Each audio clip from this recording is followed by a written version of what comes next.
This guy was just standing in the schoolyard, practicing the newly taught move. Nothing special, at least that's what everyone thought. Then he throws a punch, boom. Not one sound. Not two.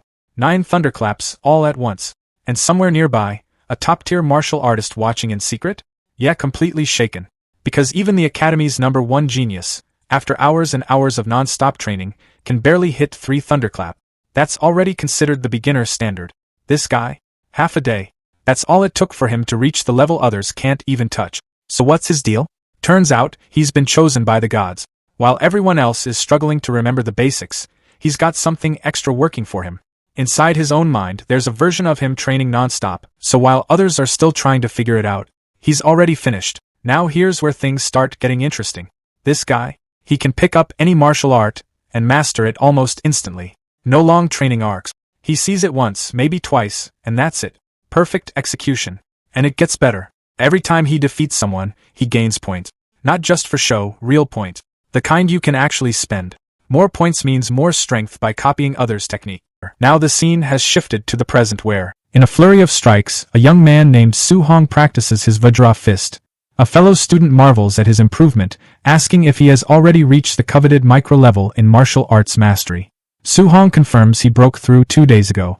The student, impressed, declares that no one in the class can match Su-hong's Vajra fist and decides to head home, leaving the cultivation maniac to his training. As Su-hong prepares to leave, his teacher, Lee, stops him. The teacher's expression is serious as he brings up the 30,000 registration fee for the martial arts department, reminding Su-hong that the deadline is next Monday. Su-hong asks for a few more days, but the teacher can only sigh, explaining that while he knows Su-hong's family is struggling, the rules are absolute. Left alone in the empty training hall, Su-hong is crushed by the weight of the 30,000 fee. He remembers his past. His parents died in a ferocious beast disaster when he was just 3, leaving him in the care of his aunt and uncle. They discovered his talent for martial arts and have fully supported his training ever since, hoping it would lead to a high-income profession in their dangerous world. He feels a pang of guilt, realizing that his dream is making their lives even harder. Returning home late, he overhears his aunt and uncle discussing their finances. They decide the rent can wait. Paying for Su-hong's registration fee is the priority. His aunt says she will get another job, while his uncle suggests stopping his own medication to save money, insisting that little Hong's talent is too great to hold back. Overwhelmed with guilt, Su-hong enters the room. They fuss over him, telling him to rest. In his room, he lies awake, tormented by their sacrifices.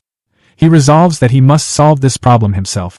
There is only one place a martial artist can earn that much money in just a few days. The next day, Su-hong arrives at the underground martial arena. An announcer's voice booms, welcoming the audience to a place where only victory and defeat matter. Life and death are irrelevant. She introduces the reigning champion, a hulking fighter wearing a red mask, known as Mr. Minotaur. The announcer tells the newcomer to show some passion and heat up the atmosphere. She whispers for him to provoke the crowd, explaining that rookies are troublesome. Taking the cue, Su-hong roars, declaring himself invincible against anyone below the level of a true martial artist and calling all weaklings to come and fight. The crowd erupts in a frenzy, shouting for his death. The first match begins. Su-hong believes his Vajra fist is enough to win a few rounds and collect the tuition fee. His opponent rushes in, but Su-hong calmly notes his strong momentum but unstable lower body, seeing an easy win. A single, powerful blow sends the challenger flying. Without pausing, Su-hong calls for the next opponent. The announcer declares the first victory for Minotaur. His second opponent is more formidable. The two trade blows and Su-hong feels the man's strong fist force, but knows his own is greater. He spots a critical opening when his opponent puts too much force into his upper body, leaving his waist exposed. Su-hong seizes the chance and ends the fight in a flash. After a third consecutive win, a well-dressed man watching from a private VIP seat, he remarks that the kid is unusual, his strength far exceeding an average martial apprentice. The man decides Su-hong is perfect for match-fixing and sends his subordinate, a fighter in a White Fox mask called White Fox, to take care of him. He warns White Fox not to reveal that he is a true martial artist. One victory away from the 60,000 prize, Su-hong is shocked when his final opponent is revealed to be White Fox, a known quasi-martial artist. He knows the match will be difficult, but he cannot afford to lose. The bell rings and the final match starts. Knowing his cultivation realm is lower, Su-hong attacks first with all his might. But White Fox stops his punch with ease. The terrifying power behind the block stuns Su-hong, who realizes his opponent isn't a quasi-martial artist at all. He's a true martial artist who deliberately suppressed his vitality. Before Su-hong can react, White Fox unleashes a devastating Thunder Rush fist, leaving him bleeding and broken. White Fox taunts him, asking why he only defends. Su-hong struggles to withstand the onslaught, knowing he will lose if it continues. He desperately searches for an opening to counterattack, but the barrage is too intense. His consciousness begins to fade.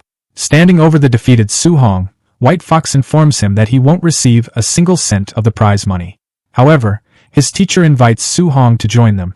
If he agrees to fix matches for them in the future, they will pay him the prize for this match. Burning with indignation, Su-hong refuses to do such a shameless thing and accuses them of being unworthy of the title of martial artist. Enraged, White Fox declares his intention to cripple Su-hong, ensuring he could never become a martial artist in his dreams. As the crippling blow descends, visions of his family's sacrifices flash through Su-hong's mind. He cannot let their efforts go to waste. He thinks of his promise to give them a good life and screams that he will never accept a future of failure. A system window materializes before his eyes, asking what he is willing to sacrifice for his family. With a final, desperate roar, he bellows, "Everything!" With a defiant roar of everything, Su-hong's world vanishes. He finds himself in a dark, empty space, wondering where he is. A colossal, radiant, winged being materializes before him, and with a flash of light, he's thrown backward. A translucent blue screen flickers to life in front of him, a status window displaying his attributes and martial skills. He notices a tab labeled Mission and instinctively taps it. The system reveals the Way of the Arena mission, to polish his martial arts and defeat the White Fox waiting in the outside world. The objective is to upgrade his Vajra Fist to the mastered level and his other skills to the micro level. It's a beginner's mission with no reward, but promises to unlock a guide.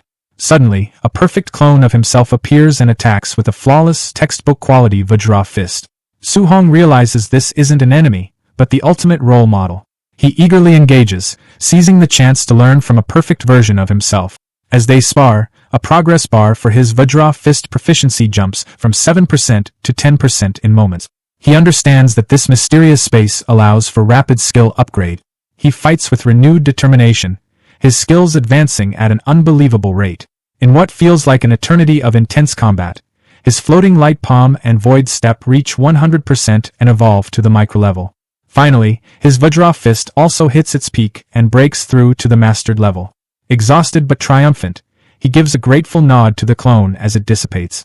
A notification congratulates him on completing the mission and asks if he agrees to return to reality. He accepts. Time snaps back into motion in the arena. White Fox, his attack halfway to completion, sneers at Su-hong's mysterious glowing aura and strikes with his Thunder Rush fist. But now the attack seems laughably slow. Su-hong dodges with ease and lands a single, devastating punch that knocks White Fox out cold. The entire stadium falls into a stunned silence.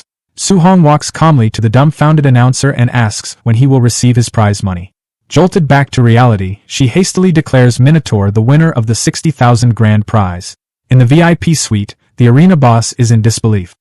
He questions how a mere martial apprentice could possibly master the Vajra Fist, a feat beyond most true martial artists. He furiously orders his men to follow Su-hong and uncover his true identity. Su-hong leaves the arena, sensing he's being followed. He slips into the dark alleyways, his movements fluid and sure, easily losing the thugs tailing him. An hour later, he arrives home and places the stacks of cash before his astonished aunt and uncle, who ask if he robbed a bank. Su-hong smoothly lies, explaining that the master of a dojo where he sparred was so impressed by his talent that he decided to sponsor his studies. His aunt remains skeptical, but his uncle proudly declares that their boy would never lie to them. Later, on the roof, Su-hong looks at his system window with a grin. His family's financial troubles are solved. The system notifies him that by defeating a higher-level opponent, he has earned 67 martial value points, which can be used to increase his vitality. He immediately pours points into it, and his vitality stat climbs to 90, elevating him to the rank of a quasi-martial artist. He feels a surge of power and decides to use all the remaining points. As his strength skyrockets, the wounds from his fight completely heal. Feeling an endless reserve of new power, he heads to the deserted school drill ground to test his limits on a combat power tester. Deciding to start with just 70% of his strength, he winds up and throws a punch. The machine instantly overloads, smoke starting to come out of it, and shatters. He mutters about the tester's poor quality, hoping he won't have to pay for it, before quickly fleeing the scene. Moments later, a furious groundskeeper arrives, screaming about which bastard broke his equipment and vowing to punish the usual suspects. In the gymnasium of Star City No. 1 High School, students were buzzing with gossip. The main topic was Chen Shan, who had been beaten up after smashing a tester machine the previous night. A student explained that Chen Shan had been punished by the principal and forced to take the blame because he refused to admit to his actions. Their chatter was interrupted by the principal, who introduced his old comrade-in-arms, a Tier 3 martial artist named Chen Tian. The guest instructor announced he was there to teach everyone a C-rank martial art, the Thunder Rush Fist, and expected them all to learn it well. Hearing this, the protagonist, Su Hong, became determined. He knew that learning such a technique outside of school would cost a fortune, and he resolved to seize this rare opportunity. The instructor, Chen Tian, declared he would demonstrate the fist 10 times, and how much the students learned would be up to them. As the students marveled at seeing a Tier 3 martial artist for the first time, Su Hong recalled that this was the same technique the White Fox had used. Chen Tian began his demonstration. He explained that at the basic level, the Thunder Rush Fist emits a single sound of thunder. Mastery progressed through levels. 3 sounds for proficient, 5 for micro-level, 7 for mastered, and a full 9 sounds for the perfect realm. He advised the students to aim for just the basic level for today. Hours later, the students were exhausted and dejected, finding the C-rank art far too difficult to learn. Suddenly, Chen Shan, the school's top genius, successfully executed a punch with a single thunderous sound, reaching the basic level. The principal proudly pointed him out to Chen Tian, asking if he was interested in mentoring the boy. However, Chen Tian was unimpressed, remarking that in other cities, this was merely a passing grade. He lamented that the students were not up to his standards. As the two men walked away, Chen Tian commented on the cruel nature of martial arts, where talent was far more important than hard work. Just then, they were stunned by the sound of a 7-sound Thunder Rush Fist. A student had reached the mastered level after just half a day of practice. Chen Tian's shock turned to disbelief as he realized it wasn't 7 sounds, but 9. Someone had achieved the perfect realm.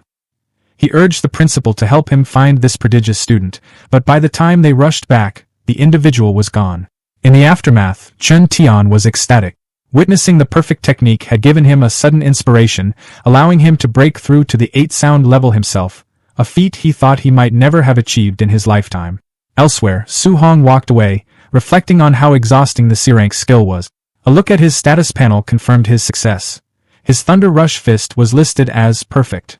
His next goal was to earn martial values to break through to the rank of a true martial artist, and he wondered if sparring would be enough to earn them. Su Hong arrived at his workplace, the Raging Thunder Dojo.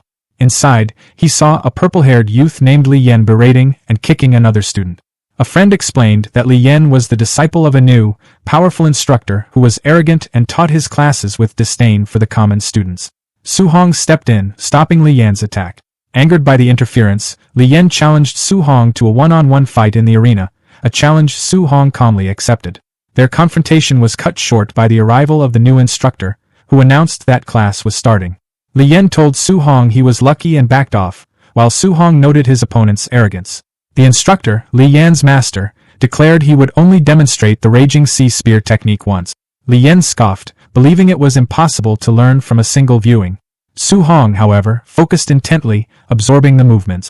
After the brief demonstration, the instructor left the students to practice. While most were confused, Su Hong understood the technique's core principle. The spear must flow with the momentum of endless waves. He picked up a spear and began to practice, his movements fluid and precise. The other students watched in awe, whispering about what a martial arts prodigy he was. From a distance, Li Yan was shocked, unable to believe Su Hong had actually learned the technique so quickly. A friend warned Su Hong to be careful, as Li Yan was very strong. Undeterred, Su Hong approached Li Yan and asked for a match. Intrigued, Li Yan decided to test Su Hong's true ability, offering to give him some pointers. He attacked with a micro-level Raging Sea Spear technique, but Su Hong effortlessly countered, unleashing a proficient-level version of the very same skill. Li Yan was left completely stunned, unable to comprehend how his opponent had surpassed him in an instant.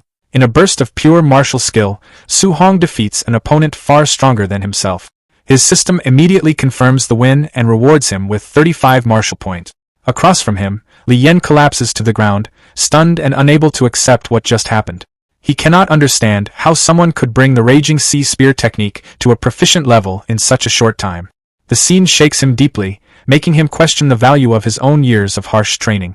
As Li Yan's frustration reaches its breaking point, an instructor steps in at once, sharply scolding Li Yan for refusing to accept defeat and questioning his mindset as a martial artist. Clearly impressed, the instructor points out that Su Hong learned the technique simply by watching a single demonstration. Turning to Su Hong, he explains that Li Yan's arrogance led to his loss and that being defeated by a true genius will serve as an important lesson. He then sincerely apologizes for his student's poor behavior. Su Hong watches quietly, noting how quickly the instructor's attitude changed once his talent was revealed. On the way home, Su Hong reflects on the exhausting yet rewarding day. He opens his status screen and confirms his information. Name, Su Hong. Vitality, 91.7. The Raging Sea Spear technique now shows as proficient, and he has 35 unused martial points. His thoughts shift to the upcoming school exams. He knows that wealthier students have already bought high-grade alloy weapons. Since he enjoyed using the spear, he decides he will need to buy an alloy version as well. A quick search crushes his hope. A single alloy weapon costs a shocking 69,800. His savings are not even enough to cover his aunt's medical expenses, let alone such a purchase. Just as he begins to feel helpless, his gaze lands on a public notice. The city lord is recruiting martial artists to hunt the growing number of ferocious beasts in the Star City wilderness, with generous rewards offered. An idea immediately forms in his mind. He will hunt beasts outside the city. When Su Hong gets home, he finds his aunt and uncle inside. His aunt is carefully tending to his uncle's injuries, worried about why he keeps working so hard when Su Hong has already given them money. His uncle insists that Su Hong is still young and that they cannot rely entirely on him. He wants to save for Su Hong's future while he still has the strength to work. Su Hong greets them warmly. Although his aunt urges him to rest, he tells his uncle that he can earn money now and that his uncle should stay home to recover and take care of her. His uncle is clearly touched but says he cannot bring himself to do nothing. Su Hong reassures them that he is only earning a small amount for daily expenses and will not push himself too hard. His uncle reminds him that martial arts training is costly and that they want to support him as much as they can. Deeply moved by their selflessness and unwilling to see them harm their health, Su Hong becomes even more determined. He knows he cannot miss the opportunity to hunt beasts. Understanding how dangerous the wilderness is, Su Hong realizes he must strengthen himself first. Without hesitation, he spends all 35 martial points on vitality. He watches the number rise steadily until it reaches 95.2. 2 days later, late at night, Su Hong lies exhausted on the floor of the empty school gym. His status screen shows that every one of his techniques, from the Raging Sea Spear to the Void Step, has reached the perfection stage. His vitality now stands at 95.3. He knows he is only one step away from becoming a true martial artist. It took 2 full days of relentless training, but now that his preparations are complete, it is time to move forward. On Saturday, Su Hong stands in front of the Star City martial artist base. He did not expect it to be so far from the city center. After seeing it countless times on television, he is finally here in person. He is stunned by the sheer number of martial artists gathered, a rare sight in Star City. He walks up to the bounty board and studies the rewards. An unranked beast earns 300 blue star coins, with higher-tier beasts offering much more. One important detail stands out. To claim a reward, the hunter must present the beast's left ear as proof. Nearby, he watches another hunter hand over a heavy bag filled with ears at the settlement counter. Suddenly, the crowd stirs as guards force people aside, shouting for everyone to make way for young Master Yi. A flamboyantly dressed young man strides through with an arrogant air. Su Hong observes his clothes and attitude, which remind him of fighters from underground arenas. The martial artists around him whisper among themselves, calling Yi a show-off and saying that if his uncle were not the base director, he would have been dealt with long ago. Someone mentions hearing that Yi was beaten recently and that he had it coming, explaining why he had not been seen for a while. Watching all this, Su Hong comes to a sobering realization. Beasts are not the only danger in the wilderness. Humans can be just as dangerous. He resolves to stay alert. As he approaches the gate leading outside the city, a guard notices his young age and asks if this is his first time going out alone. Su Hong admits that it is. The guard sneers inwardly, thinking he is just another reckless and ignorant kid. Stepping into the dense forest, Su Hong silently promises himself that he will return with a full harvest. However, after 2 hours of searching, he finds nothing at all. Frustrated, he wonders if the beasts in the outer area have already been wiped out and decides to push deeper into the wilderness. His choice quickly proves right. Before long, he comes face to face with a massive wolf covered in white fur, its red eyes glowing with menace. Su Hong recognizes it instantly from his studies. A Tier 1 initial stage beast, the Nether Moon Wolf. This is his first time seeing one in real life. With a chilling howl, the beast launches itself straight at him. A red-eyed, white-furred beast suddenly lunged forward. It moved fast, feral and violent, but the warrior didn't retreat. He stepped in and met the attack head-on, driving his fist straight into the beast's strike. Golden energy flared around his hand. The punch landed cleanly. The force exploded outward, a shockwave ripping through the beast's body and sending it flying back. The man stood where it fell, a faint smile tugging at his lips. The rush was better than he'd expected. Fighting ferocious beasts felt addictive. His hand trembled slightly, not from fear, but excitement. He realized just how far he'd come. A Tier 1 initial stage beast, defeated in a single move. He couldn't help wondering how he'd fare against something stronger. Almost on cue, a heavy presence emerged from the shadows, a raging black bear, a Tier 1 middle stage ferocious beast. The fight barely lasted a moment. One clash, one decisive blow, and it was over.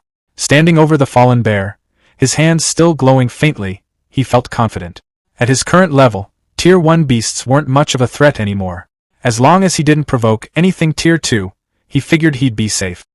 He pulled out a knife and secured the reward from the kill, already thinking ahead. The system informed him that his accumulated martial value was enough to upgrade his rank. This was it, he could finally break through and become a true martial artist. Later, while resting, a sudden surge of energy swept through the area. He frowned, wondering what kind of beast could give off an aura like that. Curiosity won out. He moved fast, leaping through the forest canopy toward the source. Then he stopped. His eyes locked onto the scene ahead. Looming before him was a massive, dark-scaled serpent, a black jade giant python, a Tier 1 late-stage ferocious beast. Nearby, another warrior was flung aside like a ragdoll, smashed into the ground by the python's overwhelming strength. The man didn't get back up. The warrior watched grimly as the brutality unfolded. Then he moved. Launching himself off a rock, he shot straight toward the giant snake. His kick landed in a blur, smashing into the python's head with terrifying speed. The massive creature reeled back, its head snapping away from the impact. Blood splattered across the dusty ground. Behind him, the first warrior lay still, his chest pierced, life already gone. The hero landed and coughed, wiping blood from his mouth. He steadied himself, then glanced at the fallen man. He muttered that he'd borrow the spear for a moment and picked it up. Weapon in hand, he faced the towering python, fully alert now. The serpent lunged, jaws wide, fangs flashing. He didn't back down. Holding his ground, spear raised defensively, he remembered that beasts at this level usually required several martial artists working together. But he also remembered how easily he'd crushed that middle-stage bear. And that made all the difference. The hero held his ground as the massive python lunged at him, quickly judging the situation. With his current strength, he knew he could fight the black jade giant python head-on. He didn't hesitate. Activating his perfected void step, he slipped past the serpent's snapping jaws and reappeared above it, perfectly positioned to counter. He drove the spear down, pouring energy into it as he unleashed the raging sea spear technique. Blue, water-like energy surged along the shaft, and the spearhead punched through the thick scales on top of the python's head. The beast let out a deafening roar, pain rippling through its massive body. As the serpent thrashed violently, the warrior moved with it, sprinting along its huge, coiling form as if it were solid ground. He forced himself to stay balanced, blue energy swirling around him as he tightened his grip on the spear. His expression hardened. One more hit, he decided. Drawing in a deep breath, he flooded the spear with even more power. A roaring vortex of blue energy spiraled down the weapon as he struck again. The blow landed, carving a second wound into the python's head. Enraged, the giant serpent went berserk, smashing the ground and shaking the clearing as it flailed. The sheer difference in size meant he couldn't finish it in a single decisive blow. Staring at the raging beast, he adjusted his plan. He'd weaken it bit by bit, then wait for the right opening to end it, as he prepared a new move, Thunder Rush. After landing another successful strike, he immediately jumped back, widening the distance between them. From a safer position, spear raised, his approach became clear. Wait for an opening, strike fast, then disengage before the python could retaliate. He was breathing hard now. Fighting like this was exhausting, he admitted to himself, but it kept him alive. The python didn't look much better. It growled low and furious, its movements slower, its wounds adding up. He figured a few more clean maneuvers would be enough to bring it down. Raising his spear again, he braced himself and silently urged the beast to come at him once more. Then something felt wrong. A sudden noise behind him made his head snap to the side. His eyes widened as he demanded to know who was there. Before he could react, laughter rang out from above. A man dropped from the trees, his fist glowing with violent red energy. The hero barely had time to cross his arms before the punch landed. The force slammed into him and sent him skidding across the ground. He coughed hard as he pushed himself up to his knees, struggling to catch his breath. Looking up, he froze. Several hostile figures stood in front of him, blocking his path. He questioned who they were. A man in a trench coat stepped forward, a smug smile on his face. He casually remarked that they were meeting again and suggested, almost politely, that the hero hand over the black jade giant python. The group stood facing him, the wounded black jade giant python coiled weakly behind them. Their leader, young Master Yi, looked amused. He mocked the hero openly, saying he'd watched him leave the city alone and had fully expected him to die somewhere out in the wilderness. With a smug grin, Yi gestured toward the injured serpent. He clearly believed the hero had just gotten lucky, stumbling upon a heavily wounded black jade giant python and trying to claim credit for it. Hearing that, the hero quickly pieced things together. These people had arrived late. They hadn't seen the fight at all. One of the larger, more muscular henchmen stepped forward. He told the hero to get lost, saying young Master Yi had already decided the python was his. The hero swept his gaze over them. 5 opponents, all martial artists. Outnumbered like this, he knew a direct fight wouldn't end well. Still, he let out a short, dismissive laugh. Red energy flickered around his fist as he mocked the idea that his earlier blow had just been a sneak attack, openly questioning whether they truly believed he couldn't take them on. Then he moved. His punch shot forward, wrapped in terrifying red energy. The blow slammed into the henchman and sent the big man staggering backward. Young Master Yi's expression shifted instantly. He recognized the technique, Vajra Fist, and he identified the hero as the infamous Minotaur. The hero blinked in surprise at being recognized, briefly registering the name, White Fox, in his mind. He raised a hand to his mouth, fury burning behind his eyes. He declared that the hero was the first person who had ever humiliated him so badly in front of others. The hero grabbed the spear and turned, sprinting straight into the forest. He didn't hesitate for even a second before shouting the order to kill him, pointing sharply in his direction as his men rushed after him. They chased him into the dense woods, branches whipping past as visibility dropped fast. Before long, they lost sight of him entirely. One of the men warned the others to stay alert. The terrain was perfect for an ambush. Another scoffed, brushing it off, questioning why they should be afraid of a single person. That was when it happened. The hero burst out of the shadows in a blur, slamming into the dismissive henchman from the side. Before anyone could react, his glowing eyes shifted to the next target. He moved again, impossibly fast, cutting down a second pursuer in one clean motion. The body hit the ground hard, lifeless.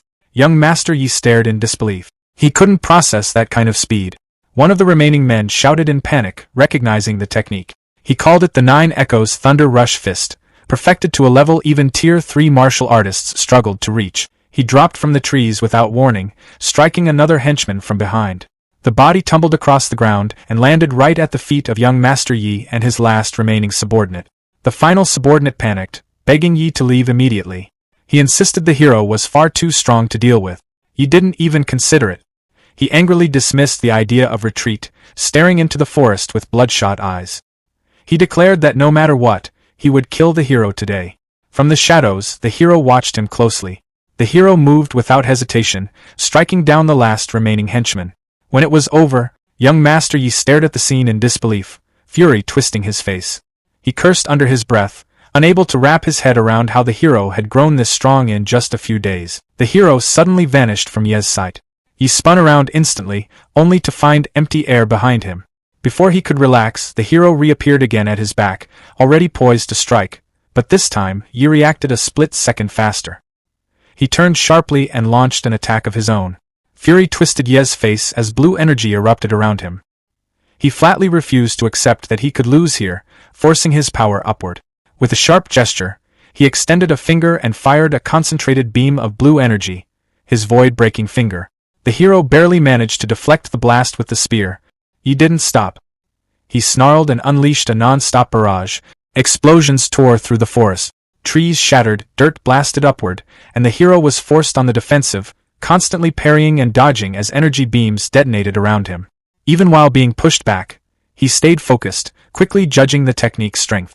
From the sheer output alone, he figured it had to be a B-rank skill. He pointed at the hero and screamed that he'd memorized his face. If the hero dared hurt him any further, he vowed he'd wipe out his entire family. That threat landed wrong. The hero's expression went cold, all warmth draining from his eyes. In the next instant, the hero closed the distance between them. He yelled that his uncle was a supervisor at the martial artist base, that his father was a powerful figure, anything to survive. It didn't help. In a flash, the hero appeared right in front of him, red energy blazing around his fist. He remarked flatly that Yi had been more tolerable when he was acting superior. The punch came down like a verdict. Ye's body crumpled and crashed to the ground, broken and defeated. The hero stood over him, breathing hard, red energy still rolling off his body. He stated coldly that Yi never should have dragged his family into it. Barely conscious, blood pooling beneath him, Yi looked up in disbelief. He stammered that it was impossible, that the hero wasn't even a full martial artist. The black jade giant python's tail slammed down with crushing force, ending him instantly. The hero turned away and looked back toward the serpent. He'd spent too long dealing with the intruders. The giant python had fully recovered its stamina. In the forest clearing, the masked follower stared at his injured companion on the ground. He muttered to his partner that this kid was seriously not right. The other follower asked nervously where young Master Yi was, and if he had finished the job. Before they could speculate further, a rustle from the trees made the masked man turn sharply. The masked follower called out that he had finally decided to show himself. He lifted his weapon, adding that he wouldn't go easy on him. But Hero was already on the move, spear in hand. He shouted for them to get out of the way as he shot forward like an arrow. The reason for his urgency became horrifyingly clear a second later. A monstrous snake burst from the undergrowth. The snake struck fast, its jaws snapping around one follower. A terrible scream was cut short. Almost instantly, a blue system screen flickered in Hero's vision, reporting that an opponent had been indirectly eliminated and awarding him 30 martial value. Before anyone could react, the creature's heavy tail whipped around, crushing another follower. He thought to himself, stunned, that he could get points like that. Not sticking around to find out more, Hero took off, sprinting deeper into the woods. As he leaped from branch to branch, his mind raced. His martial value was now high enough. Finally, he could break through and become a true martial artist. Perched high in a tree, he scanned the area. He needed a quiet, secure spot for his breakthrough. His eyes landed on a cave entrance halfway up a rocky cliffside. That looked perfect. He didn't get far. As he approached the dark opening, the same giant red-headed snake lunged out with a furious roar, trapping him inside the cavern. Hero faced the beast, his back to the cave wall. A blue system interface materialized in front of him, displaying his details. It showed his name as Su Hong and his martial value as 504. No time to waste. Hero focused and mentally hit the breakthrough command on the screen. He urged himself to go faster. A red aura suddenly erupted around him, waves of heat rolling off his body like he was filled with molten rock. His vitality skyrocketed. His vitality reached 100. Then, a brilliant notification appeared stating he had broken through to a Tier 1 martial artist. He said to the cave air that he was now a real martial artist. He turned his gaze back to the giant snake, his eyes gleaming. He announced that it was his turn. He shot forward, his fist already glowing with a fierce red light. The punch connected with the snake's snout. Energy pooled in his free hand. He growled the beginning of a command, "Get," as he raised the spear high. Blue, lightning-like energy crackled down its length. He yelled down as he brought the weapon crashing onto the snake's body in an explosion of blue force. As the dust settled, Hero clenched his fist. Golden, crackling electricity surrounded it, buzzing with raw power. He announced his next attack, Thunder Rush Fist, and drove his energized fist down toward the wounded beast with a final, decisive blow. The snake's pained roar echoed through the cave as the attack landed. Hero stood on the giant snake's body in the misty clearing, spear in hand. Even though the beast had already been hurt, he felt a surge of confidence knowing he could now face something like that straight on. A soft chime in his mind confirmed his victory, adding 92 martial value to his total. Sitting down on the scaled carcass, he remembered the usual rule: cut off the left ear to trade for coin. He stared at the snake's head, then sighed. Right. Snakes don't have ears. Well, no helping it. He decided he'd better just get moving and headed out of the rocky clearing, leaving the massive body behind. Walking through the sun-dappled forest with his spear slung over his shoulder, he eventually came across another body, this one with blonde hair. It was young Master Yi. Hero looked down at him. You got off easy, he said quietly. Crouching, he began to search the young master's belongings. His main hope was finding that high-level martial technique Yi had used in their fight. His fingers closed around a small, unmarked black book. Could this be it? The void-breaking finger? Later that night, back in the shelter of a cave with a small campfire crackling, Hiro studied the book intently. He'd committed the introductory method to memory. Now it was time to let the system do its work. In the familiar blue, data-stream space of his mind, he sat cross-legged. Come on, he urged. A glowing, translucent copy of himself materialized before him. Together, they moved through the intricate forms. Void-breaking finger, Hiro called out in the mental space. Streaks of light followed his movements as the system text flashed, tracking his progress. 51%, 78%, 93%. Back in the physical world, by the fire, a blue notification settled in his vision. Void-breaking finger, basic 1%. Hiro doubled over, coughing. Even at the basic level, a B-rank skill put an incredible strain on his body. 3 days later, a thunderous howl echoed through the trees. A huge, red-eyed ape monster slammed its fists against the ground. Perfect, Hiro thought. He needed something to test his new power on. He darted forward, energy focusing at his fingertip. The technique felt smooth, powerful. As the ape monster fell, Hiro stood amidst the settling dust, his fingers still glowing with a faint blue energy. He'd reached the perfect realm. The system confirmed it. Void-breaking finger, master-void-breaking finger, perfect. The power was absolutely worthy of a B-rank skill. The martial artist base was in an unusual state of quiet when he arrived. Inside, the main hall was buzzing. A crowd watched as one man at the counter collected a hefty payout of 230,000 blue star coins, murmurs of admiration rippling through the onlookers. Another group, the Thunder Squad, was being praised for their haul of Tier 1 beasts. When it was Hiro's turn, he hoisted a large, heavy bag onto the counter. The woman working there peered inside, and her eyes went wide. She started counting, her voice rising with disbelief as she announced the total. 406,000 blue star coins from 72 initial stage, 83 middle stage, and 17 high stage Tier 1 beasts. A cold sweat prickled on Hiro's neck. He'd gotten carried away. This was way too much attention. Before he could even leave the counter, a commotion erupted outside. Official vehicles screeched to a halt, blockading the base entrance. The crowd around him stirred, everyone turning to look. Was the base under attack? People whispered, noting the high-level martial artists now stationed at every exit. A stern-looking man in a suit, identified by the system as Yi Chi, base person in charge, and Yi Feng's uncle, barked orders to his subordinates. Seal the area. No one gets out. A brave soul from the crowd called out, asking what was going on. Yi Chi's face twisted with fury. His nephew Yi Feng and his entire group of 4 martial artists were all dead, he shouted. A shocked silence fell, then broke into frantic murmurs. Yi Feng was killed? His whole squad wiped out? Nearby, 2 men whispered to each other. Good riddance, one said. We've all been robbed by that crew. Finally, someone took out the scourge. Yi Chi, followed by an assistant, pushed through the crowd. He made a chilling announcement. A B-rank martial skill was missing from his nephew's body. Every martial artist present would be searched. Hiro stayed in the middle of the crowd, keeping his expression neutral. The bodies had been mauled by that giant python. There shouldn't be a trail leading back to him.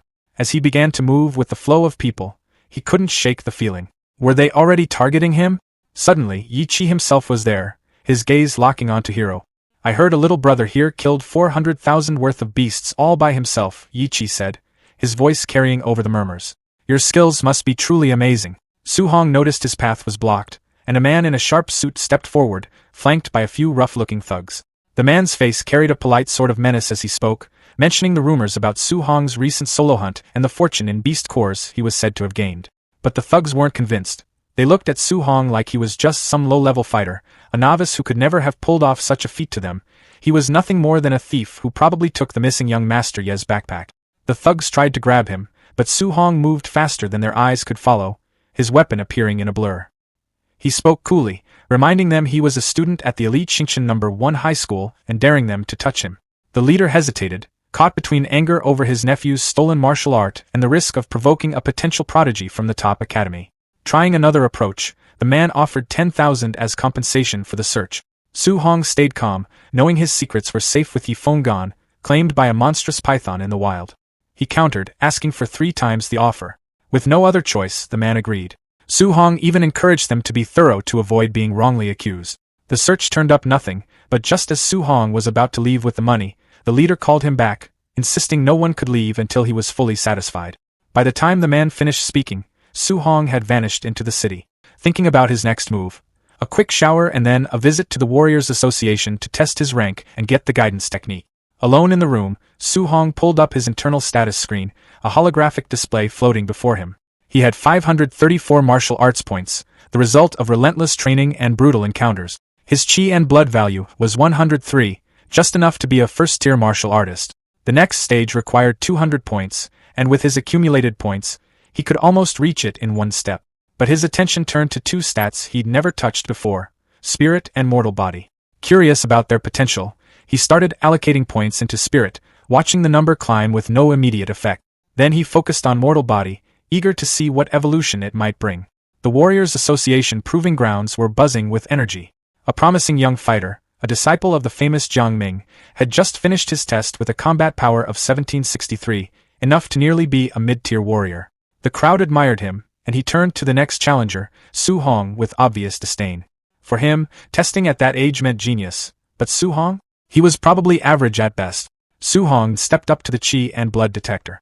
The screen lit up at his touch, showing a reading of 123.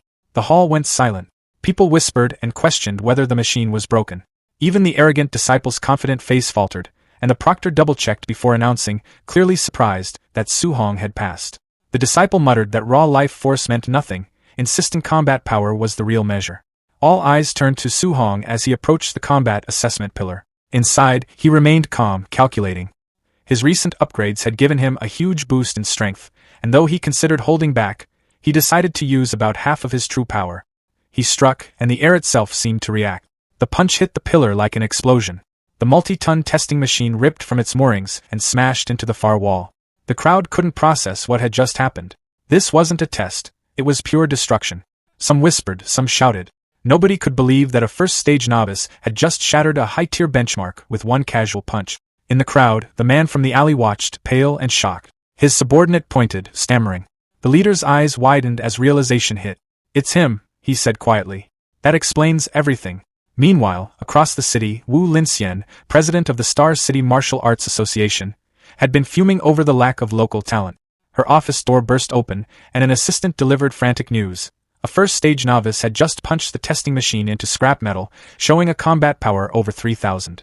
Wu Linxian's frustration instantly turned to sharp focus. Her city finally had its genius. Inside the main hall of the Martial Artists Association, a male staff member walked up to Su Hong and politely explained that there was a process to follow. He would need to head to the second floor first, get officially registered as a martial artist, and only then receive his monthly allowance. Su Hong gave a quiet thanks and was about to move, when a cool, commanding voice cut in, saying she would handle it herself. The staff member immediately straightened, clearly aware of who had spoken. From the second-floor balcony stood a woman with long golden hair. Her eyes landed on Su Hong as she calmly confirmed his name, then introduced herself as Wu Linxian, the president of the Star City Martial Artists Association branch. With a simple gesture, she told him to come along. Su Hong followed without hesitation, though inwardly he was surprised. He hadn't expected the association's president, someone rumored to be a Tier 5 martial artist, to feel so overpowering just by standing there.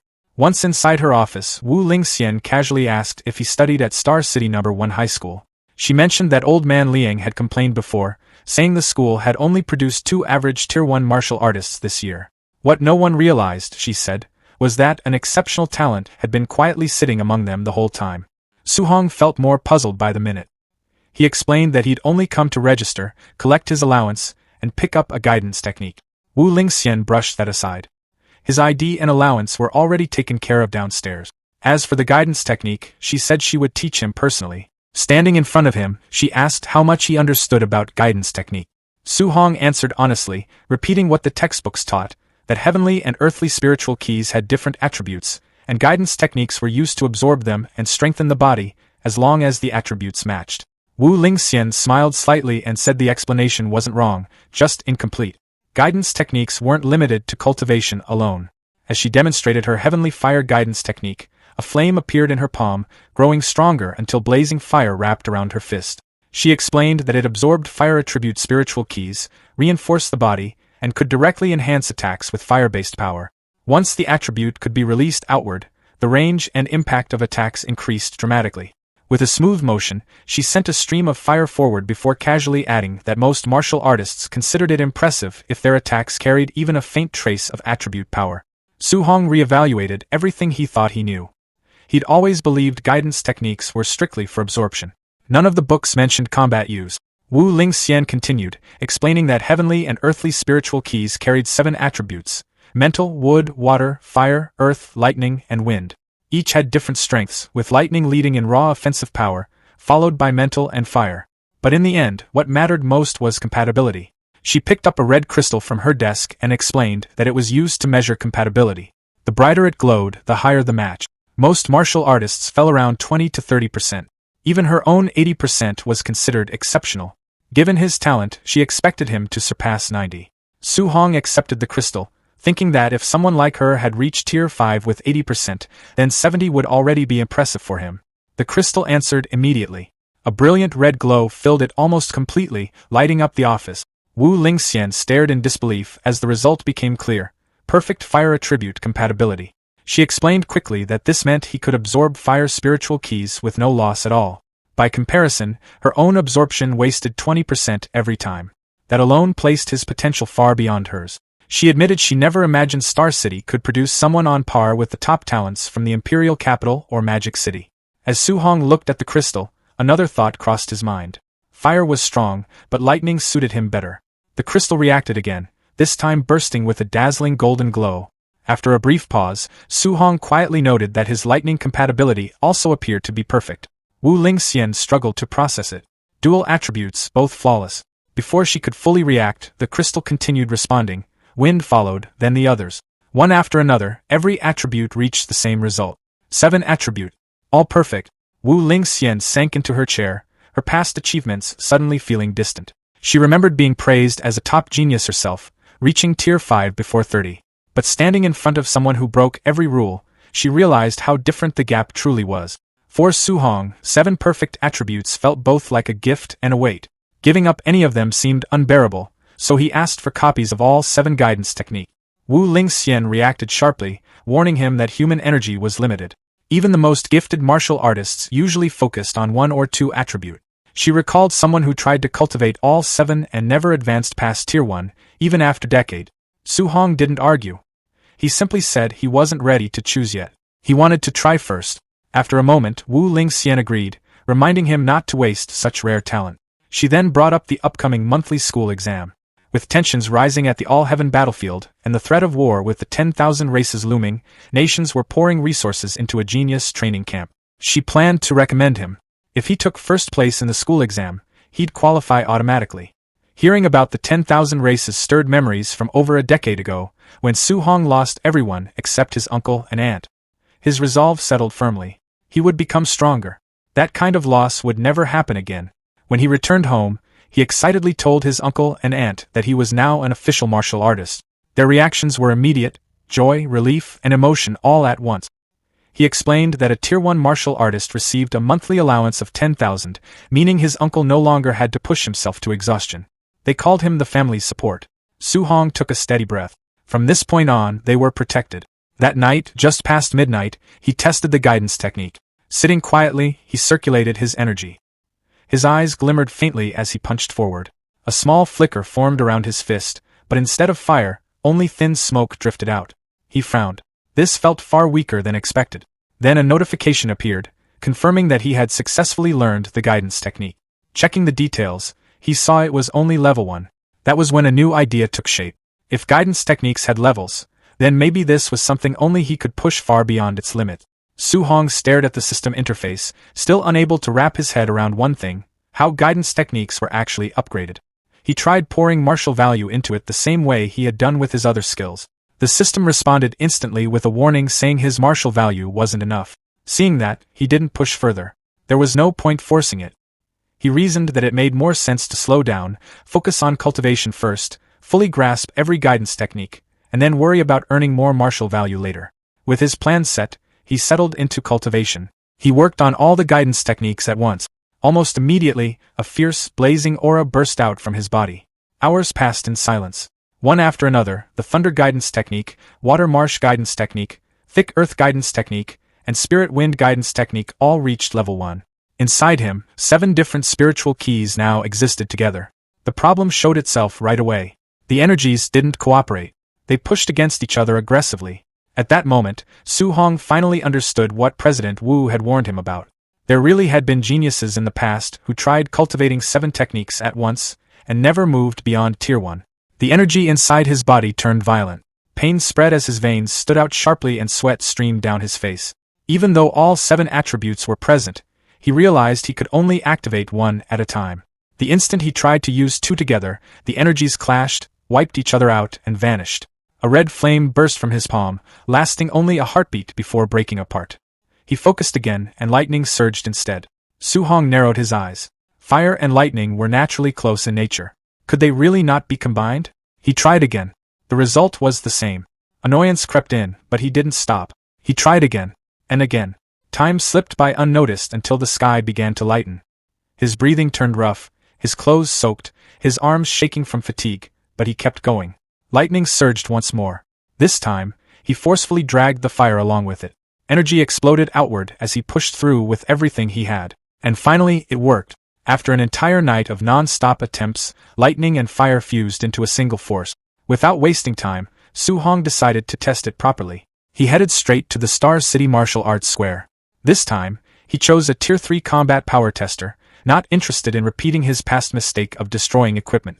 Previously, using only half his strength, he had hit 3,000 combat power. Now, he limited himself to just 30%. He threw a punch. The number jumped past 2,300. Su Hong paused. By his estimate, it should have been closer to 1,800. That was nearly a 500-point difference. If pure lightning already gave results like this, what would happen when combined with fire? Energy gathered again in his palm. When he struck, the tester shook hard as the number shot past 3,000. A small smile appeared as he looked at his hand. With thunder fire combined and only 30% output, he had already surpassed a high-stage Tier 1 martial artist, and his vitality was only 123. That kind of potential felt overwhelming, and this was with just 2 attributes. His thoughts immediately jumped ahead. What if he combined all 7? Lightning crackled and flames swirled in his palm as he made his next decision. He would attempt 3 attributes next. Later, on the rooftop of his home, Su Hong lay flat, shirtless, staring at the sky. After countless intense attempts, he finally accepted the truth. Merging 3 attributes was far harder than merging 2, several times harder. No matter how he adjusted or experimented, there was no real progress. That was when the answer clicked. The issue wasn't his control. It was the level of his guidance technique. He checked the system again. All of them were still stuck at level 1. And the monthly exam was tomorrow. For now, what he needed most was more martial value. The next morning, Star City No. 1 High School was packed. Students filled every corner. The principal announced that today's exam would be different. Due to rising pressure on the front lines, a large-scale genius training camp was being set up to prepare for future conflict. The rewards were insane. Top-tier resources, martial arts manuals, pills, and even grandmasters as instructors. The top 3 students in this exam would earn a spot in Star City's training camp. The crowd erupted. A genius training camp. Someone whispered that one of the instructors was a Tier 7 grandmaster. That alone sounded unreal, especially when the principal himself was only Tier 3. Ambition lit up faces across the field. Su Hong focused on one detail only. Top 3. Ranking high wasn't enough. A friend moved up beside him and dropped some unexpected news. Shen Shan and Li Tu had both broken into Tier 1. Many students had reached the basic level of Thunder Rush Fist. Su Hong had been gone for 10 days, and during that time breakthroughs had piled up. There were even rumors of special training arranged by the principal. Shen Shan and Li Tu both had vitality over 100 now, and their Thunder Rush attacks produced 3 echoes. Shen Shan openly told Li Tu he'd prove who the real strongest was. Li Tu shot back that after slamming Shen Shan into the ground, he hoped the confidence would still be there. As the principal stepped down, an instructor asked quietly whether they had found the genius who used the 9-echo Thunder Rush Fist. The principal replied that he'd searched everywhere and believed that person wasn't a student here. Before the conversation could continue, a group approached. The man in front spoke with a mocking tone, asking why the principal looked so miserable. It was Zhang Ming. The principal frowned and asked what he was doing on campus. Zhang Ming casually replied that this year's students didn't look impressive and brought along 2 disciples, joking about sparring with the school's top students after the exam. The principal immediately understood. This was public humiliation. Refusing would only confirm weakness. Before he could answer, Zhang Ming added that he'd understand if the principal declined. After all, the students looked fragile. An instructor snapped back, asking if Zhang Ming was picking a fight. The exchange stopped abruptly when someone leaned in and whispered something to Zhang Ming, pointing toward the crowd. Zhang Ming followed the direction and spotted Su Hong standing calmly among the students, a faint smile on his face. Recognition hit instantly. So he really was from number 1 high school. Zhang Ming cursed inwardly and gestured to his disciples. Facing that boy meant guaranteed loss. Rather than embarrass himself, he laughed it off, saying he'd only been joking. There was no competition at all. His disciples played along, pretending to back down. The principal and instructor were furious. Soon after, the exam officially began. The first match was announced. Number 665, Shang Peng, versus number 666, Su Hong. As they stepped onto the stage, Su Hong's friend grew nervous. Shang Peng was a quasi-martial artist known for raw strength. A teacher shouted a reminder not to push too hard. Injuries weren't worth it.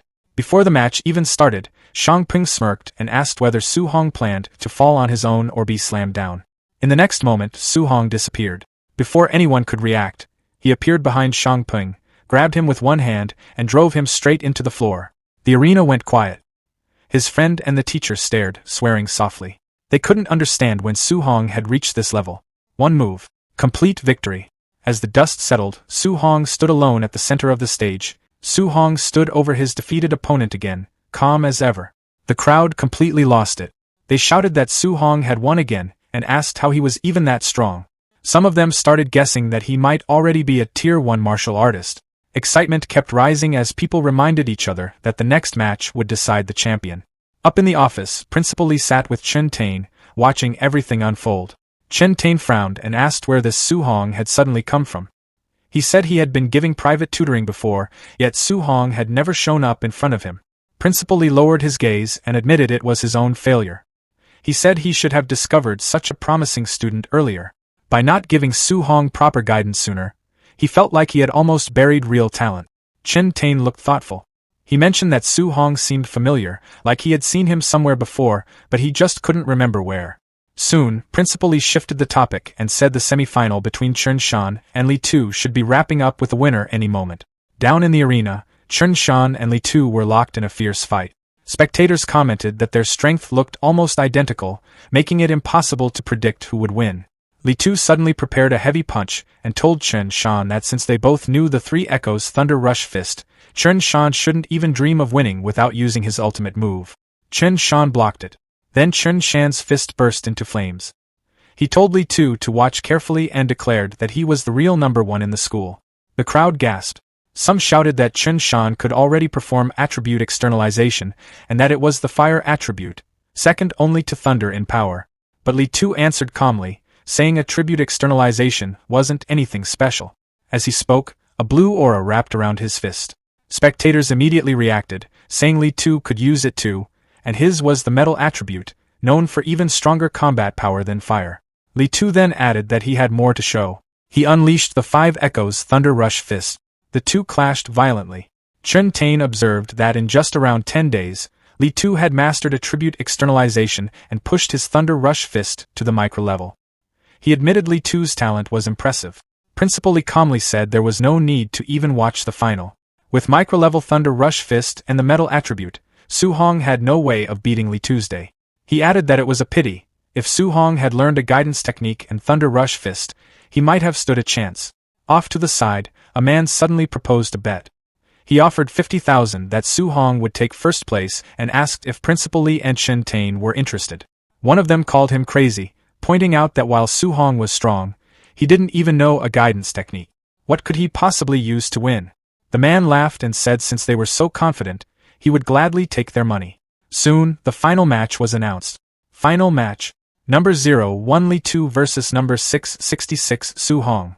The crowd roared, cheering for both sides. Li Tu looked at Su Hong and said he had been lucky. He hadn't run into Li Tu or Chen Shan earlier and had somehow made it to the finals. Su Hong stayed quiet, studying him. Li Tu then said that since Su Hong had made it this far, he could at least call himself number 2 in the school. Su Hong casually asked who number 1 was. Li Tu stepped forward and declared that number 1 was obviously him. He claimed he only needed one move to show Su Hong the gap between them. Without hesitation, Li Tu opened with the Five Echoes Thunder Rush Fist. The audience was stunned. They wondered if he really needed to go that hard right from the start. Some already declared it over, saying once that move came out, Su Hong had no chance. Su Hong's eyes sharpened. Flames gathered around his fist. He had originally wanted to test the limits of his physical strength. After hunting so many ferocious beasts, fighting students felt almost too easy. Li Tu was finally someone interesting. Instead of dodging, Su Hong stepped forward and met the attack head-on. People yelled that he had lost his mind and begged the referee to step in.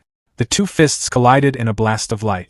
In the next instant, Su Hong threw 5 rapid punches and broke through Li Tu's 5 Echoes Thunder Rush fist. Li Tu couldn't believe it. He realized Su Hong had dismantled his ultimate move with pure physical strike. Su Hong continued punching, each hit heavy and precise. Li Tu struggled to keep up, feeling the sheer weight behind every blow. Spectators shouted that Su Hong wasn't even using martial skills, yet he was matching Li Tu's 5 Echoes Thunder Rush fist head-on. Others said Su Hong's strength was on another level and guessed he must have some kind of special physique. One teacher burst out laughing, saying the school had actually produced a genius with a special physique. Chen Tain narrowed his eyes and pointed out that while Su Hong's strength was shocking, Li Tu had already condensed an attribute. Su Hong still had no clear advantage. Li Tu slid back, then powered up again.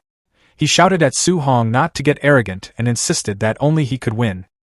His fists glowed as he rushed forward. Su Hong had planned to keep testing his body alone, but seeing Li Tu go all out so quickly, he decided to respond properly. Electricity sparked around him. The crowd froze in shock as thunder gathered around Su Hong's fist. People started shouting that Su Hong could also use attribute externalization. Others were so stunned they could barely form words. They realized Su Hong had mastered the thunder guidance technique. A special physique plus the thunder attribute, the most aggressive of them all, made his talent overwhelming. The two attributes crashed against each other. Li Tu felt it instantly. Su Hong's thunder was even stronger than his metal. Su Hong calmly said that since Li Tu had shown his ultimate move, he would return the favor. This time, the exchanges were too fast to follow. When it ended, Li Tu was on the ground. He looked up in shock, realizing Su Hong had used 9 echoes. He couldn't understand how that was even possible. Su Hong stood over him quietly. For a moment, the audience had no words. Then someone shouted, asking if Su Hong had really won.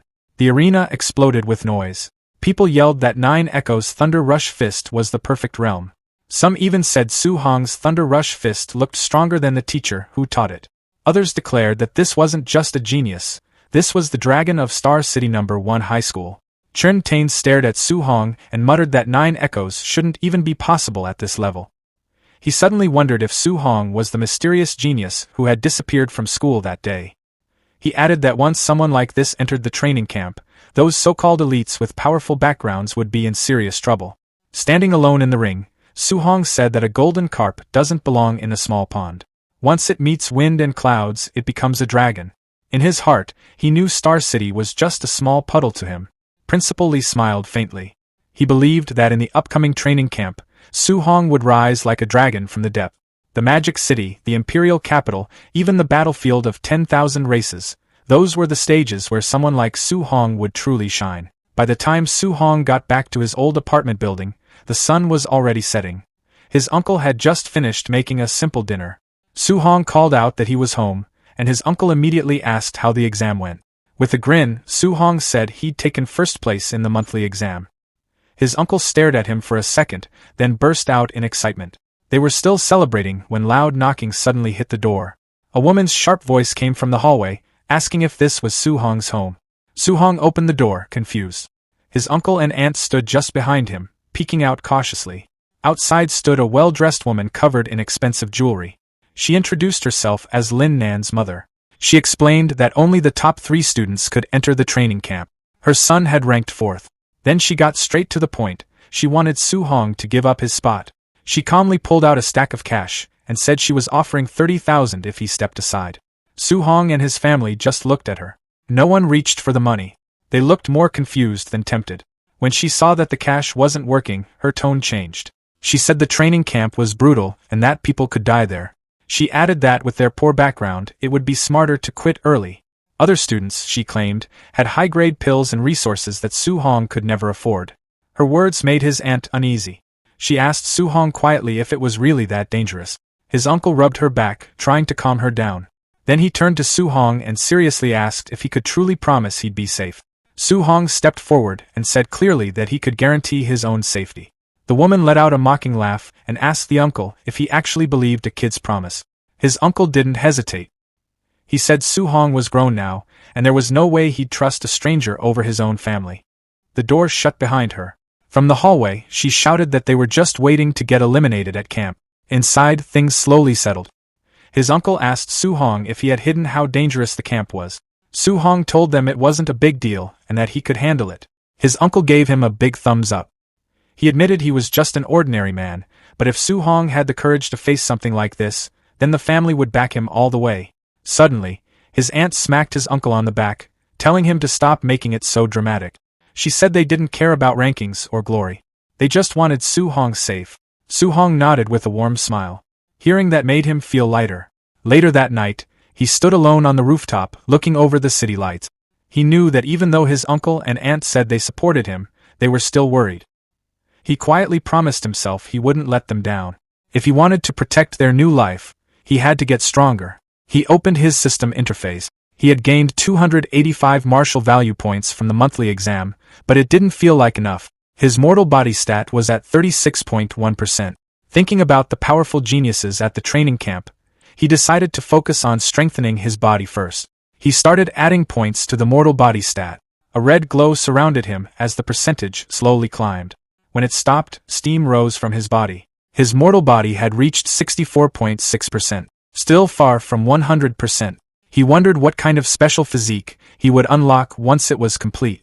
Then he noticed something unexpected. Both his Thunder Guidance technique and Heavenly Flame Guidance technique had quietly advanced to level 2. He realized he'd only practiced them casually for a few days.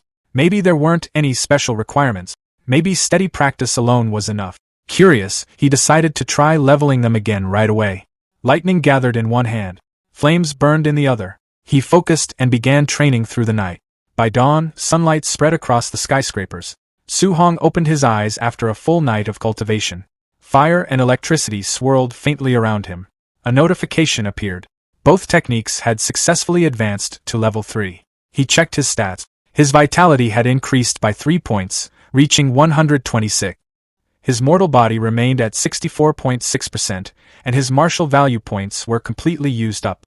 Later that morning, he stood outside the apartment building with his weapon over his shoulder, ready to leave for the training camp. His aunt looked at him anxiously and told him to stay safe. She added that if things didn't go well, he could always come home. His uncle quickly told her not to say things like that. He waved at Su Hong enthusiastically and told him to go win another first place. Su Hong smiled, agreed, and started walking down the quiet street. Once he was a distance away, his uncle's brave front faded. He stood there shaking slightly as he watched Su Hong leave. Tears streamed down his face. His aunt teased him, asking if he wasn't just as worried as she was. He admitted he was. He said he just didn't want Su Hong to carry their fear with him. Meanwhile, as Su Hong walked down the street, his senses picked up movement. A red sports car suddenly turned the corner and stopped sharply beside him. The window rolled down. President Wu Lingxian sat inside, wearing sunglasses. She told him to get in. Soon they were racing down the highway. Su Hong asked why she had come to pick him up personally. Without taking her eyes off the road, she said she had a few important reminders about the training camp.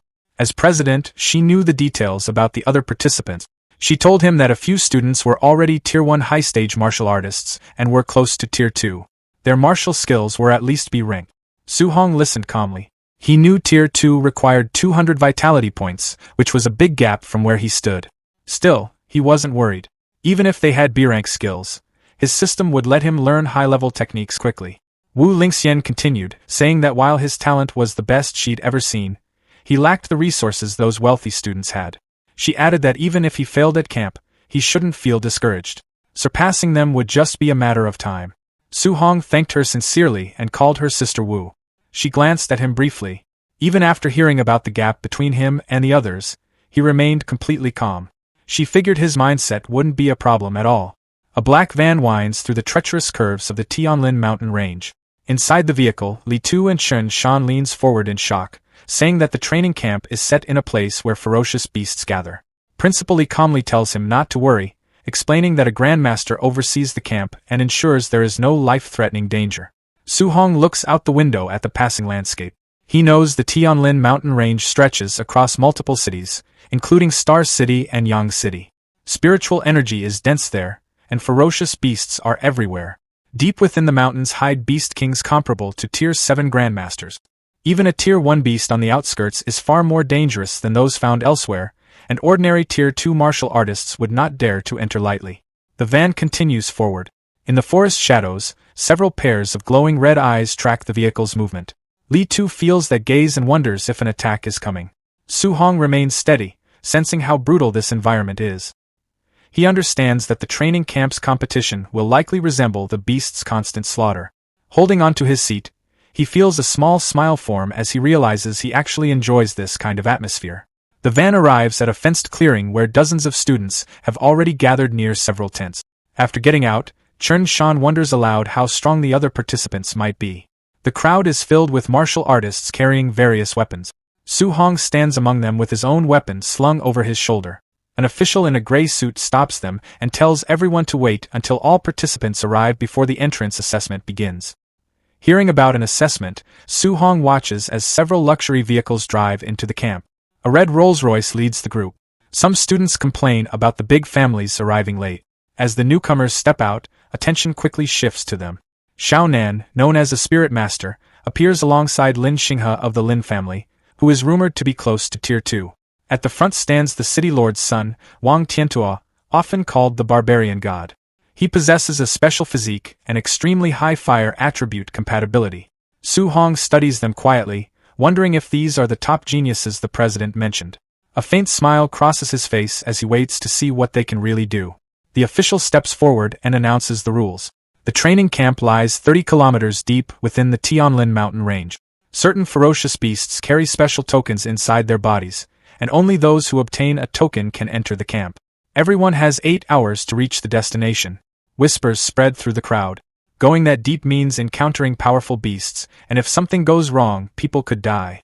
While many grow uneasy, Su-hong stays calm. In his view, 8 hours is more than enough time to hunt extra beasts and earn martial value. When someone asks what happens if they run into beasts far beyond their level, the official replies that they should consider themselves unlucky and eliminated, though rescue will eventually come. Complaints immediately erupt, with students arguing that the rules are unfair and depend too much on luck. The official's expression turns cold as he reminds them that the world is not a game. On the all-heavens battlefield, a stronger expert could kill them instantly, and no one would listen to protests. If they want to survive, they must act carefully. Overpowering the weak and winning through numbers are realities of the battlefield. A student in formal attire mocks the protesters, calling them trash who should quit early. An angry student points at him and challenges him to repeat it. The mocking student responds by calling him a coward and threatening to cripple him. The official interrupts and makes it clear that violence is forbidden inside the camp itself, but once they enter the mountains, there will be no interference. Snatching tokens or settling grudges is entirely up to them. The two hostile students continue glaring at each other. Watching all this, Su-hong quickly realizes that the camp is designed to push participants into fighting. By his estimate, more than half of them will be eliminated under these rules. Another thought surfaces in his mind. Fighting these students could bring him a huge amount of martial value. The official checks his device, which lets out a loud beep. He announces the start of the assessment and orders everyone to move. The students rush forward in a chaotic wave, disappearing into the dense forest of the Tianlin mountain range. Not far inside the woods, the rivalry between the suit-wearing student and his challenger finally explodes. The student in the suit mocks his opponent and tells him to come over if he wants to be sent rolling back home. His opponent, burning with anger, shouts that if he wants to be eliminated so badly, he will grant his wish. He rushes forward with a flaming fist and yells that he is finished. The suit-wearing student answers with a punch wrapped in cold blue energy. The two forces crash into each other, triggering a violent burst of light and wind that rips through the surrounding foliage. A rapid exchange follows as blue energy surges again and again, gradually overpowering the flames in a string of heavy impacts. High above on a thick tree branch, Su-hong stands quietly, watching the fight unfold. He had wanted to witness the strength of these so-called geniuses for himself, but what he sees leaves him disappointed. The clash is flashy, yet far from impressive. In his mind, even if he defeats them, the martial value gained would be minimal. After a brief glance, he turns away, planning to hunt stronger ferocious beasts instead. Below, the suited students start mocking his opponent, saying that a pauper will always remain a pauper, and questioning what hard cultivation can achieve compared to a family's long-term accumulation. His opponent angrily tells him to shut up and stop dragging working-class people into it. The suited student laughs and repeats the insult. The words make Su-hong pause mid-step.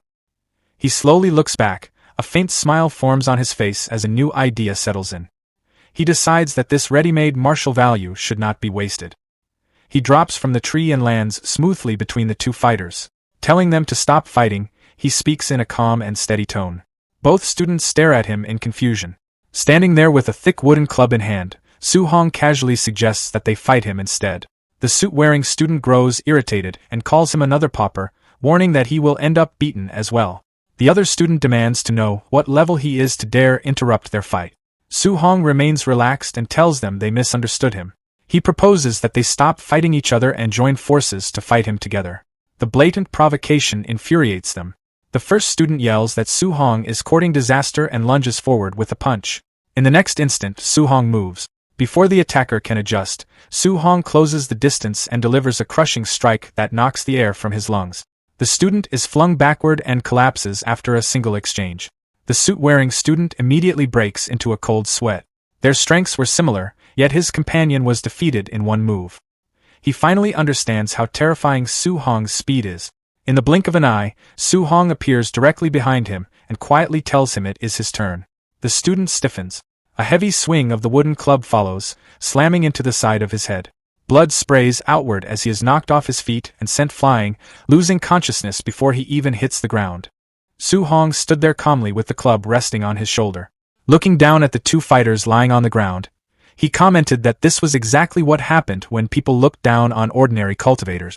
Far away, inside a monitoring room, several observers watched everything on a huge digital screen.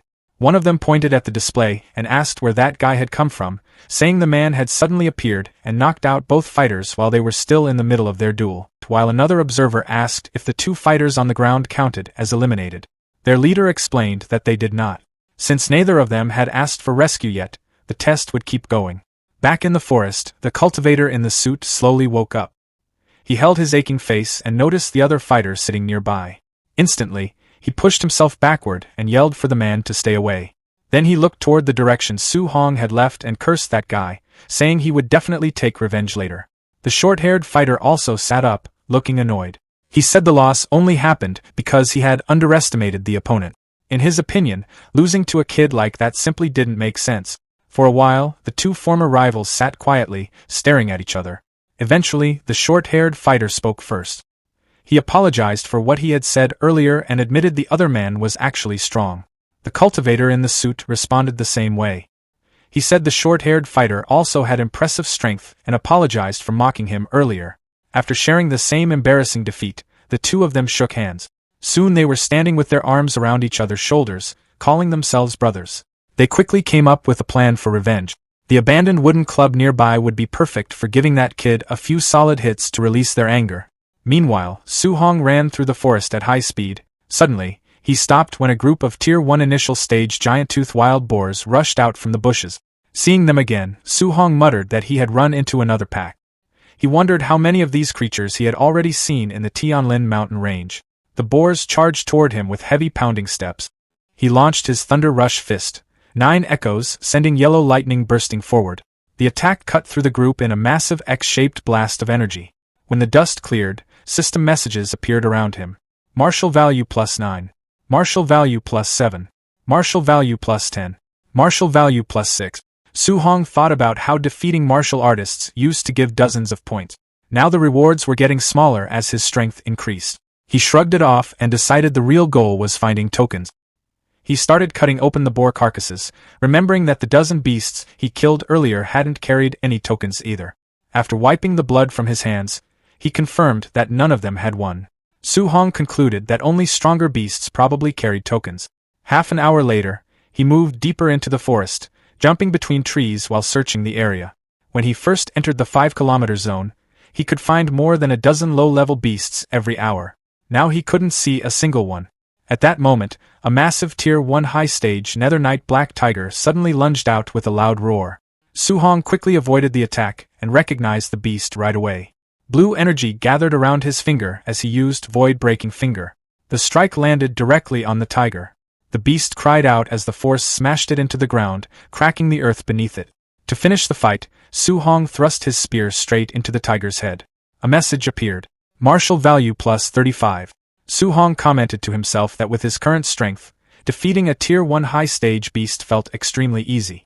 He then searched through the tiger's stomach and finally pulled out a red and gold token covered in blood. Looking at it, Su Hong remarked that it had taken almost 3 hours just to find a single one. Thinking about it, he compared the situation. Low-level boars appeared everywhere, while high-stage beasts like this tiger were rare. The stronger beasts gave more value, but there were far fewer of them. After considering it for a moment, Su Hong decided that quantity was the better option. Hunting lots of weaker beasts near the outer areas would let him gather martial value much faster.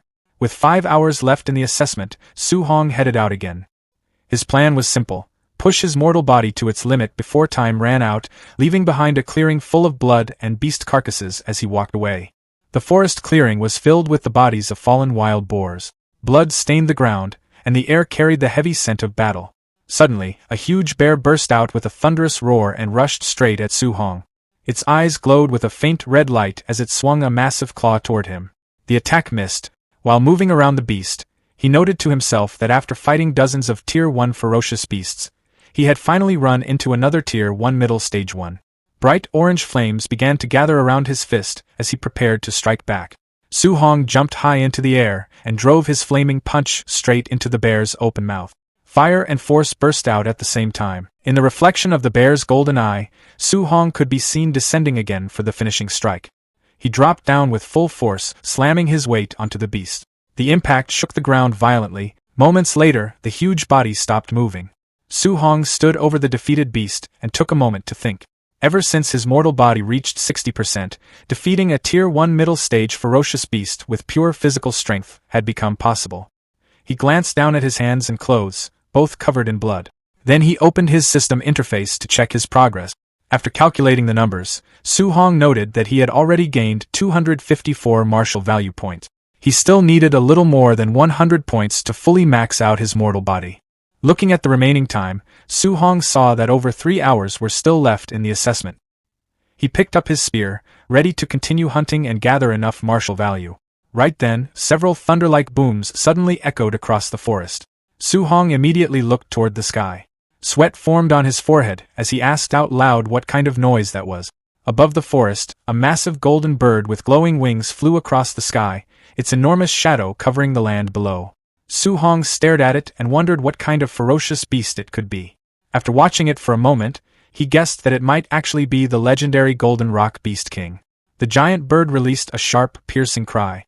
With a powerful flap of its wings, a huge shockwave spread across the forest.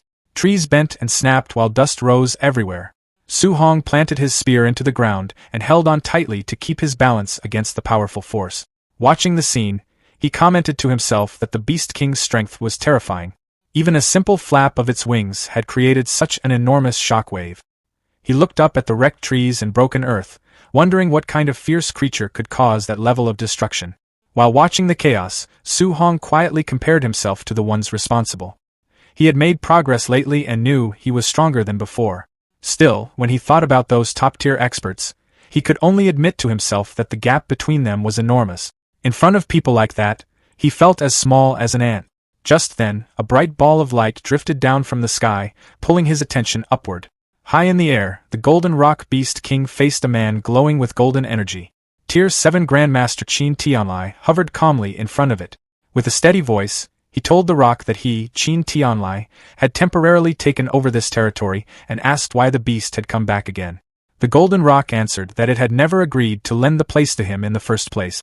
Qin Tianlai didn't seem bothered. He simply said that if the rock refused, then he would keep beating it until it changed its mind. The moment he finished speaking, he rushed forward with a powerful strike. The impact thundered across the sky. The rock cried out and flapped its wings, sending out a desperate shockwave. Qin Tianlai treated the attack like it was just noise. Golden energy burst out again and again as he launched a continuous barrage, forcing the Beast King backward. In the end, the rock had no choice but to retreat in embarrassment. As it fled, it shouted that Qin Tianlai should just wait. Qin Tianlai answered in a cold tone, telling it to stop talking nonsense and leave. After that, the Grandmaster took a slow breath and looked down at the mountains where the examinees were scattered. Using his voice to reach everyone, he announced that the students shouldn't panic and that the assessment would continue. Down below, Su-hong watched the scene with wide eyes. He couldn't help asking himself if that was really the strength of a Tier 7 human martial artist. In his heart, he quietly promised that one day he would reach that level too. Qin Tianlai soon flew back toward the monitoring base. He passed over the facility and landed smoothly. Two Tier 5 martial artists, Lin Zhe and Bai Mu, quickly came forward to greet him. They praised his strength, saying he looked even more impressive than the rumors suggested. Qin Tianlai waved it off and told them to stop flattering him. Instead, he said they should head to the monitoring room and check which students had managed to endure the Golden Rock's pressure. Inside the monitoring room, the surveillance screens showed students scattered across the mountain. Most of them were lying on the ground after the pressure earlier. Still, a few names quickly caught Qin Tianlia's attention. He pointed to Wang Tiantua first. The boy was a Tier 1 high-stage martial artist with a vitality of 340 and the barbarian god body. Qin Tianlai remarked that the Star City Lord, despite having more than 100 children, had finally produced one decent kid. Next, he noticed Lin Xinghe. This student was also Tier 1 high stage and had escaped the pressure by using extremely smooth movement technique. His compatibility with the wind attribute was an impressive 96%. Then there was Xiao Yan, a Tier 1 middle stage spirit master with 290 vitality. According to the data, he had used mental power to counter the pressure earlier. After looking through the information, Qin Tianlai felt somewhat disappointed. All of these talented students came from major families. He then asked if there were any notable students from the schools, especially Star City No. 1 High School. Bai Mu replied that most of those students were only at the Tier 1 initial stage. Hearing that, Qin Tianlai lost interest. He casually commented that Star City didn't seem worthy of its reputation and started preparing to leave.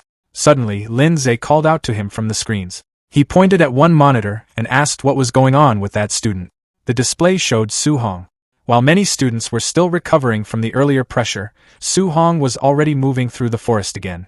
Not only was he standing, he had started hunting ferocious beasts as if nothing unusual had happened.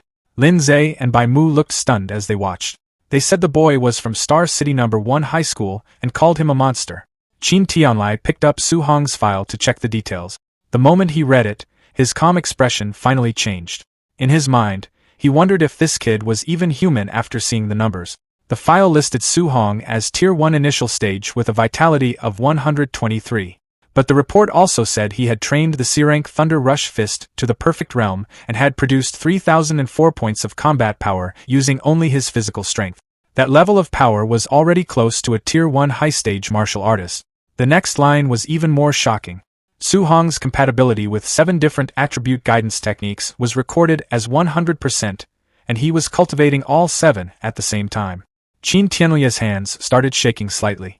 To him, it felt like he had just found a genius who might appear only once in 1,000 years. In his mind, he thought he had truly struck gold. But then he noticed something strange. He wondered why Su-hong was still only at the Tier 1 initial stage.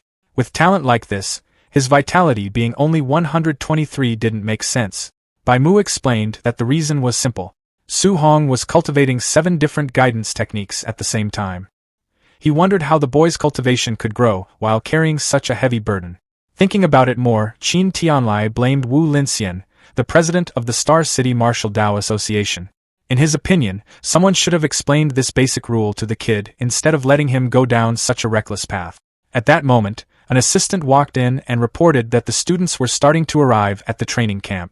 Hearing this, Qin Tianlai decided he might as well go see things for himself. When he arrived, he quickly met the 3 standout students, Wang Tiantua, Lin Xinghe, and Xiao Yan. The 3 of them stepped forward respectfully and bowed to him. Qin Tianlai looked them over briefly and simply said that they were doing very well.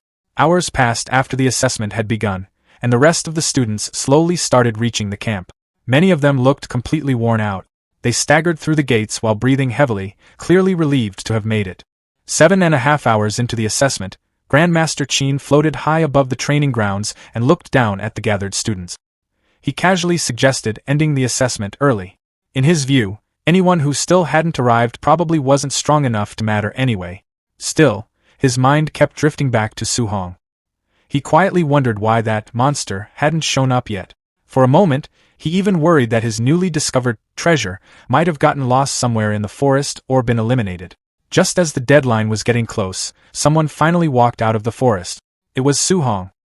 His entire body was covered in blood. While walking toward the camp, Su-hong told himself that he had been so focused on collecting martial value that he almost forgot about the time limit. As he entered the camp, many students turned to stare at him.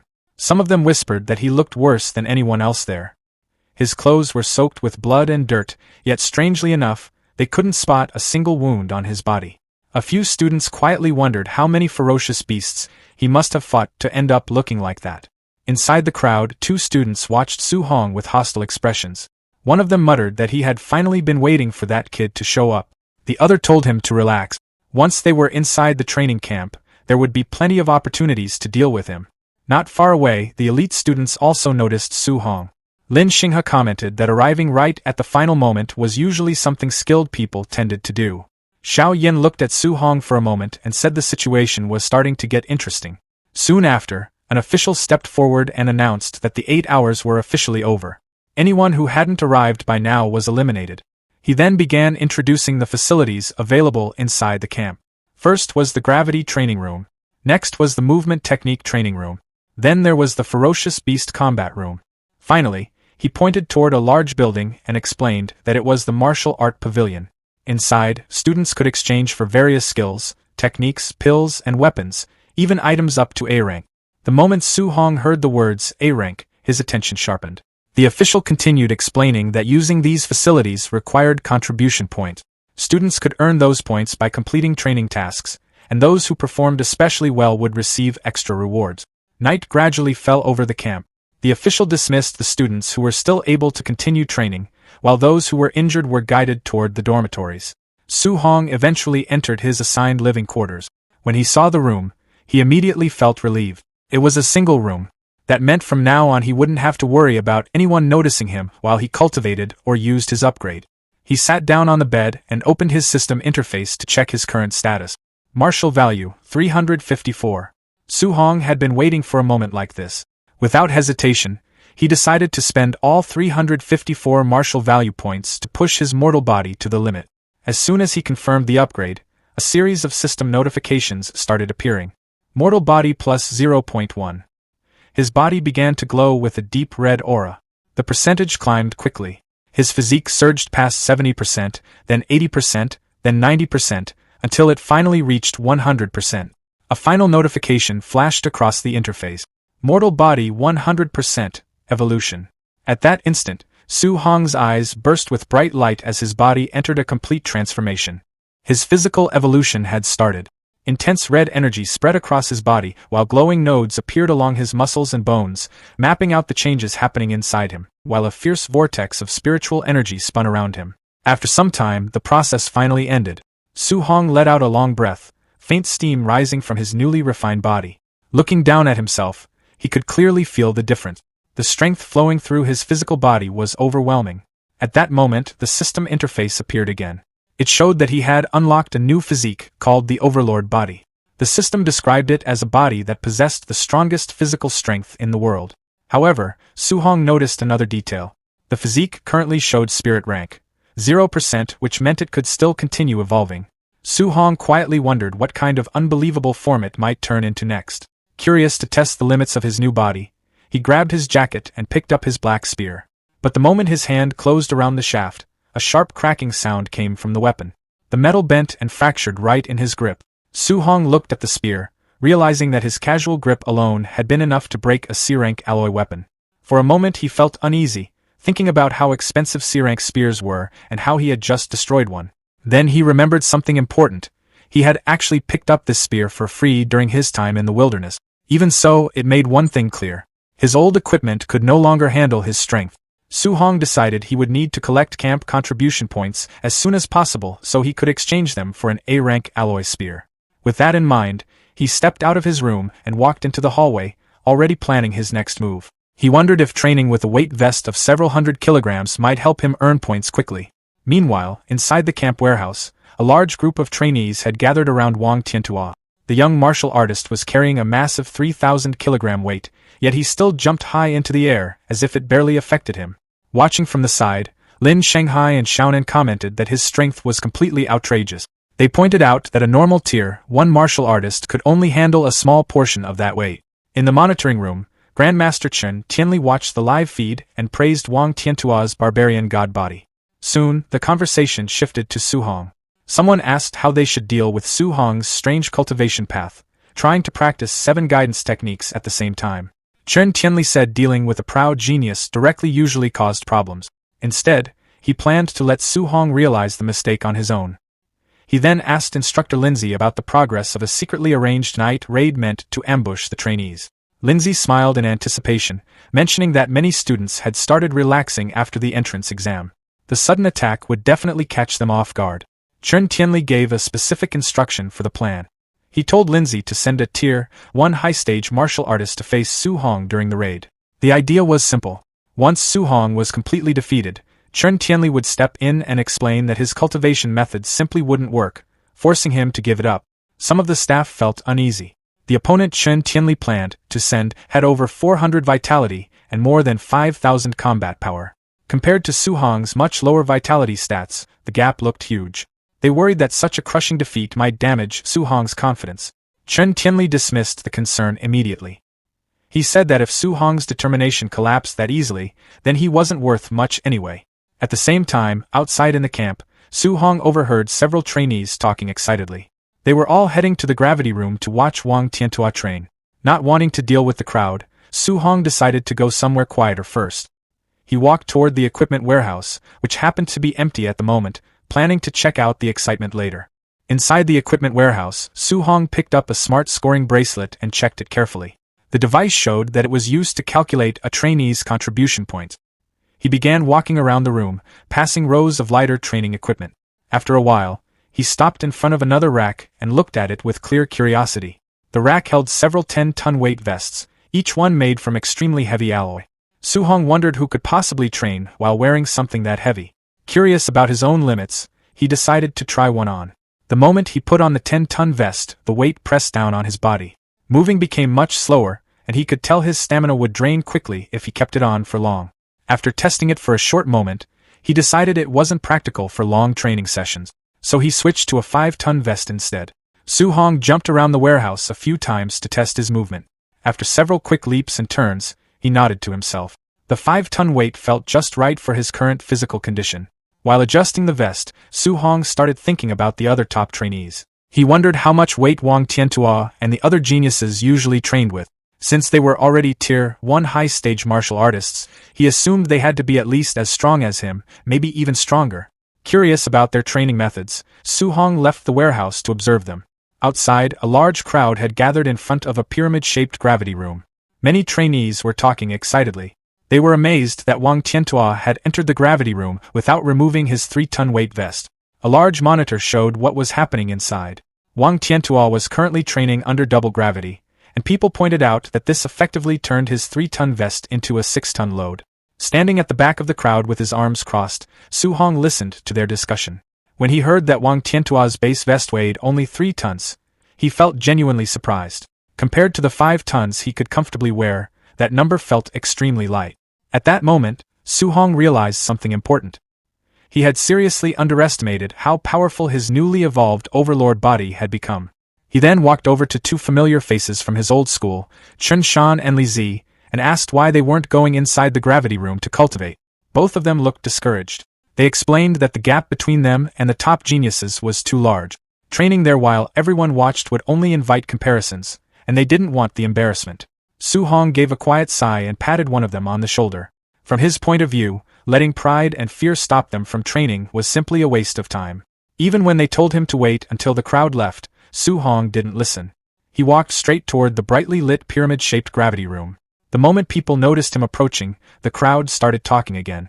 Some of them mocked him, assuming he wanted to challenge Wang Tiantua's record. Several trainees joked that he was being arrogant, especially since it didn't look like he was wearing any kind of weight suit. Su Hong ignored all of it and stepped through the entrance. As he walked inside, he quietly thought about how expensive facilities like this were usually limited to elite aristocratic families. Since he had access to it now, he had no intention of wasting the opportunity. Inside the high-tech training room, Su Hong calmly considered his limit. Under his tracksuit, he was secretly wearing the 5-ton weight vest. If he set the gravity to double, the pressure on his body would reach 10 tons, which he estimated he could only endure for about 10 minutes. Instead of pushing too hard at the start, he decided to pace himself. So he adjusted the control dial to 1.5 times normal gravity. The pressure increased instantly. A heavy invisible force pressed down on his entire body, and Su-hong let out a low grunt while adjusting his stance. Outside, the crowd watched everything through the monitor. Since they didn't know he was wearing the 5-ton vest, they thought he was training with no extra weight. Seeing him struggle under just 1.5 times gravity, many of them started laughing. Some of them mocked him openly, saying he couldn't even handle such a basic setting. Others pointed out that he had been the last person to finish the entrance assessment, which only reinforced their belief that he was weak. Inside the room, Su-hong paid no attention to any of that. He sat cross-legged on the floor and began cultivating, a fiery red aura slowly rising around him. He soon noticed that the intense gravity made it much harder to circulate his guidance technique. However, the pressure also pushed his body to adapt faster, and his cultivation speed increased significantly. For 2 full hours, Su-hong stayed seated in the gravity room, continuing his training. Sweat soaked his clothes as he pushed his body further, while his eyes carried a faint blue glow. The effort paid off. When he checked his system panel, he saw that his water, earth, and wind guidance techniques had each increased by 1 level. His vitality had also risen from 126 to 130. Finally, Su-hong stood up and turned off the gravity machine. The effectiveness of the room impressed him. As he walked toward the exit, he started thinking about how useful the camp's movement technique room and ferocious beast training room might be. Completely exhausted, Su-hong stepped out of the facility. Sweat covered his face, and he wiped it away as he walked forward. 2 trainees who had been waiting nearby immediately started mocking him again. They still believed he had trained under 1.5 times gravity without any weight. One of them laughed at his tired appearance and bragged that he could easily sleep overnight under those conditions. Su-hong didn't bother arguing with them. Instead, he casually complained about how hot the room had been and how uncomfortable his gear felt. While saying that, he unzipped his tracksuit. Underneath it, the massive 5-ton weight vest became clearly visible. The 2 trainees stopped talking the moment they saw it. Their eyes stayed fixed on the heavy equipment that had been hidden under his clothes the entire time. The 2 trainees had been watching when Su-hong finally took off his weight vest. They assumed it was only around 500 kilograms. They admitted he did okay lasting that long, but still talked like he wasn't anything special. As he let the vest drop to the ground, they casually said he couldn't even compare to the camp's top genius, Wang Tanhua. Right then, the crowd suddenly got noisy. Someone pointed out that Wang Tanhua had just come out of the gravity room. People immediately started talking, saying he had endured 6 tons of pressure for more than 2 hours. Wang Tanhua walked out drenched in sweat, breathing heavily, while others praised him as the strongest in the entire training camp. He took off his heavy vest and tossed it aside without much care. The moment it hit the ground, the impact made the floor shake, startling the trainees nearby. Wang Tanhua rolled his shoulder a bit, looking relieved, and mentioned that the weight had been seriously exhausting. Lin Xingyi walked up, casually fanning himself, and suggested they compete in the movement technique room. Wang Tanhua shook his head right away, saying Lin Xingyi practiced an A-rank wind movement technique, and going against him in speed would just be asking to lose. Su-hong, standing nearby, caught that part of the conversation and became interested the moment he heard A-rank movement technique. He figured that even though his overlord body had given him huge raw strength, his speed and agility still needed work. With that in mind, he smiled slightly, seeing a good chance to improve. He followed the crowd to a dome-shaped training room, curious to see the A-rank Flying Swan's startling cloud step in action. Inside, everyone was focused on the monitors. Some trainees commented that Lin Xingyi had set the arrow-dodging simulation all the way to level 10, the highest difficulty. On the screen, Lin Xingyi moved incredibly fast, weaving through a non-stop storm of arrows with ease. His movements looked smooth and controlled, and at one point, he even closed his eyes midair while avoiding the attack. At the same time, pink petals seemed to drift around him, adding a dramatic flair that left the audience staring in amazement. Watching quietly, Su-hong commented that the technique was impressive. Almost immediately, his system interface popped up in front of him. It showed that just by observing, he had already copied the Flying Swan's startling cloud step and unlocked it at 1% proficiency. Su-hong studied Lin Xingyi's movements more carefully, then stepped forward, planning to try it himself. His action caught people's attention right away. Some of the trainees started laughing, saying it was ridiculous that he thought he could pick up such a complicated A-rank movement technique after seeing it just once. Su Hong paid no attention to the mocking voices around him. Instead, his awareness shifted into the system's virtual training space, where he faced a simulated version of Lin Xingyi. Inside that space, he trained non-stop, weaving through fast and relentless attacks while adjusting his movements again and again. As the practice continued, his mastery of the technique climbed rapidly, jumping from 8% all the way up to 93% in a short time. Soon, the system sent him a notification, letting him know he had officially reached the basic level of the skill. Su Hong stood there, clearly pleased. He had just secured his first A-rank movement technique. As the system prepared to pull him back to reality, he quietly noted that copying Lin Xingyi's flashy style as a reference felt a bit over the top. Once he returned, he decided he was done with the movement technique room. He figured his next stop would be the ferocious beast room, where he could hunt and earn martial value while boosting his vitality. But as he started thinking about it, he noticed something strange. The entire crowd was staring at him, some even holding up their phones and commenting on how dramatic his movements looked. That's when Su Hong realized what had happened. While he had been training inside the virtual space, his real body had been copying all those exaggerated movements in front of everyone. Not wanting to deal with that attention, he immediately took off at full speed, ignoring people calling out for him to do it again. At the same time, he decided he wouldn't use Lin Xingyi's style as a reference like that again. As he moved away, his senses picked up something unusual. Someone was following him. A short distance behind, the suited student carried a wooden club, while the rugged student from the entrance assessment walked beside him. The two had been tracking Su Hong and had already guessed he was heading toward the ferocious beast room. They quietly planned to block his exit later and deal with him when he came out. When Su Hong arrived at the large facility, he saw a crowd gathered near the entrance. Not far from the doors, Wang Tanhua and Xian were in the middle of a tense exchange. Wang Tanhua laughed and said Xian wanted to compete with him in beast hunting to decide who the top trainee really was. He then asked if she seriously thought her spiritual telekinesis could stand against his barbarian god body. Xian responded without hesitation, saying he was the one underestimating the power of a spirit master. Hearing that, Su Hong became curious. It was a fighting style he hadn't seen before, so he decided to hold off on earning points for now and watch her first. Through the observation window, he saw a simulated forest environment, and then something unexpected. Xian was slowly descending from the air toward a group of black tigers. Su Hong watched closely, noting that walking through the air like that was usually something only high-level grandmasters could do. He figured this must be part of a spirit master's ability. With a simple motion of her glowing hand, Xian activated her power. Thin streaks of golden light shot forward instantly, piercing through the heads of 3 high-stage Tier 1 black tigers at the same time. The beasts dropped immediately. Su Hong focused on the attack, trying to understand what that strange flowing light really was. Then, a massive bear-like creature wrapped in a red aura charged from behind her.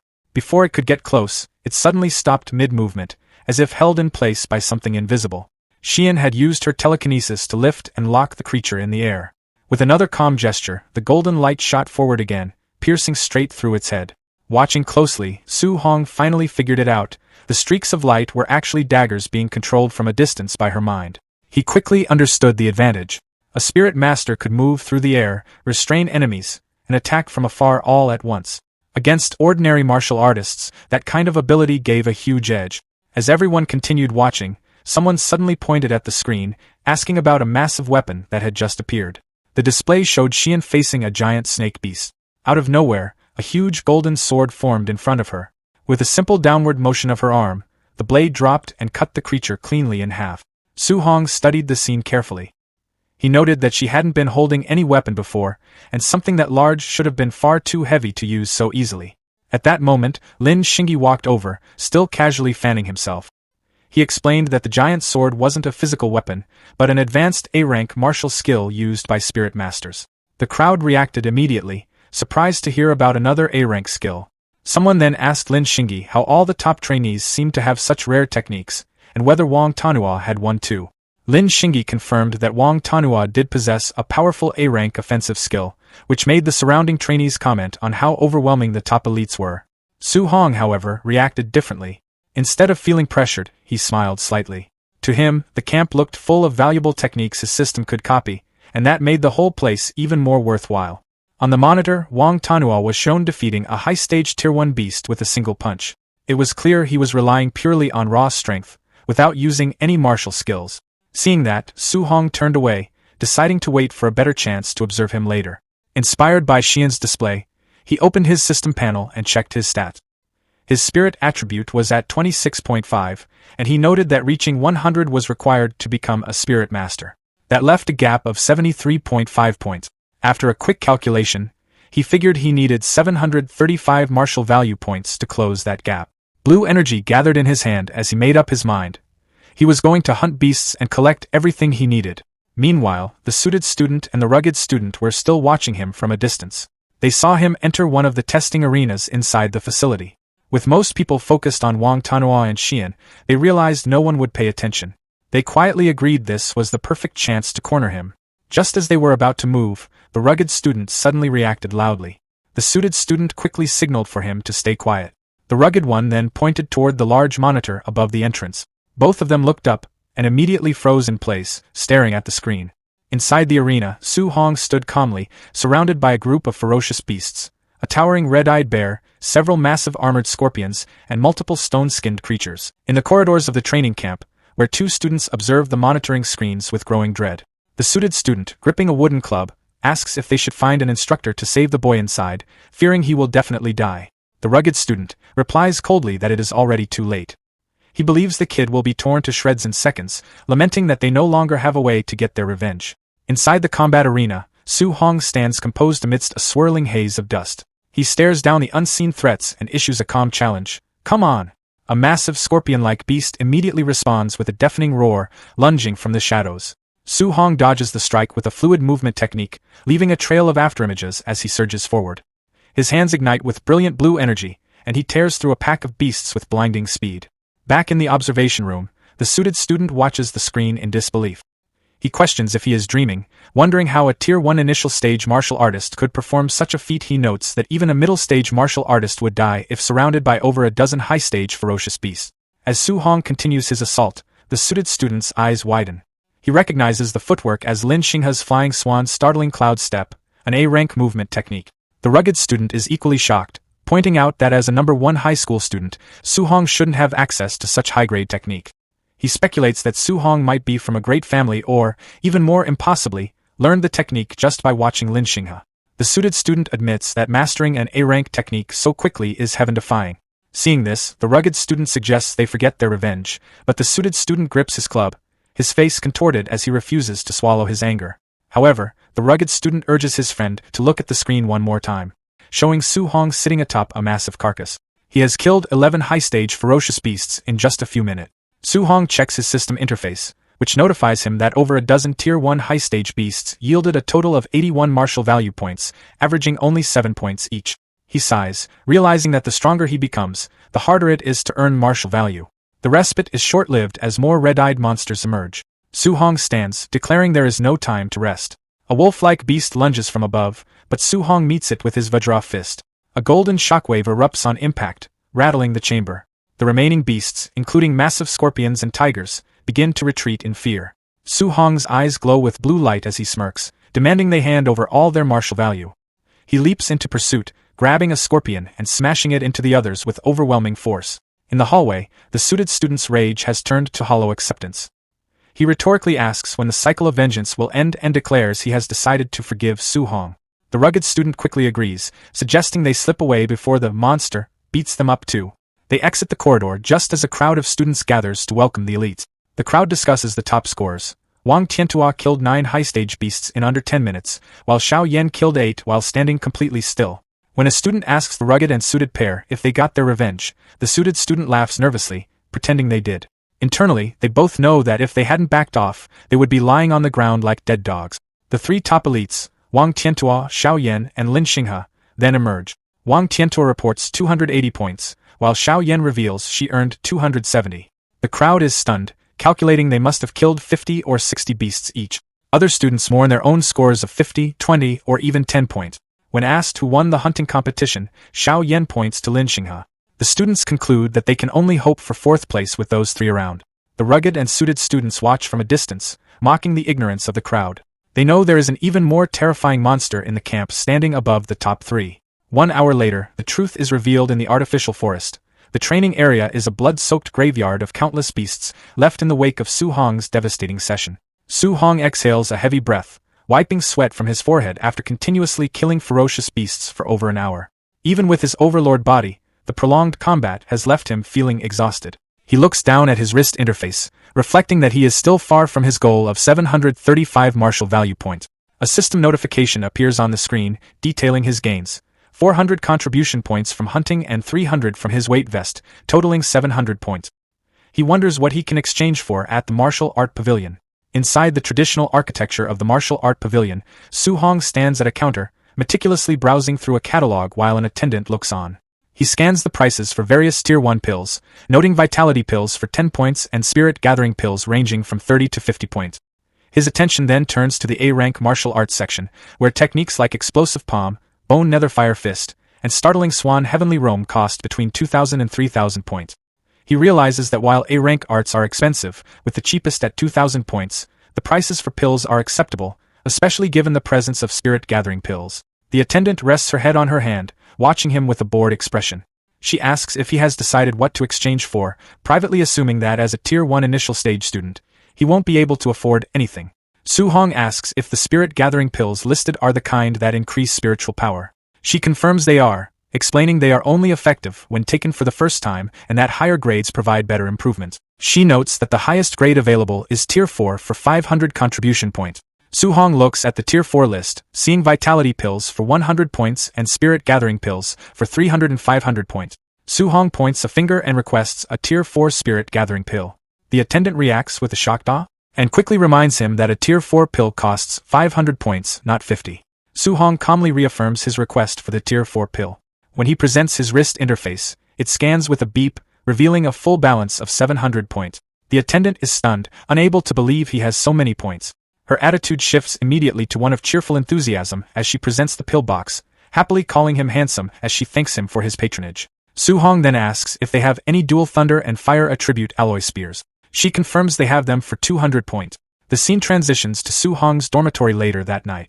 Mounted on the wall are his new weapons. A pair of C-rank dual thunder and fire attribute spears, known as Thunder Fire Spears, tipped with red tassels. Su Hong sits on his bed, viewing his updated status window. His vitality has reached 135 and his spirit is at 26.5. His overlord body physique is at 1% spirit rank. His guidance techniques for thunder and heavenly fire have reached level 4, while water marsh, thick earth, and spirit wind are at level 3. Su Hong notes that the improvement from this single day is greater than what he achieved in an entire previous week. He calculates that with his spiritual power at 26.5 and his 490 martial value points, he is still 25.5 points short of the 100-point mark. He opens a box to reveal a glowing golden pill resting on a red cushion. Holding the pill up, he expresses his hope that it will provide the 25.5 spiritual power improvement he needs. He places the pill in his mouth, his eyes filled with resolve as he declares his absolute determination to become a spirit master. The moment the glowing, green, pearl-like pill activated, Su Hong felt it kick in instantly. A stream of vivid green energy spread through his body, lighting up his internal pathways like neon wiring. The tension in his nerves melted away, and the exhaustion he'd been carrying just faded. Sitting cross-legged on his bed, he let his mind settle. As things cleared up, his senses stretched outward, quietly mapping out every corner of the room. When he finally opened his eyes, they shimmered with a bright blue glow. Checking his system, he saw the update. His spirit stat had jumped by 24 points, landing at 50.5. He did the math in his head and realized he was frustratingly close. With 490 martial value points and his new stat boost, he'd only reached 99.5%. Just 5 points short. He couldn't help but think he should have taken down one more beast earlier. Now, there was nothing to do but wait until tomorrow. With a quiet sigh, he lay back down to rest. Meanwhile, over in the brightly lit warehouse, the camp staff had gathered. Instructors dressed in dark uniforms stood around, going over trainee profiles and trading opinions. One of them questioned why someone from the prestigious Martial Dao University had been assigned to work with new recruit. Bu Jingfang didn't hold back. He reportedly scoffed and dismissed the trainees as fake geniuses, saying they weren't even worthy of being his high school sparring partners. That comment got a reaction. A bald instructor laughed and pulled up Wang Tinto's profile, pointing out that the guy had a vitality of 340, something Bu Jingfang himself had never reached. That clearly caught him off guard. Then a gray-haired instructor added that Lin Xingyi's vitality was over 300, and another chimed in that his own student was already a spirit master. Now Bu Jingfang looked confused. He pointed out that his assigned target, Su Hong, only had a vitality of 123. He questioned why he got stuck with someone so weak while everyone else had strong trainees. The others found that odd too, considering Bu Jingfang was the strongest among them. Some even wondered out loud if Grandmaster Qin Tianli had made a mistake. Perfect timing. Qin Tianli walked in with Linda and Ba, immediately shutting that down. He made it clear there was no mistake. Bu Jingfang, clearly annoyed, complained that the assignment felt insulting. In response, the Grandmaster explained that Su Hong's actual combat power could rival a high-stage Tier 1 martial artist. That statement hit the room like a shockwave. The instructors couldn't wrap their heads around it. How could someone with just 123 vitality be that strong? Qin Tianli simply said some details were classified and told Bu Jingfang he'd understand once they fought. Still not impressed, Bu Jingfang reportedly sighed and said that with his own vitality nearing 500, this whole thing felt like straight-up bullying. That earned him a sharp smack on the head. The Grandmaster, visibly irritated, told him to stop talking and focus on the mission. He ordered him to go all out, no holding back, and beat Su Hong until he started questioning his life choices. Rubbing his head, Bu Jingfang asked if the Grandmaster had some kind of grudge, adding that he wouldn't take responsibility if he accidentally crippled the kid. In response, Qin Tianli reportedly grinned and told him to go as ruthless as he wanted, even promising rewards if things got that far. At that point, Bu Jingfang was all in. With the order given, the operation began. The instructors moved out fast, launching their ambush under the cover of night. Outside, the camp sat quiet under a light layer of snow, calm for about 5 seconds. Then chaos exploded inside the dorms. Masked instructors smashed through doors, catching trainees completely off guard. Panic spread instantly. Shouts, confusion, people scrambling, some literally yelling for a second to get dressed. Su Hong woke up the moment the noise hit. Sitting up, he quickly figured the camp was under attack. His eyes locked onto his door just as 2 massive slash marks ripped through it from the outside. A second later, the door burst apart. Bu Jingfang stepped in, sword in hand, its blade glowing with a deep purple energy. He wore a confident smirk like this was going to be easy. Without hesitation, he unleashed a cross-shaped strike that tore through the floor. Su Hong reacted instantly, jumping back as the attack shattered the ground where he'd been. As debris scattered, Su Hong recalled rumors about assassins targeting camps like this. For a second, he wondered if this guy was one of them. Landing smoothly, he grabbed his new spear and took a defensive stance in the rec room. The attacker was masked, and Su Hong couldn't yet read his strength. Bu Jingfang didn't give him time to think. He leaped forward again, bringing down a massive arc of purple energy. Mid-attack, he mocked Su Hong, reportedly calling him an unlucky Tier 1 brat. That voice, and the aura behind it, gave it away. Su Hong quickly realized this wasn't some alien assassin. Just a human, a Tier 1 martial artist. And weirdly enough, that made him smile. He saw it as pure luck. If he could defeat this guy, those missing 5 martial value points would be his. That final push right within reach. Up in the air, Bu Jingfang suddenly noticed something was off. Instead of dodging, Su Hong stepped forward, charging straight into the attack. Their weapons slammed into each other in a blinding flash, Su Hong's spear meeting Bu Jingfang's purple energy blade head-on. The impact wasn't clean. It dragged. Bu Jingfang strained almost immediately, his grip tightening as sweat started to form. He reportedly admitted, if only in his own head, that the Grandmaster hadn't been exaggerating. The kid's strength really did match a high-stage Tier 1 martial artist. And then it got worse. As the clash dragged on, he began to panic. It wasn't just skill. Su Hong's raw physical power felt overwhelming, way beyond what a normal Tier 1 should have. Meanwhile, Su Hong stayed completely calm. A red aura flared around his body, and he steadily pushed forward with his spear like he had all the time in the world. Then came the shift. With a sharp battle cry, he unleashed his full strength and swept his spear upward. The move shattered Bu Jingfang's defense instantly, sending him flying back like he'd just been swatted away. Bu Jingfang skidded across the ground, barely holding onto his sword, his arms trembling from the impact. For a second, he just stared, visibly shaken.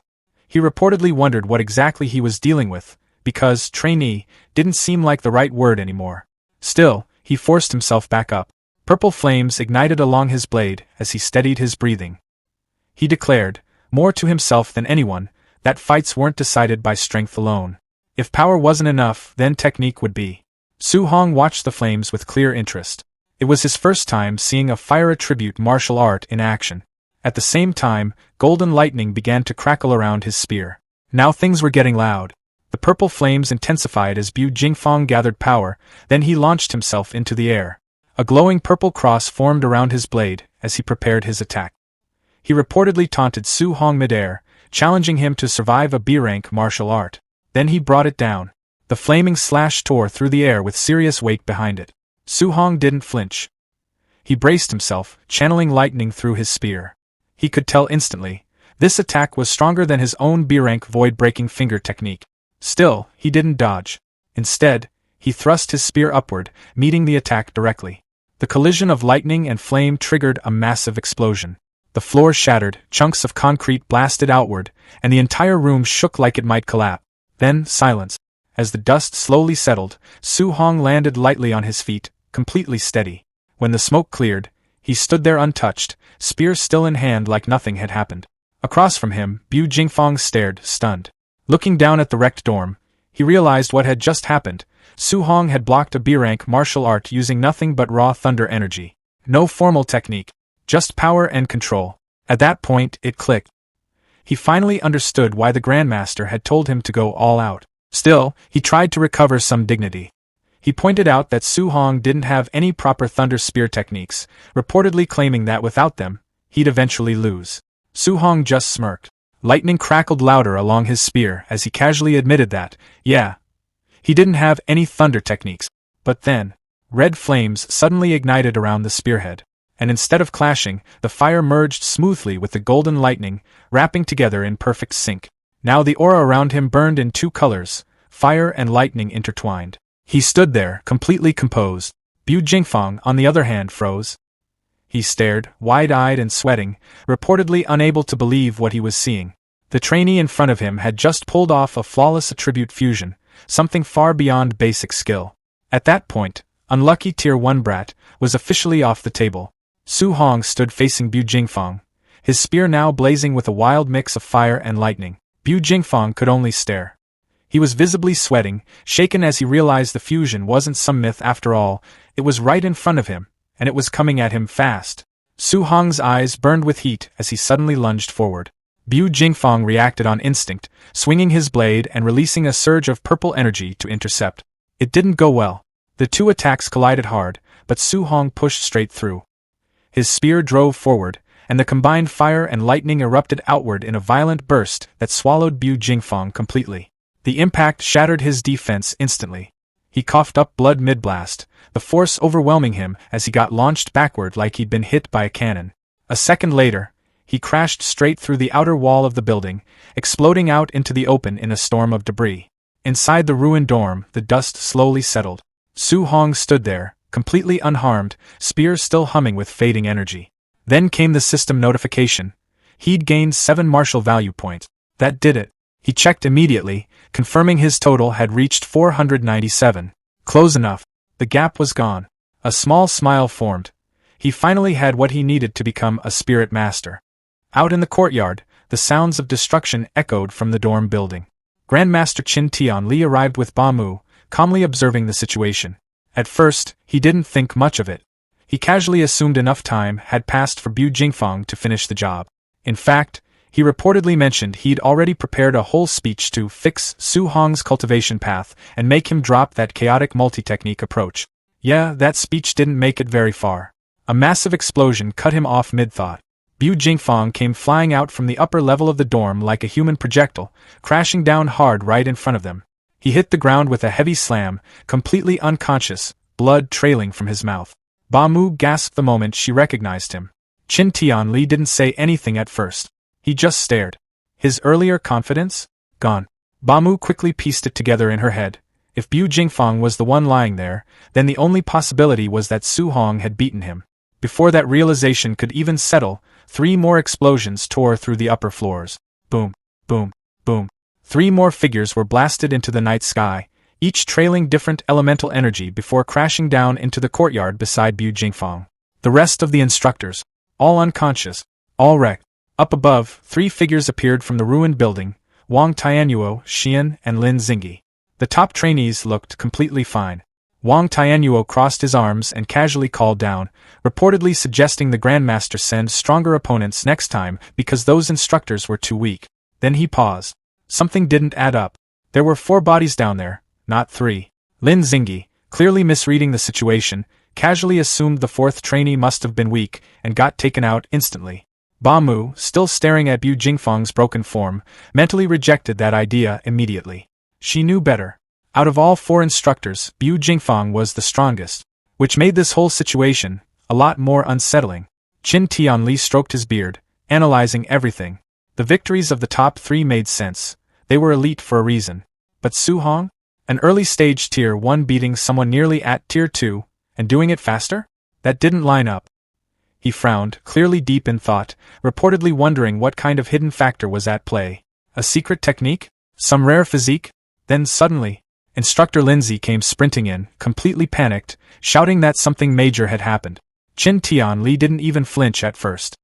He waved a hand dismissively, calmly assuming it was just a casualty. He reportedly said that a few deaths were normal in this kind of harsh training. Lindsay quickly shut that down. Breathing hard, he clarified that no one had died, but Su Hong had used an elemental fusion during his fight. Qin Tianli nodded casually at first, saying that would explain how he beat a stronger opponent. Then it hit him. He froze. A split second later, his aura exploded outward in blazing gold. He grabbed Lindsay by the shoulders and demanded he repeat that, making it very clear he wasn't in the mood for jokes about something that ridiculous. Lindsay, clearly nervous now, insisted it was real. He said he'd seen the monitor feed himself, Su Hong wielding a spear wrapped in both fire and lightning. He even suggested asking Bu Jingfeng if there were still doubts. Slowly, Qin Tianli looked down at the unconscious instructor. And it clicked. The fusion was real. His entire demeanor flipped. Grabbing Lindsay again, this time with pure excitement, he reportedly pointed out that the only known genius to ever achieve dual-attribute fusion had taken over a decade to figure it out. And Su Hong? Less than a month. That contrast hit different. Qin Tianli burst into laughter, openly calling Su Hong a heaven-sent prodigy, a true dragon among men. At that point, Lindsay was completely drained and had to be held up by Ba Mu, who looked just as stunned. Still trying to process it, she asked if attribute fusion was really that powerful, enough for someone at early Tier 1 to defeat an opponent nearly at Tier 2. Qin Tianli steadied himself and confirmed it. He explained that the original pioneer of the technique had been able to suppress Tier 2 opponents while still at Tier 1. That answer only raised more questions. Ba Mu, now clearly intrigued, reportedly asked why something that powerful wasn't widely taught.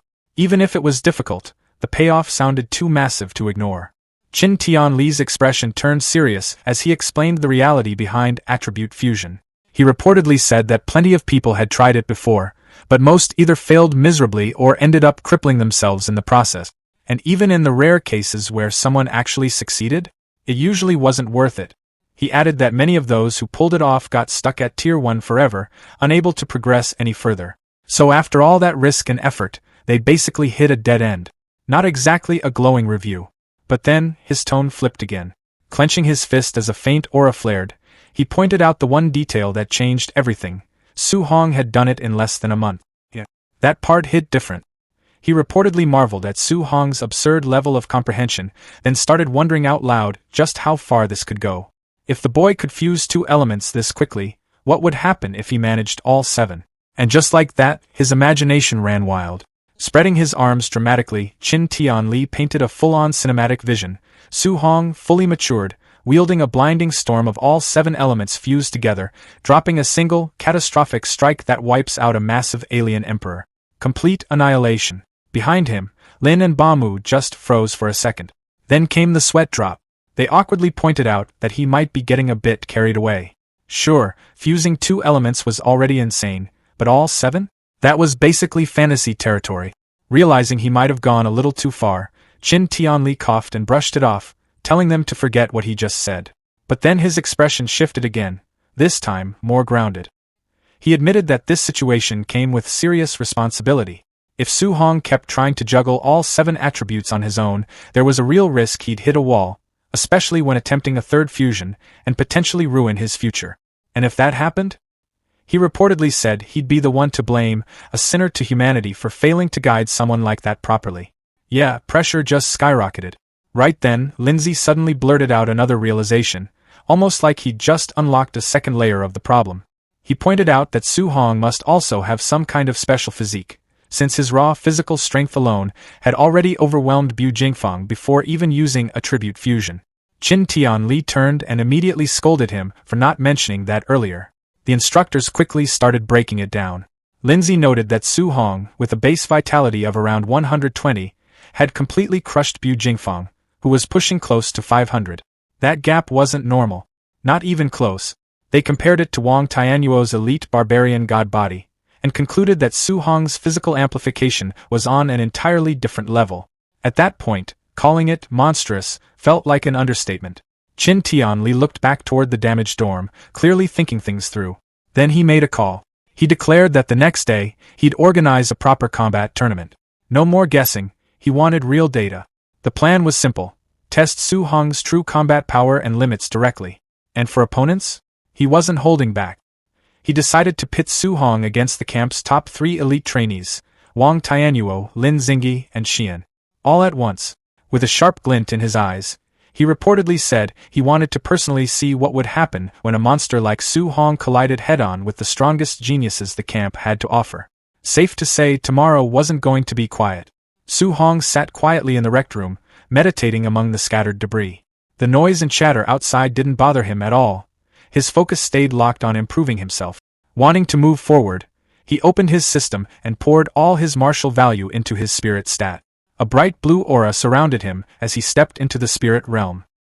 He shut his eyes, taking in the feeling of this new power. When he tried it out, a glowing phantom fist appeared. Controlling it felt a little unusual, like getting used to an extra limb. With a bit of effort, he checked his inner interface and saw that his spirit stat had passed the 100% mark. Curious about how it worked in reality, he turned his attention to his bed and lifted it effortlessly with a single thought. Excitement showed on his face as he rose into the air along with his spear. He realized he could now move through the air and use telekinetic attacks just like Xian. With that in mind, he decided he would copy Xian's A-rank spirit martial art and Wang Tiantua's offensive technique. The next morning, an urgent announcement told everyone to gather within a minute, warning that latecomers would lose points.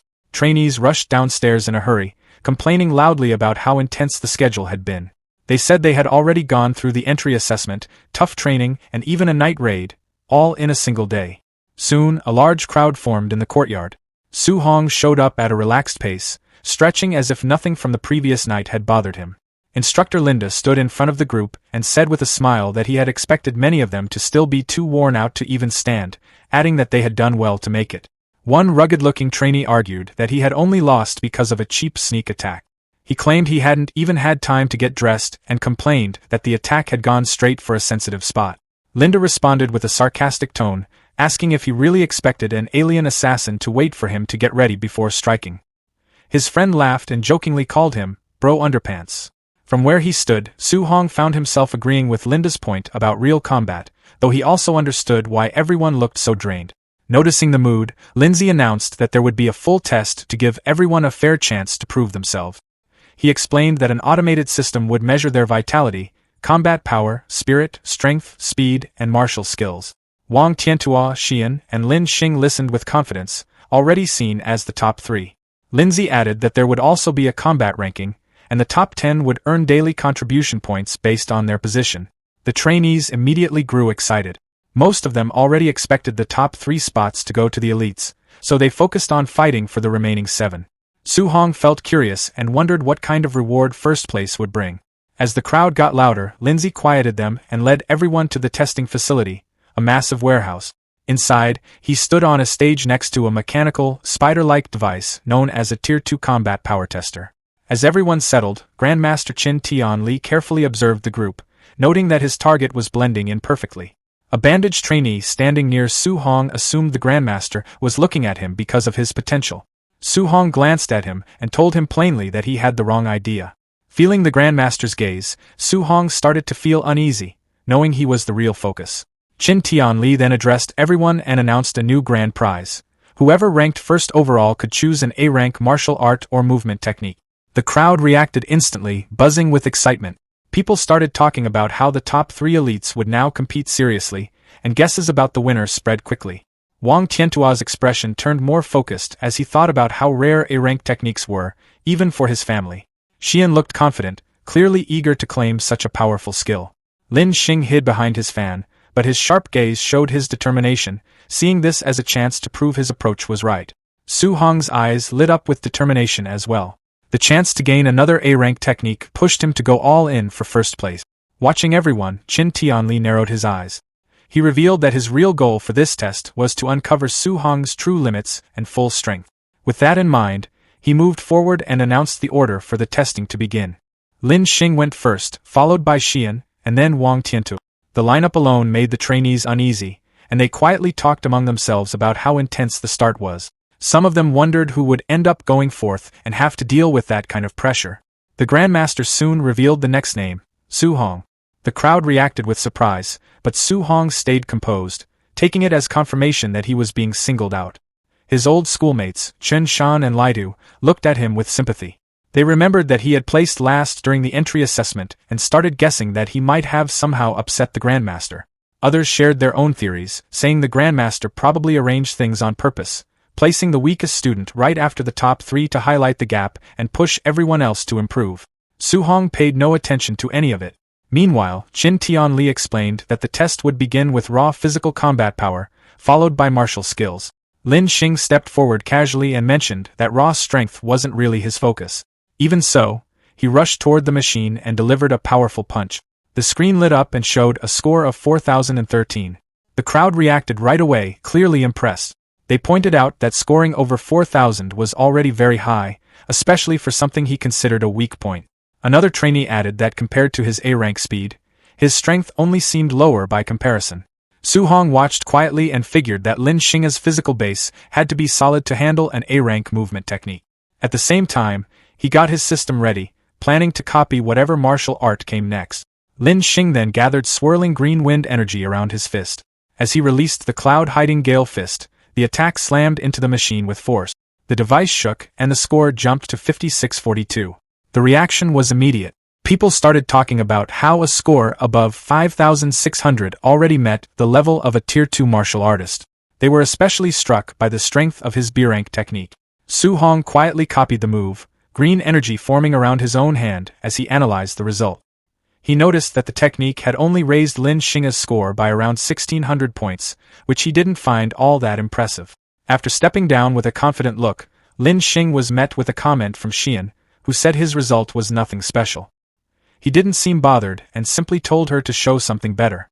Xian then stepped up and recorded a base combat power of 3,253. The trainees commented that it made sense, since spirit-focused fighters usually didn't rely on physical strength. When it was time to use martial skills, her eyes lit up. She used her telekinesis to form a massive golden hammer and brought it down onto the machine with force. Su Hong's system reacted instantly, copying the ability and giving him the spirit attribute weapon condensation art. He felt satisfied as he took it in, thinking that the training camp was full of opportunities. A small smile appeared as he started wondering how many more techniques he could pick up before everything ended. Xian moved fast, swinging her arms straight down as if she'd already decided the result. The massive golden spirit weapon followed her lead and crashed hard into the combat power tester. The hit sent out a burst of force, with sparks flying and the machine shaking under the impact. A moment later, a blue holographic number appeared, 5942. The crowd immediately reacted. People started saying her combat power was close to 6,000, which even surpassed Lin Xing's. Others brought up how she used to be just over 3,200, pointing out that her strength had nearly doubled. Many praised spirit masters, calling them incredibly gifted and saying their explosive strength was on another level. While everyone was caught up in the excitement, Su Hong stood quietly among them. A faint blue aura surrounded him as his mind shifted into the system space. Nearby, a trainee mentioned feeling jealous of Xiao Yan, explaining that spiritual power wasn't just strong, it was flexible too. It could let someone move through the air or control objects, making it extremely useful in real fights. Inside the system space, golden spiritual energy surged around Su Hong, spiraling upward as he raised a finger. The energy gathered quickly, forming a large glowing construct above him, and even the air around it reacted to the pressure. But it didn't last. The construct broke apart almost instantly, turning into scattered golden particles that faded away. Su Hong let out a heavy breath, clearly worn out. He understood that the weapon condensation art could create more than just weapons. It could form almost anything, like furniture or even beasts. But the more detailed and solid the creation, the more spiritual power it required. After testing it, he realized his current level wasn't enough to fully control the technique yet. Sweat formed on his face as he accepted that it wouldn't be easy. Back in reality, he decided he'd take his time learning it. For now, his focus shifted to the next person, Wang Tiantua. He was curious about his martial art. Soon, the announcement came. It was Wang Tiantua's turn. The crowd grew excited again as Wang Tiantua stepped forward, carrying himself with confidence. People started talking about his reputation, saying he had the barbarian god body, a physique known for its overwhelming strength. Many believed that with that kind of power, he had a clear advantage and would take first place. Some even said the real king of combat power had finally stepped up. Su Hong watched quietly, wondering how Wang Tiantua's strength compared to his own overlord body. Wang Tiantua walked up with steady confidence, his eyes focused. He said everyone should pay close attention, adding that this punch would show the difference between him and the rest. Power gathered around his arm as he rushed forward and threw a heavy punch into the machine. The impact spread out with a loud force, sending waves across the arena. The crowd reacted instantly, with people saying they could hardly believe what they just saw. Others called it unreal. They pointed out that his pure physical punch was only about 300 points lower than Lin Qinghe's result when he had used a martial art. That alone showed how powerful the barbarian god body really was.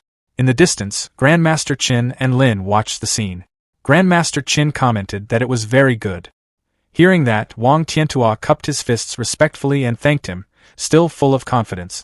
He then said he would use a martial art next, preparing to show something even stronger. Su Hong became more interested, realizing that Wang Tiantua was finally about to reveal his offensive A-rank martial art. At the center of the arena, energy began to gather around Wang Tiantua's arm.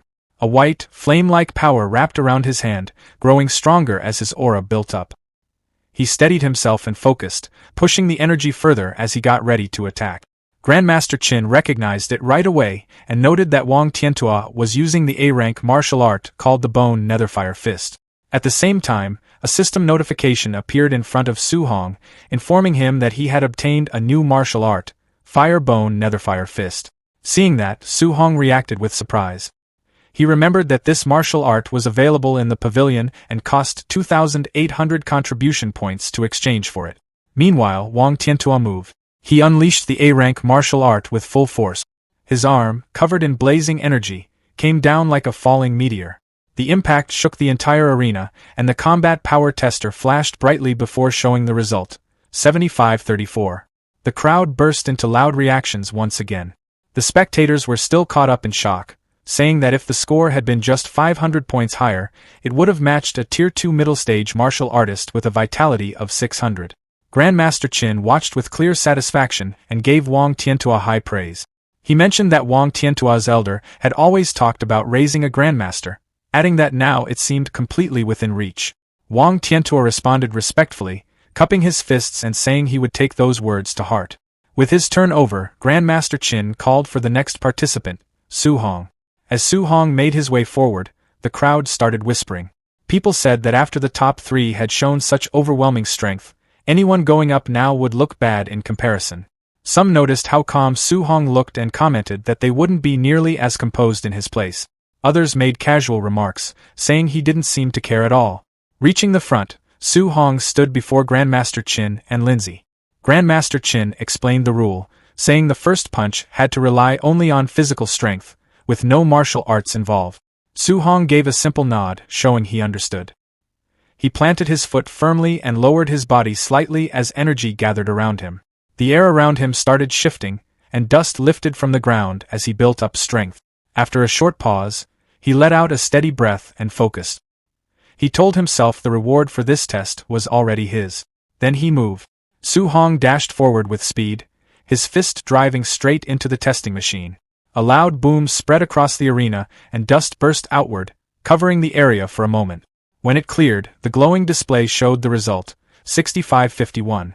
The crowd went quiet for a second, then reactions started spreading. No one had expected a number that high. Grandmaster Qin stared at the result, visibly surprised, even admitting to himself that he had misjudged just how strong Su Hong was. The arena stayed unusually quiet as people kept looking at the number, trying to process it. Then the murmurs started again. Some questioned if the machine had an error after seeing a score above 6,500. Others pointed out that Su Hong used to rank last, yet now he was showing strength on a completely different level. A few trainees even said they used to think Wang Tiantua was unbeatable, but now it looked like someone stronger had appeared. From the observation area, Wang Tiantua, Lin Qinghe, and Xian watched closely. Xian commented on how extreme the number was. Lin Qinghe said that kind of power didn't match a Tier 1 martial artist and insisted Su Hong had to be Tier 2. Wang Tiantua, noticing the difference, admitted to himself that he had been overconfident earlier.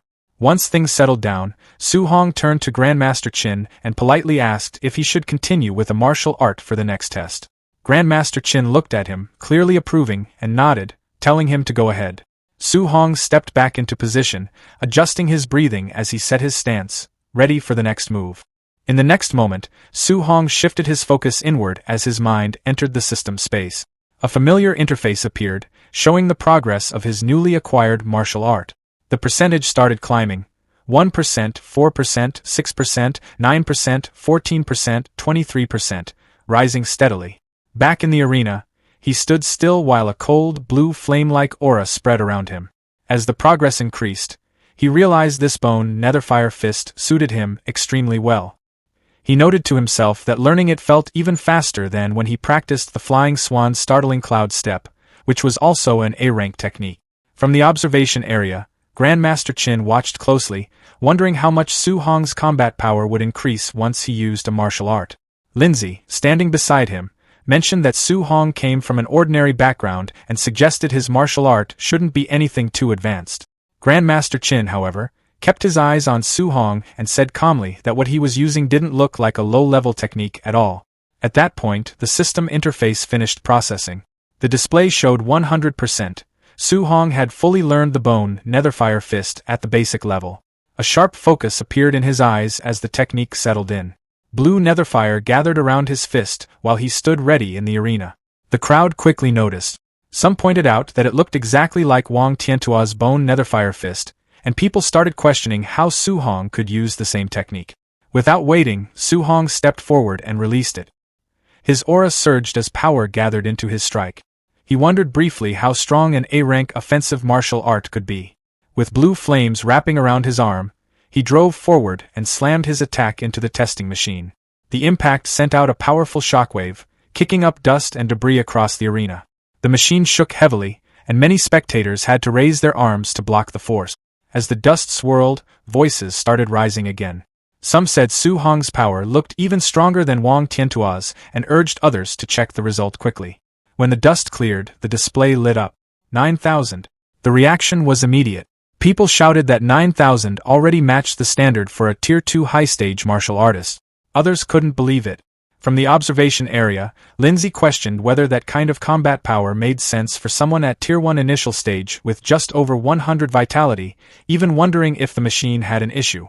Grandmaster Qin, still watching calmly, simply concluded that Su Hong was on a completely different level.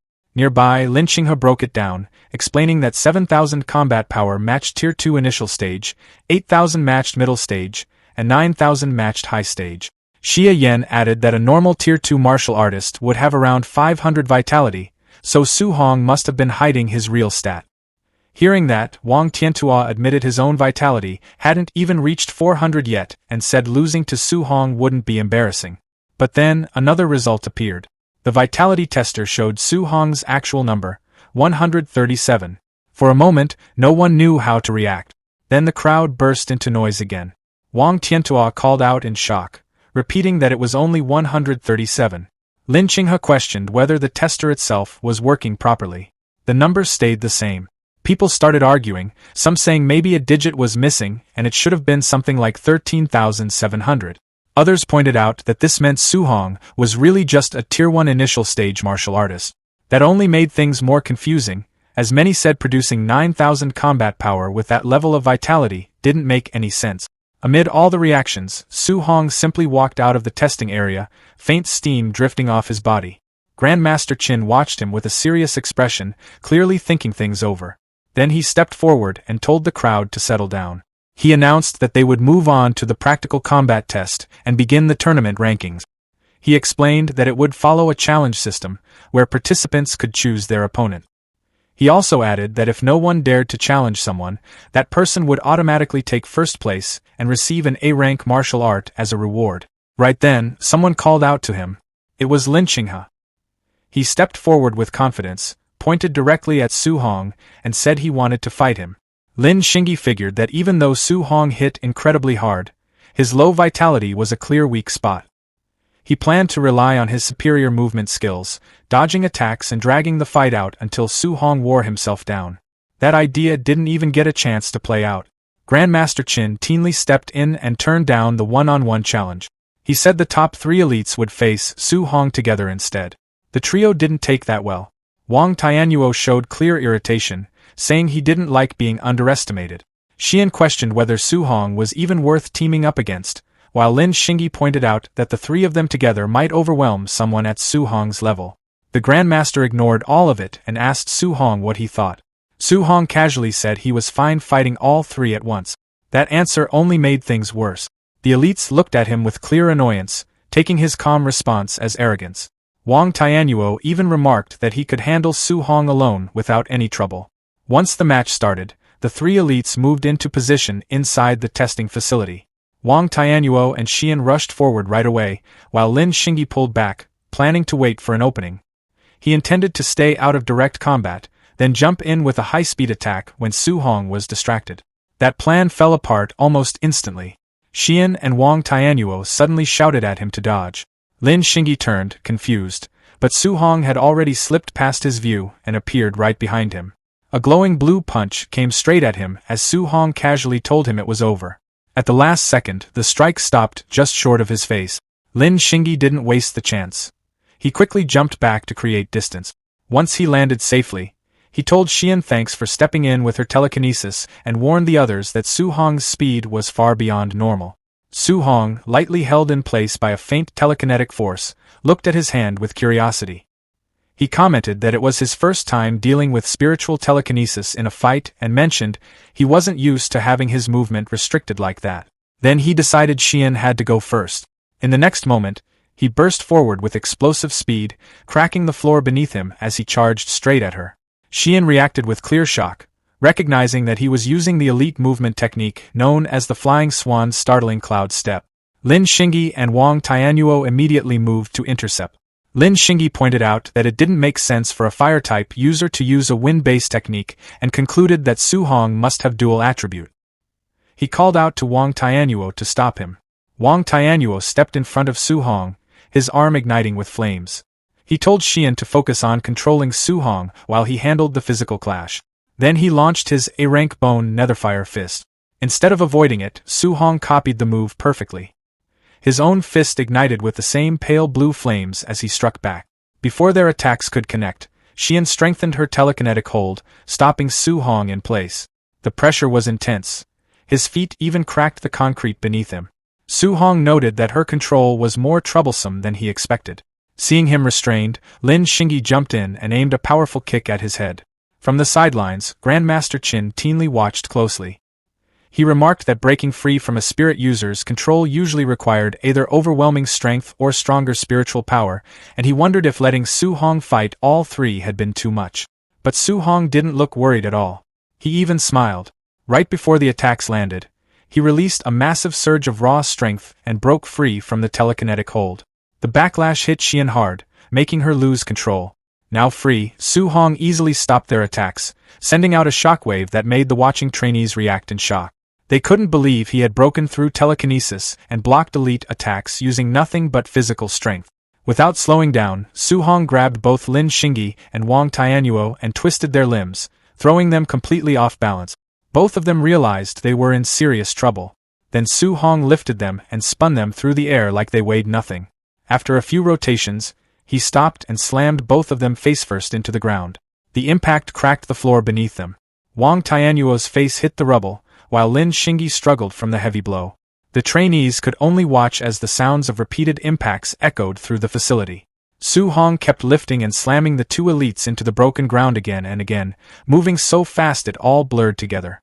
When Su Hong finally let go, the 3 elites dropped to the ground without moving, completely out after the brutal beating. Dust slowly settled around him as he stood there, clearly in control of the entire fight. His presence still carried that intense, battle-ready energy as he turned his eyes toward the last opponent left.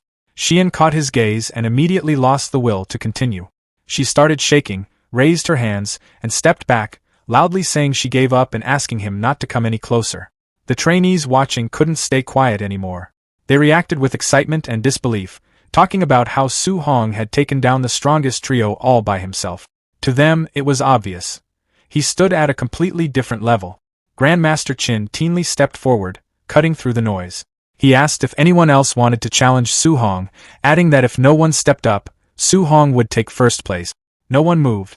In fact, most of them quickly backed off, making it clear they weren't interested. They all agreed there was no point in fighting him, saying only someone reckless would try at this stage. With no objections, the Grandmaster officially declared Su Hong the winner. He then told instructor Lin Si to arrange the remaining matches to decide the rest of the rankings. After that, he turned to Su Hong and told him to follow along to claim his reward and choose a new A-rank martial art. Su Hong showed a satisfied smile. Winning meant he could add another powerful technique to his collection, and that clearly mattered to him. As they walked, the Grandmaster mentioned that he had been watching Su Hong since he first arrived. He asked why Su Hong chose to keep his true strength hidden when most trainees like to show off. Su Hong explained that he didn't have the support of a strong family, so revealing too much too early would only put a target on his back.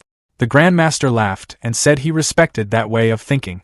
Then he admitted the tournament had actually been arranged with Su Hong in mind, as a way to secure more high-level resources for him. He explained that most resources went to recognize talents and assured Su Hong that he no longer needed to hold back, since he now had his backing. Su Hong thanked him for that. Not long after, they reached the martial arts pavilion. Inside, the receptionist quickly stood straight when she saw them. The Grandmaster told her to bring out the master list of martial arts. While looking through the catalog, he told Su Hong to ask if he needed help understanding anything. Su Hong took the chance and asked what kind of martial art would suit him best going forward. Before answering, the Grandmaster asked him to list the techniques he already knew. Su Hong casually named them: Bone Netherfire Fist, Flying Swan Startling Cloud Step, Cloud Hiding Gale Fist, and Void Breaking Finger, adding that his other skills were lower rank. The Grandmaster's expression changed slightly. He pointed out that the Flying Swan and Cloud Hiding techniques weren't even part of their collection and asked if Su Hong had really learned them just by watching Lin Xingyi once. Su Hong confirmed it like it was no big deal. The Grandmaster went quiet for a moment, clearly caught off guard, and thought to himself that Su Hong really was on another level. The receptionist stood there quietly, still trying to process what she was seeing as Grandmaster Qin personally guided Su Hong. She couldn't help but wonder who this young man was to receive that level of attention. Qin flipped through the master list and explained that since Su Hong already had strong offensive and movement techniques, a control-type martial art would suit him best. He introduced the A-rank technique Flame Cage, describing how it condensed fire chi into a structure that could trap and lock down enemies. He went on to explain that offensive techniques were simpler since they only required chi to stay on the body or a weapon, while control techniques needed the chi to move outside the body, something most Tier 2 martial artists still couldn't do. Even so, he said Su Hong had the talent to learn it, despite being at the early stage of Tier 1. Su Hong thanked him, and Qin decided to show him directly. He raised his hand, and a small flicker of fire appeared in his palm. As he spoke, the flame expanded, forming a large, glowing cage that surrounded an imagined opponent. Qin explained that the idea was simple: trap the enemy first, then follow up with an attack. He demonstrated by releasing a powerful blast into the cage, describing it as a finishing move done in one strike. Still, he added that maintaining the cage while attacking at the same time wasn't something Su Hong could manage yet, mentioning that he himself only achieved that after reaching Tier 3. After hearing that, Su Hong quickly waved it off and said he didn't want a control-type technique anymore. Qin found the reaction a bit unexpected, but he also noted that Su Hong was willing to listen instead of forcing things, which he saw as a good sign. Meanwhile, a blue system screen flashed briefly in front of Su Hong. He had already learned Flame Cage just by watching. He kept a small smile to himself and asked Qin to recommend something else. Qin then suggested a defensive martial art and showed him the A-rank Earth Armor. He explained that it formed a dense layer of earth chi over the body, giving extremely high defense. Su Hong agreed right away, saying it would work perfectly with his physical strength. As they continued, Qin asked about Su Hong's special physique. Su Hong casually said it was called the Overlord body. For a moment, Su Hong imagined Qin reacting dramatically and praising him as some rare genius, but in reality, Qin simply admitted he had never heard of it. Su Hong laughed and said he had made the name up himself. Qin took that in and said it must be an unrecorded physique, adding that its strength boost was impressive, especially remembering how Su Hong handled Wang Tiantua's barbarian god body. Right then, a loud ringtone filled the room. Qin picked up the call, clearly interrupted mid-thought. On the other end, someone reported that the contribution records showed Su Hong had been wearing a weighted vest during his fight. Qin turned to him and asked if that was true. Su Hong confirmed it casually, explaining he kept it on so he wouldn't miss out on contribution points. Qin tried to steady himself as he processed that, realizing Su Hong operated far beyond normal expectations. Qin told him to stop focusing so much on contribution points and said there would be plenty of rewards after he cleared the training camp challenges. He urged him to take the vest off. Su Hong agreed and started removing it. The receptionist stepped forward and offered to take it back, saying she'd return it to the warehouse. Su Hong handed it over and mentioned that it was a bit heavy. She smiled confidently as she reached for it, but the moment it landed in her hands, her expression changed instantly. The vest slipped and crashed onto the floor with a heavy impact, cracking the stone tiles beneath it. She stared at the damage, then asked how much it weighed. Su Hong casually said it was 5 tons. Qin felt the weight of that statement immediately. Su Hong had fought and won against 3 late-stage Tier 1 geniuses while carrying that burden. Qin placed an arm around Su Hong and said he had another A-rank martial art in mind for him. When Su Hong asked what it was, Qin explained that since he used a spear, he should look into Grandmaster Jiang Lin from Yang City. Jiang Lin had an A-rank thunder spear art, known for being especially powerful. Qin then suggested they head to Yang City and challenge Jiang Lin's student, saying they could find a way to take that martial art from him. Su Hong commented that it didn't sound very fair, but Qin brushed it off, saying Jiang Lin had been mocking their training camp for a long time, and it was time to return the favor. He told Su Hong to get ready since they would leave early the next morning. Later that night, Su Hong returned to his room and noticed it had already been cleaned up. He sat down on his bed and began cultivating. One after another, system notifications appeared. He had gained multiple new martial arts, including fire, spirit, and earth technique. Surrounded by faint waves of energy, he set a goal to reach the basic level in all of them before morning. At the same time, Qin contacted Jiang Lin and told him he would be bringing a student over to challenge his dojo. Jiang Lin sounded relaxed and told Qin not to bother, saying his Yang City camp had already produced a top genius with a wood spirit body who had reached Tier 2. He added that in just 2 days, that student had already trained an A-rank control technique to the point where his chi could leave his body. In the Yang City training hall, that very student stood surrounded by strong waves of green energy, showing off his growing power. Lin Chunfeng called out, "Wood prison!" and thick vines burst out, smashing a nearby table. But the technique didn't hold for long, and the vines soon faded back into green energy. Jiang Lin told him he was pushing too far too soon, but Lin replied confidently that he just needed a month to reach the basic level. Jiang Lin then spoke to Qin over the call, saying his student was far too strong for someone like Qin's to challenge, before ending the conversation. After that, he turned to Lin Chunfeng and told him to put on a show during the upcoming fight, adding that he shouldn't finish it too quickly so Qin wouldn't look too bad. Lin agreed with a slight smile, stretching his hand as green energy gathered around it. The next afternoon, a high-speed craft arrived at the Yang City training camp, surrounded by mountains. Su Hong stepped out and looked a bit sick from the trip. Jiang Lin walked up with a smirk and asked Qin where this so-called genius was. When Qin introduced Su Hong as a Tier 1 early-stage spear user, Jiang Lin paused, clearly confused, and asked if Qin was serious. At the same time, Jiang Lin started to feel uneasy, wondering how his Tier 2 student was supposed to hold back in a fight like this without going too far. Qin didn't react to the comments and simply told him to move things along so they could finish the match and go eat. Meanwhile, a big crowd of trainees gathered at the Yang City training camp arena, buzzing with excitement. Some of them talked about the so-called genius from Star City, joking that they hoped the challenger wouldn't be too disappointing. Grandmaster Jiang Lin then introduced Grandmaster Qin Tian Li and his genius student, Su Hong, to everyone. With a smug smile, he revealed that Su Hong was only at the beginner Tier 1 stage. The crowd reacted instantly, shocked and offended that someone that weak would step up to challenge them. They mocked Su Hong openly, saying their champion, Lin Chunfang, was already Tier 2 and could take him down without effort. Hearing all that, Lin Chunfang started to get nervous. His master had already told him to make the fight look close to protect Qin's reputation, but now he had no idea how to pull that off against someone so inexperienced. Ignoring the noise, Zhang Lin confirmed the bet with Qin Tianli. He said that if his student won, Qin would have to teach him an A-rank martial art. Then, acting generous, he added that if Su Hong somehow managed to win, he could pick an extra A-rank martial art as a reward. Su Hong politely thanked him. Qin Tianli, clearly amused, patted Zhang on the back and joked that he was being very generous. Deep down, Zhang Lin felt completely sure of the outcome. In his view, there was no way a Tier 1 beginner could defeat a Tier 2 fighter with a rare wood spirit body.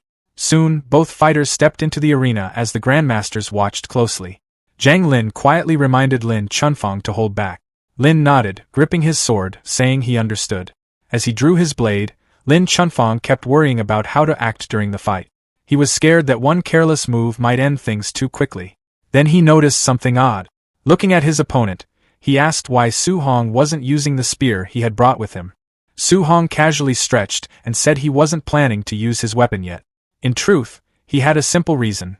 His only spear technique was just a basic C-rank skill, far weaker than his newer A-rank fist and movement abilities. Using the spear would only slow him down. Lin Chunfang took it the wrong way. To him, it sounded like pure arrogance, and it got on his nerve. Wanting to test that attitude, he jumped into the air and rushed forward, his sword wrapped in a green aura. He brought it down in a heavy strike, but Su Hong easily stepped aside, letting the blade crash into the stone floor and send debris flying. Su Hong smoothly moved back across the arena, using his A-rank movement skill. A faint trail of wind followed him as he kept his distance without any effort. Lin Chunfang was caught off guard, realizing a beginner was using such a high-level technique. Not wanting to give him space, Lin Chunfang pushed forward and said movement skills wouldn't help anymore. He activated his wood prison technique, sending thick green vines bursting from the ground to wrap around Su Hong's leg. Su Hong looked slightly surprised at the rare control skill and briefly commented on Lin Chunfang's talent. Even so, he stayed calm and began to gather strength, ready to break free. Before he could act, the vines suddenly fell apart on their own, fading away like they were never there. Su Hong looked confused, wondering how something like that could fail so quickly. Taking advantage of that moment, Lin Chunfang appeared behind him in midair. As he swung his sword down, he claimed that even a second of distraction was enough to decide the match. Su Hong didn't panic. He simply glanced back over his shoulder, gathered a swirl of green wind energy around his fist, and went for a quick counter. The moment he threw the punch, Lin Chunfang realized something was off. The attack was too fast. It would land before his sword could. He reacted quickly, using his wood escape technique to form a thick wooden barrier in front of him. But it didn't help. Su Hong's punch tore straight through it, shattering the shield and sending Lin Chunfang flying across the arena. As he was pushed back through the air, Lin Chunfang struggled to process what just happened. The raw power behind that strike didn't match someone at Su Hong's level. Around the arena, the trainees were just as stunned. They had just seen their champion's A-rank defense break apart with ease, and it made them rethink everything about this beginner. Above them, Grandmaster Qin laughed and joked about how quickly things had turned. Zhang Lin, still holding his ground, argued that strength alone wouldn't be enough and told Qin to keep watching. Su Hong didn't slow down. He rushed forward, closing the distance in an instant. He threw a strong kick, but it passed right through Lin Chunfang, breaking into shadows. Su Hong immediately realized it was just an afterimage. At the same time, Lin Chunfang reappeared behind him using his own A-rank movement skill, and launched another powerful slash, but Su Hong avoided it without much trouble. As the dust settled, Lin Chunfang stood there, breathing heavily. Looking at Su Hong, he admitted that the gap in strength was clear. He said that if they were on the same level, he wouldn't stand a chance, and suggested ending the fight there. Su Hong didn't respond with words. Instead, he lowered himself slightly and extended a hand. Bright orange flames burst to life around his fist. Before Lin Chunfang could even question it, a massive cage of fire formed around him, trapping him inside. Feeling the heat rise, Lin Chunfang was stunned that a beginner could use a technique like this. Still, he figured Su Hong wouldn't be able to maintain it for long, so he decided to wait it out. Up on the platform, Qin Tianli reacted with clear surprise, not expecting Su Hong to already know the flame cage. Zhang Lin noticed and questioned why he seemed so shocked about a move he supposedly taught. Qin stumbled through an explanation, while Zhang pressed further, asking how a wind-type fighter was suddenly using fire. Trying to stay composed, Qin brushed it off and said having multiple elements wasn't unusual. Then he quickly pointed back at the fight, asking why the flames were still going and drawing attention to the new energy gathering around Su Hong's hand. Outside the cage, Su Hong stood calmly, building up a pale, swirling aura around his fist. Inside, Lin Chunfang watched and realized what was happening. Su Hong was keeping the cage active while preparing another attack at the same time, something even experienced fighters struggled to do. Before he could react, Su Hong rushed forward and drove his glowing fist straight through the flames toward him. Lin Chunfang quickly used his wood escape again, summoning thick roots as a shield. But just like before, it didn't hold. The attack went right through and struck him in the stomach, sending him flying back as he coughed up blood. As he was thrown away by the impact, Lin Chunfang could only think about how overwhelming this so-called beginner really was. Lin slammed straight into the blazing wall of the flame cage, the heat tearing across his bare back. Almost instantly, a bright green energy spread over the burns, fixing the damage as if it had never happened. With a confident grin, he told Su Hong not to underestimate the recovery ability of a Tier 2 wood spirit body. Su Hong stayed calm and kept his eyes on him. He made it clear that if one punch didn't do the job, he'd just keep going. He rushed forward and started throwing a fast, non-stop barrage of glowing punches, clearly not buying the idea that Lin could recover forever. Lin took the hits and kept talking. He said the effort was pointless, explaining that a Tier 1 fighter couldn't outlast a Tier 2 in stamina. At the same time, he gathered a dense ball of green energy in his free hand and challenged Su Hong, saying they'd find out whether the flame cage would give out first or if Su Hong would run dry. Su Hong soon realized his fire energy was dropping fast. Instead of pushing it further, he suddenly stopped attacking. He figured the cage might collapse on its own and turn things against him, so he ended it himself. As the flames disappeared, Lin laughed, taking it as a sign that Su Hong had backed down. He confidently said it was his turn now and that the outcome was already decided. That confidence didn't last. Su Hong calmly formed a swirling mass of golden lightning mixed with fire in his hand. He mentioned that he hadn't planned to use this move since it consumed too much energy. Seeing that, Lin grew uneasy. He couldn't believe a Tier 1 fighter could produce that kind of power. Realizing he couldn't let Su Hong get close, he quickly slammed both hands onto the ground and poured all his remaining energy into defense. Calling out his technique, he raised a massive wall of thick wooden pillars from the floor to block the attack. Su Hong stepped forward, his eyes glowing with sharp golden light. He pulled his fist back, lightning surging around it, then drove it forward with overwhelming force. The air around the strike twisted as it hit, tearing straight through the wooden wall like it wasn't even there. The punch landed cleanly on Lin's face, sending him flying backward before he hit the ground, completely out cold. Su Hong stood there quietly as the flames faded and debris settled, looking down at his opponent. For a moment, the entire arena went silent. Then the Yang City trainees reacted all at once, struggling to process what they had just seen. Their champion, someone with Tier 2 healing, had gone down in a single hit. Many of them compared that strike to something on the level of an S-rank technique, and they couldn't believe Su Hong was still only at early Tier 1. Grandmaster Zhang Lin stared at the arena, clearly shaken. He turned to Qin and demanded to know what kind of talent he had brought in. As he pointed toward the arena, he realized that Su Hong had used element fusion to reach that level of destruction, something that shouldn't have been possible for a fighter at his stage. Meanwhile, Qin casually sipped his tea and remarked that he wasn't planning to mention that Su Hong had already mastered dual element fusion in just 1 month. Zhang Lin could hardly process that. Qin went on, adding that if Zhang Lin also knew Su Hong had perfect compatibility with all 7 elements and was training 7 techniques at once, it might be too much for him to handle. Zhang Lin just stood there, stunned. Qin then acted like he'd said too much and casually apologized, though his expression made it clear he didn't mind at all. Zhang Lin remained in place, still trying to wrap his head around how a student could achieve that much in a single month. Seeing the moment, Qin casually put an arm around him and brought up their bet. Since Su Hong had won, he said Zhang Lin now had to teach him the A-rank Thunder Spear art along with his ultimate skill, Palm Thunder. Still overwhelmed, Zhang Lin quietly agreed. Some time later, inside a huge dome-shaped training room, Su Hong stood across from Grandmaster Zhang Lin in a high-tech arena lined with practice spears. Zhang Lin kept his eyes on the young trainee, still thinking about how unusual his talent was. He admitted to himself that he had never come across anyone like Su Hong before. Putting that aside, Zhang Lin got straight to the lesson. He introduced the technique he was about to teach, an A-rank thunder spear art called the 9 heaven-breaking spears. Blue lightning started crackling around his hand as he explained how it worked. He said the art had 3 stances, and each stance contained 3 different moves. He also made it clear that both the power and the difficulty went up sharply with each stage. He added that this technique was so demanding that he normally wouldn't teach it to anyone below Tier 4. Still, considering Su Hong's ability, he believed the first stance wouldn't be a problem for him. He told Su Hong to pay close attention. He announced the first stance, river overturning, and brought his spear down, sending a massive wave of lightning crashing through the arena from above. Without stopping, he shifted into the next move, calling out the second stance, sea inverting. With a wide sweep of his spear, a huge surge of lightning rushed forward, spreading across the arena like a wild ocean. Su Hong held onto his spear and watched closely. Standing in the middle of that display, he felt incredibly small, like he was caught in a violent storm where even a single bolt could wipe him out. Zhang Lin didn't slow down. He jumped high into the air and moved into the third stance, heaven-breaking.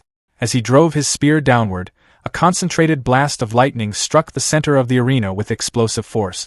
The remaining energy twisted into a massive tornado of crackling electricity that spun wildly through the space. Watching it all, Su Hong could tell Zhang Lin was holding back to avoid damaging the reinforced training room. Even so, the power on display was overwhelming. Still, instead of backing off, Su Hong focused even harder. He decided that one day, he would reach that same level of strength. As the storm finally died down, Zhang Lin walked over and handed him a small manual that explained the 9 heaven-breaking spears. He told Su Hong to start practicing on his own and said he could come to him later with any questions. Su Hong thanked him properly for the guidance. Zhang Lin gave a small smile and said he was only following through on their bet. He added that once Su Hong mastered the first stance, he would teach him another technique, palm thunder. He casually mentioned that even though the spear art was powerful, it still didn't compare to his ultimate skill. Hearing that, Su Hong gripped the manual tighter, clearly excited. If palm thunder was even stronger, he wanted to get there as soon as possible. He made up his mind to master the spear art quickly. Zhang Lin waved a hand and turned to leave the dome. As he walked off, he said he had something to discuss with Grandmaster Qin and promised he'd come back later to check on Su Hong's progress. That left Su Hong alone in the arena, ready to begin his training. About an hour later, Su Hong stood in the middle of the training dome while Grandmaster Jiang watched from the entrance. Jiang asked if he had started to understand the technique yet, though he quietly figured there was no rush. In his view, something like this would usually take at least a month or 2 to get the hang of. Right then, a surge of golden lightning burst out from Su Hong's position. He lifted his spear and swung it, electricity snapping through the air as he pushed the technique out with force. Thick bolts of lightning crashed into the ground, leaving burn marks and smoke across the arena floor.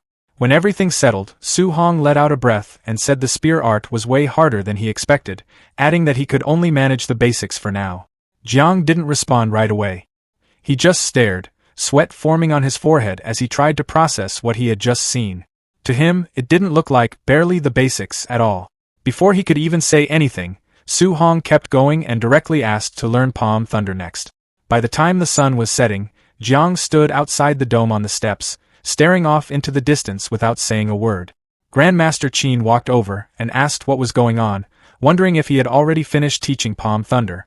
Jiang, still out of it, simply said he was done and told Qin to go inside and see for himself. Qin walked into the dome, muttering that maybe Jiang hadn't really gone all out while teaching. He figured a technique like palm thunder should be impossible to pick up without close guidance. But as soon as he turned the corner, he stopped.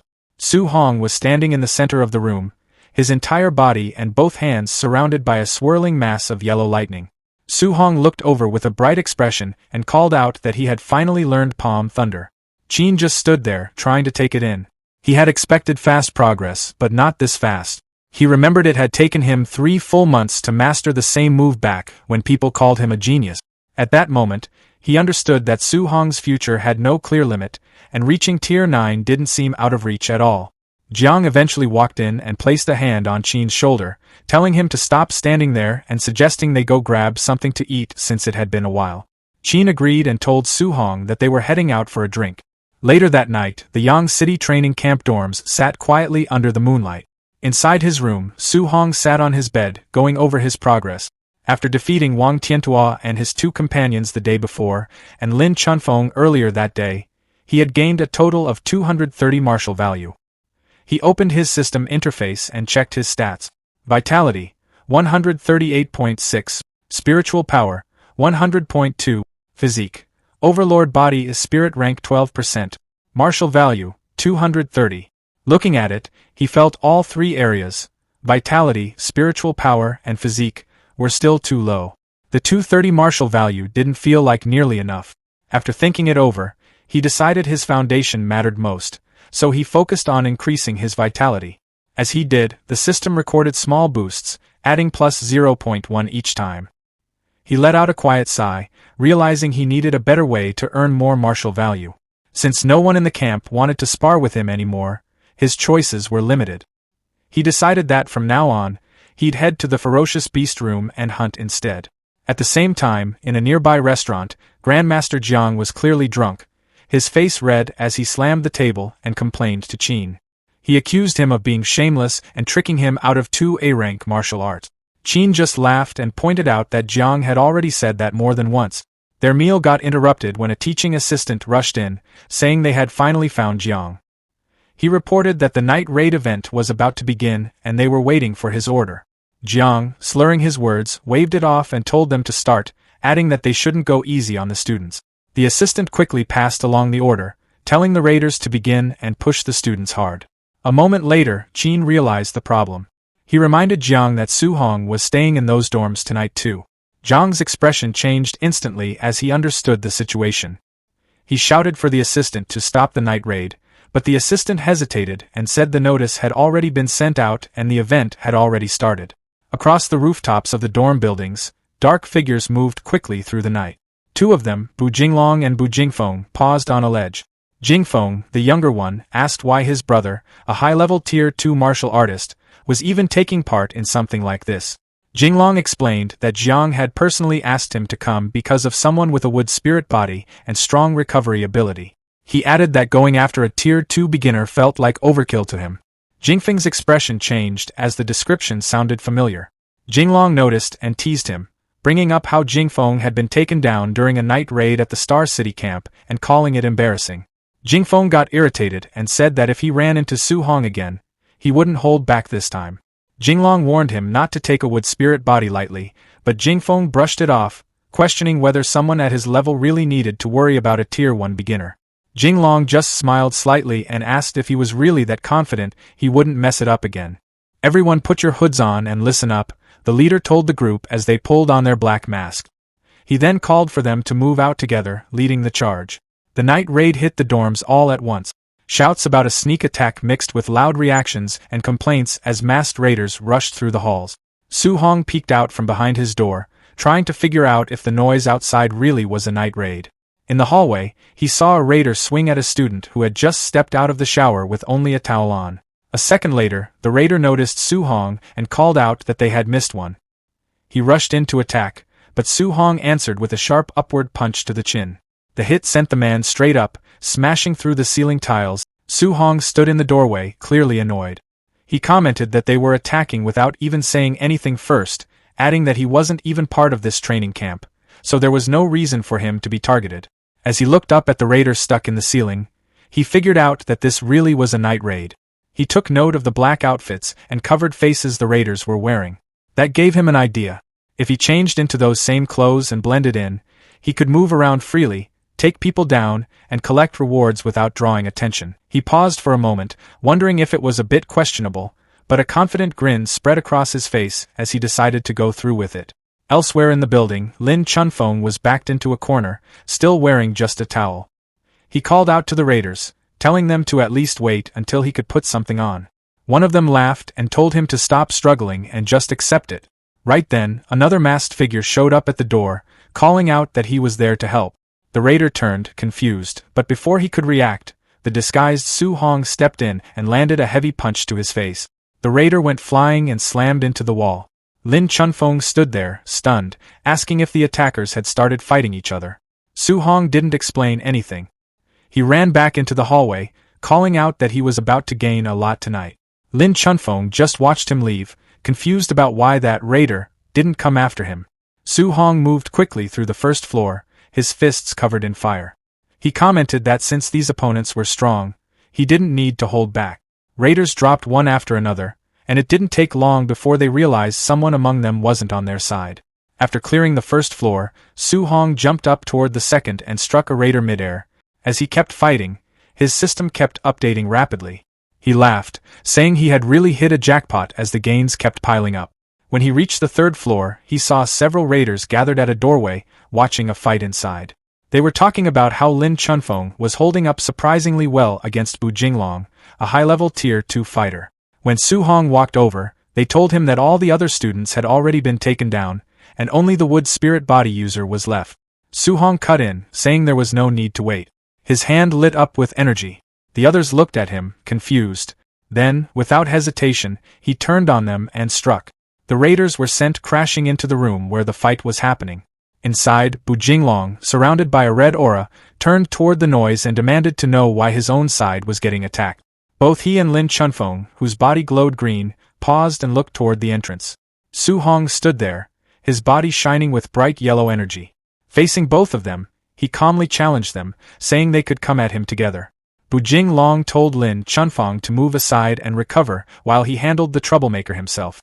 Clearly annoyed that someone had stepped in and disrupted the Night Raiders' rules, he rushed straight at Su Hong, yelling that he was about to learn a hard lesson.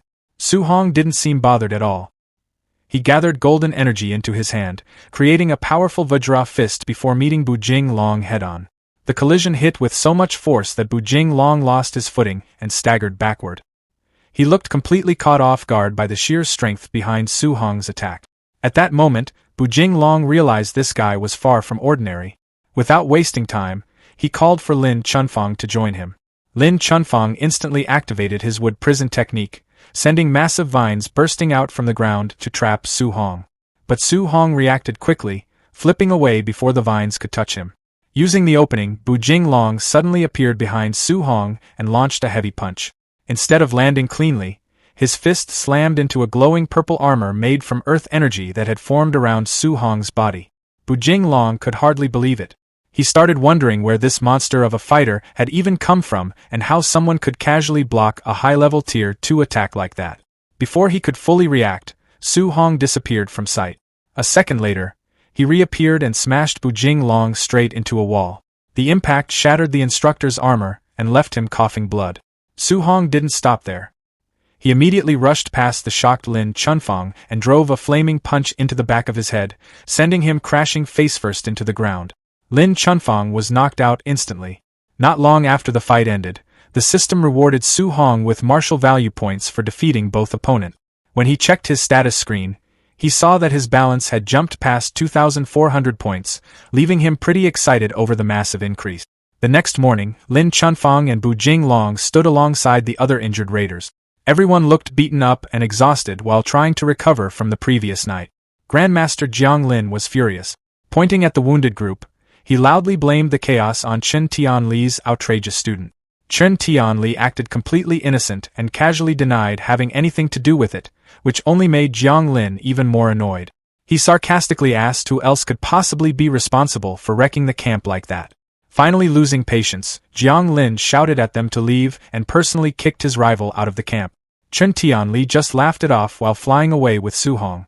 As they traveled through the air, Chen Tianli suddenly asked Su Hong whether he was still missing martial arts techniques for the metal, wood, and water elements.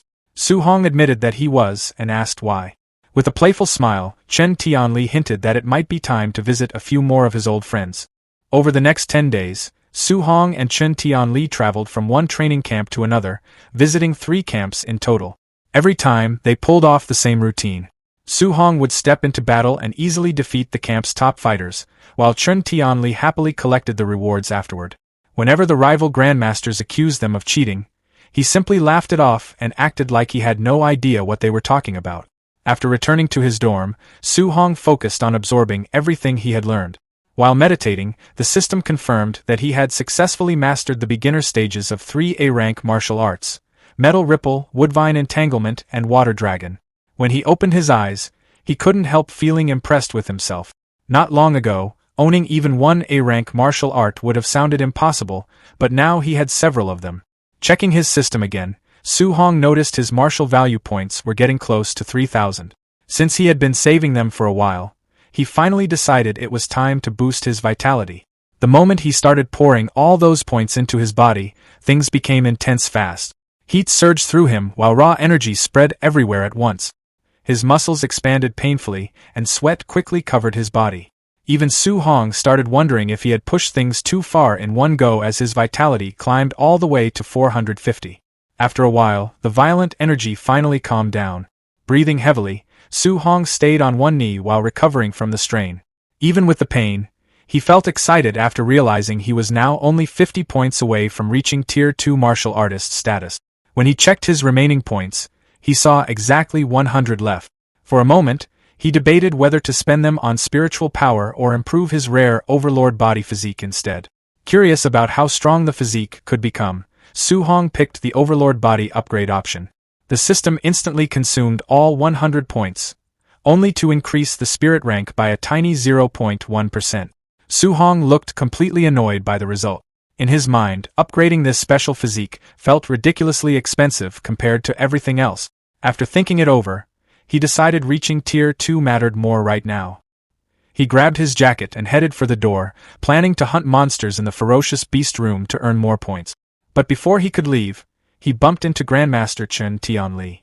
The old master casually asked whether Su Hong still lacked a healing martial art.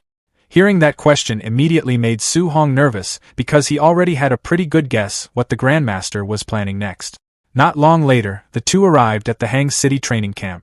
Grandmaster Wang Qingshan stood before a large crowd of trainees and announced a brutal survival event.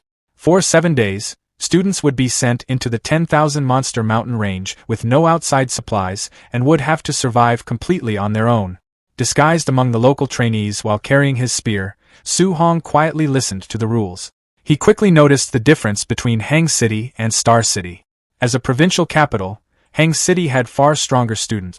Here, trainees only earned points by killing beasts at their own level or higher. Once the event officially began, Su Hong immediately rushed into the mountain range alongside everyone else. Back outside the forest, Wang Qingshan questioned Chen Tianli's confidence. He pointed out that Su Hong had not even reached Tier 2 yet. Chen Tianli stayed completely relaxed and reminded him about their bet. If Su Hong won the survival challenge, Wang Qingshan would have to teach him an A-rank healing martial art. In exchange, Chen Tianli boldly promised to teach an A-rank martial art to every Hang City student capable of defeating Su Hong. Wang Qingshan looked amused by that deal and wondered whether Chen Tianli could really afford to make such a promise, especially since many students there were already Tier 2 fighters. Chen Tianli still didn't seem worried. He claimed that facing stronger beasts early would help Su Hong grow faster. A moment later, though, his expression changed after hearing that creatures connected to the 10,000 races demonic cult had also appeared in the mountains.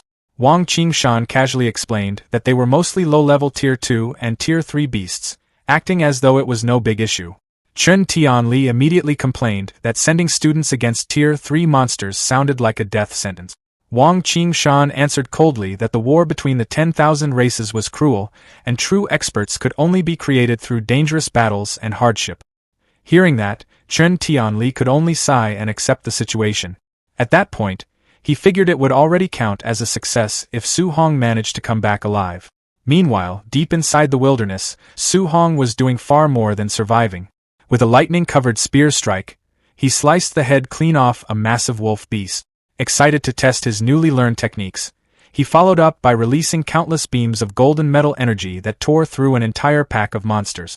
Right after that, he switched to his wood attribute abilities. Thick, glowing vines erupted forward, wrapping around a giant snake before crushing it completely. As night covered the mountain range, Su Hong unleashed a huge water dragon that blasted through a flaming beast with overwhelming force, showing just how powerful his new A-rank martial arts had become. Later, he stepped into a dark cave surrounded by the glowing corpses of defeated beasts. Looking around at the destruction, Su Hong admitted to himself that the new techniques were unbelievably strong. Still, he also realized there was a downside. Using multiple A-rank martial arts back-to-back drained his spiritual energy much faster than expected. Standing inside the blood-stained cave surrounded by monster remains, Su Hong checked his system and saw that he had already gained more than 500 martial value points. Since his vitality had finally reached its limit, he decided the time had come to attempt his Tier 2 breakthrough. Sitting down to meditate, Su Hong started channeling all his newly earned points into his vitality. Soon, a blazing aura erupted around him as the system continuously strengthened his body and pushed it toward the next stage. At the same time, somewhere deep in the forest, a red-haired cultist wandered through the darkness while complaining about being stuck on patrol duty in the middle of the night. He felt certain nobody would ever discover their hidden sacrificial grounds buried in such a remote mountain range. But while passing near a cave, he suddenly noticed the freshly killed corpse of a giant beast lying outside the entrance. Realizing an outsider had entered their territory after all, the cultist slowly approached the cave before calling out toward whoever was hiding inside with a dangerous grin on his face. He threatened that refusing would only make things far more painful, bragging that he would skin him alive and slowly torture him first. Looking at the corpse of the blazing black tiger nearby, the man guessed the intruder was probably only around Tier 2 or maybe low Tier 3 strength at best. Inside the cave, Su Hong quietly listened to the arrogant threats. Since the cultist spoke about Tier 3 martial artists so casually, Su Hong originally suspected he might be facing a dangerous Tier 4 expert. Considering he had only just entered Tier 2 himself, he admitted he did not feel confident fighting someone that strong. Rather than risking it immediately, Su Hong decided escaping first would be smarter. He instantly launched a water dragon attack from inside the cave to create an opening for his retreat. The cultist grinned the moment he saw the incoming attack. Pulling out his sword, he sliced the giant water dragon apart with one swing and mocked the technique for only having the strength of an early Tier 2 attack. The moment he spotted Su Hong running, the cultist immediately chased after him. While pursuing him through the forest, the man casually praised Su Hong's talent, saying it was impressive for someone so young to defeat powerful beasts at such a low level. But right after complimenting him, he cruelly admitted that he especially enjoyed killing geniuses before they could grow stronger. A short while later, the cultist suddenly looked confused when Su Hong stopped running altogether. Turning around calmly, Su Hong explained that after sensing the energy from that last attack, he realized the cultist was only an early-stage Tier 3 martial artist, nowhere near as terrifying as he originally feared. At the same time, Su Hong noticed a strange tattoo on the man's neck and immediately recognized it as the symbol of the 10,000 Races demonic cult. He remembered hearing about them before. The group consisted of human traders who traded with alien races, carried out terrorist attacks, and even sacrificed their own people in exchange for power. Looking at the cultist with clear disgust, Su Hong released a blazing golden aura and declared that trash like him deserved to die. The cultist only smirked after hearing that. Wanting to prove his superiority, he unleashed an A-rank sword technique called Fire Slash. A huge flaming blade shot forward toward Su Hong. Since this was his first real fight against a Tier 3 martial artist, Su Hong decided not to hold back at all. He immediately countered with C-inverting, releasing a massive storm of golden lightning and water energy that completely crushed the incoming fire attack. Even Su Hong looked slightly surprised after seeing how easily his technique overwhelmed the enemy's A-rank martial art. Meanwhile, the cultist was starting to panic. He could not understand how someone an entire major realm below him was overpowering him so badly. What confused him even more was seeing Su Hong use both water and lightning attributes together. Frustrated, the cultist launched a wild series of sword strikes, but Su Hong dodged every attack with ease. Using his movement technique, Su Hong suddenly vanished from sight before reappearing directly behind the cultist. Without hesitation, he fired another devastating burst of golden lightning. The cultist instantly realized this attack was far stronger than his own fire slash and quickly tried to escape. But before he could get away, thick green vines suddenly burst from the ground and wrapped tightly around his leg. The cultist stared in shock after realizing Su Hong could also use wood attribute technique. Completely trapped by the vines, he had no chance to avoid the incoming lightning blast. The explosion swallowed him entirely. After the smoke and flashing energy finally faded, Su Hong looked down at the cultist's burned remains. But moments later, the body strangely started sinking into the ground like melting mud. Su Hong narrowed his eyes, wondering if the man had somehow survived by using a strange movement or transformation technique. Soon after, the cultist reappeared with his body now covered in thick magma-like rock armor. Looking furious, He cursed his terrible luck for running into such a ridiculous human genius in the middle of nowhere. The armored cultist warned Su Hong that there was no escape left this time and prepared to attack again. Then his body started changing even further. Large wings burst from his back as he activated a bloodline transformation. Looking completely full of himself, he demanded that Su Hong witness the power of the celestial race. Su Hong looked more disgusted than impressed. Pointing his spear forward, he mocked the cultist for turning himself into a strange-looking monster and called the entire demonic cult insane. The cultist casually grabbed the tip of Su Hong's spear with his armored hand and proudly claimed that once the bloodline transformation was complete, he would become a true celestial being. Still holding onto the spear, he declared that Su Hong had to die for interfering with their sacrificial ritual. Su Hong answered immediately. A blast of fire exploded forward and pierced straight through one of the cultist's newly grown wings, leaving him stunned. Taking advantage of the opening, Su Hong instantly activated Flame Cage, trapping the cultist inside a burning prison of fire. Right after that, he poured pure lightning energy into his spear and unleashed the heaven-breaking final stance from his A-rank spear technique. The lightning-covered spear pierced directly through the cultist's hardened rock armor before detonating with explosive force through his chest. The magma armor shattered apart piece by piece while the cultist looked completely unable to accept what had happened. Seconds later, his transformed body broke apart entirely. When the battle finally ended, Su Hong checked his system and was surprised to see he had earned 212 martial value points from killing just one cultist. He quickly realized hunting these fanatics was far more rewarding than fighting beasts. Normally, he needed to spend a long time battling monsters just to collect around 500 points.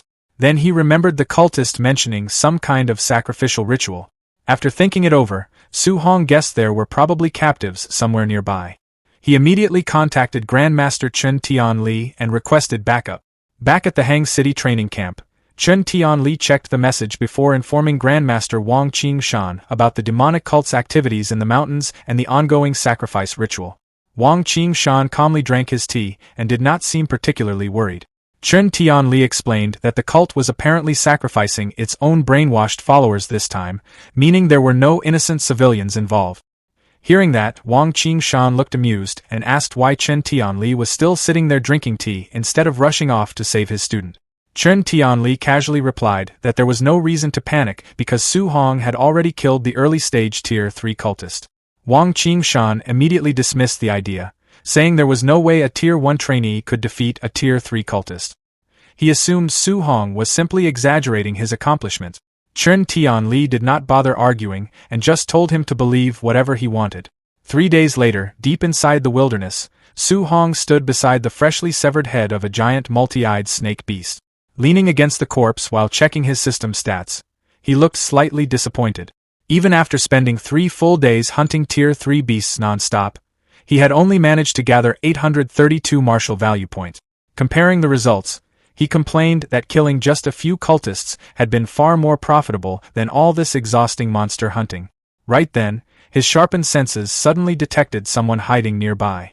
On a tree branch above him stood a blue-haired woman with black wing-shaped tattoos covering her back. She smiled playfully and complimented Su Hong for noticing her presence so quickly. Cold ice energy slowly gathered in her hand while she kept smiling at him. Even while sounding flirtatious, she casually announced that since he had wandered into their territory, she would have to kill him. Without warning, she launched a rapid storm of deadly ice spikes toward him. Instead of feeling nervous, Su Hong actually smiled after seeing who his new opponent was. In response, Su Hong immediately summoned a gigantic water dragon to meet it head-on. The two attacks collided with explosive force, shaking the battlefield as water and energy crashed together violently. A huge wave of smoke and steam spread across the area, covering everything in a thick haze. The smoke had barely cleared when the female cultist attacked again. A whip suddenly shot out toward Su Hong, but he reacted immediately and grabbed it midair without hesitation. Instead of killing her right away, Su Hong decided she might still be useful. He wanted information about the other demonic cult bases first. With a powerful pull, he yanked the whip hard enough to drag the woman straight toward him through the air. The moment she got close, Su Hong drove a brutal cold fist straight into her stomach, instantly taking her down. Standing over her injured body, he lowered his glowing spear toward her neck and demanded to know where the cult's base was located. Terrified and coughing blood, the woman quickly gave in. She revealed that the base was about 10 kilometers north of their current position. Su Hong continued questioning her, asking how many Tier 3 fighters were stationed there. She admitted there were 3 Tier 3 experts along with 3 Tier 2 fighters. After hearing that, Su Hong quickly started calculating in his head. Since he had already killed some cultists earlier, that meant only 1 Tier 3 fighter remained.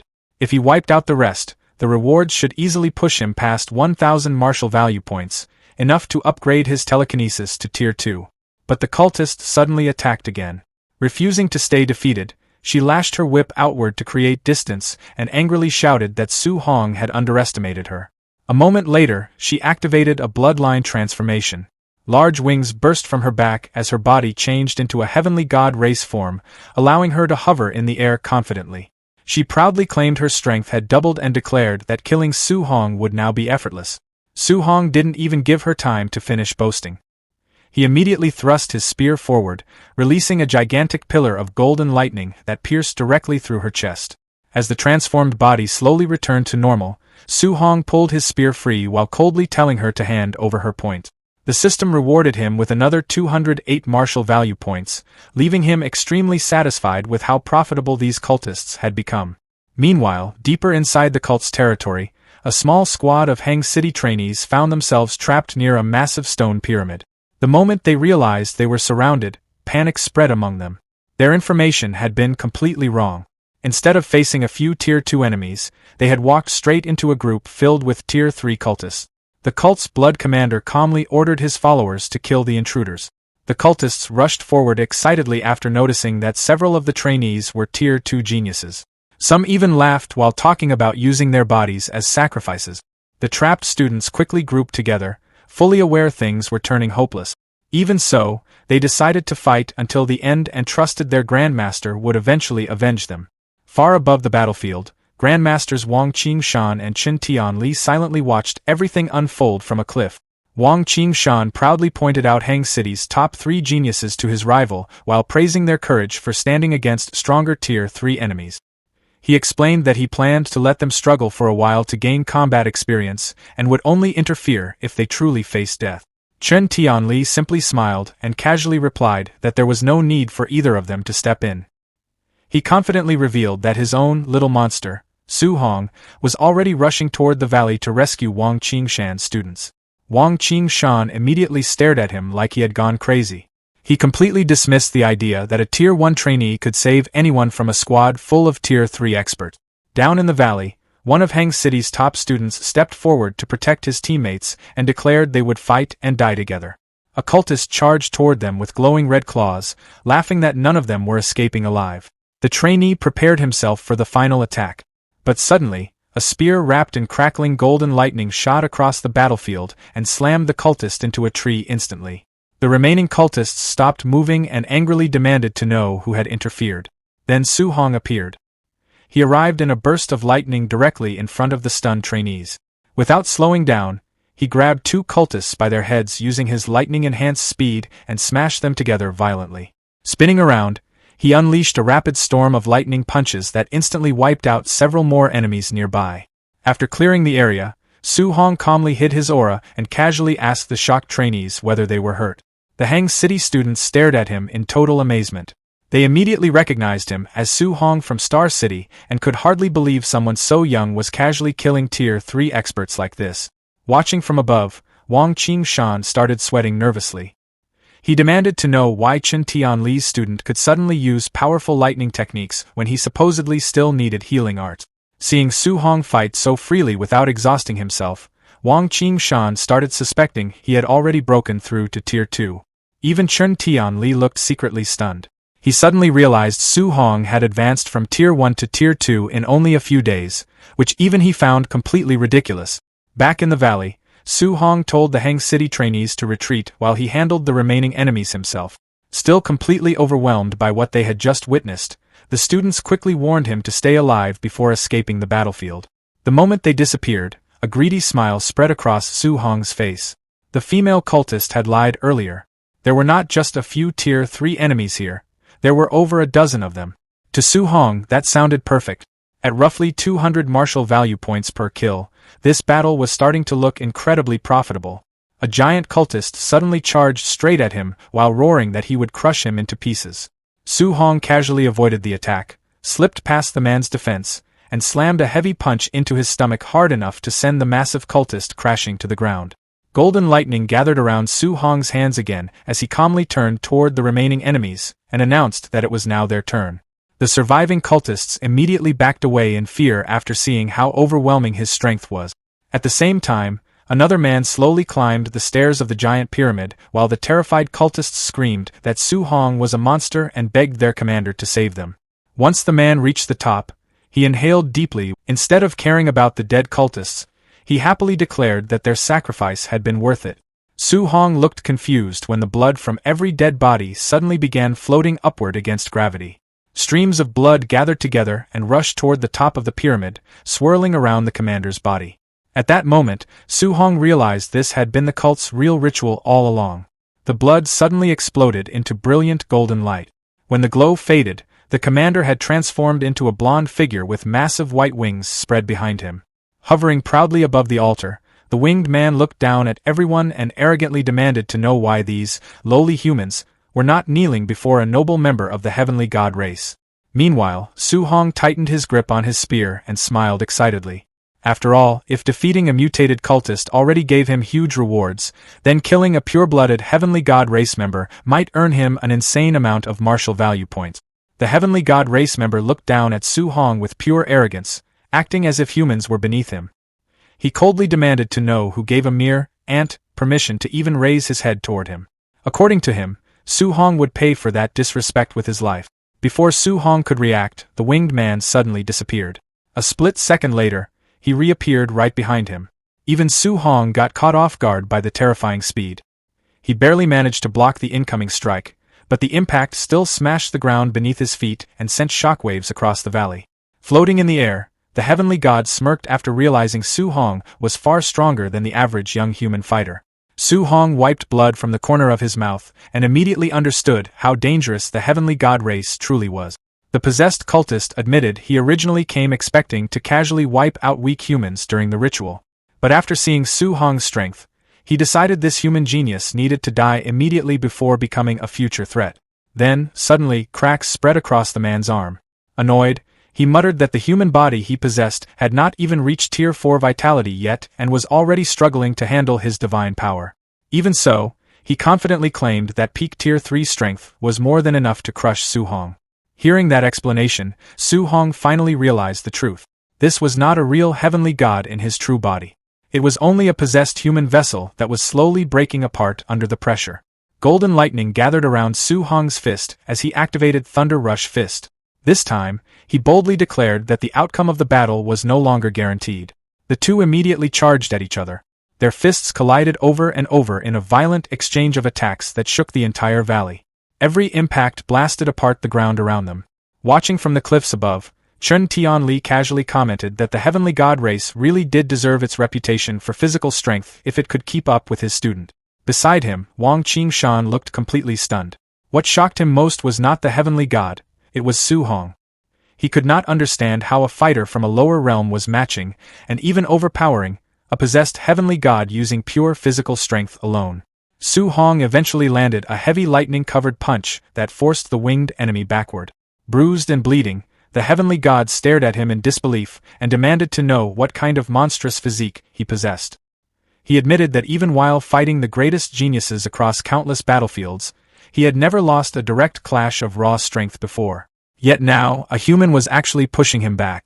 Meanwhile, Su Hong looked completely relaxed. Smirking confidently, he mocked the heavenly god and told him to keep fighting if he still had energy left. A fiery aura exploded around Su Hong as excitement filled his expression. Ever since awakening the Overlord body, he had constantly worried about accidentally killing ordinary opponents too easily. Now, for the first time in a long while, he finally had someone strong enough to let him fight seriously without holding back. Su Hong even admitted that he wished the heavenly god's real body were present because this weakened host was stopping the battle from becoming truly satisfying.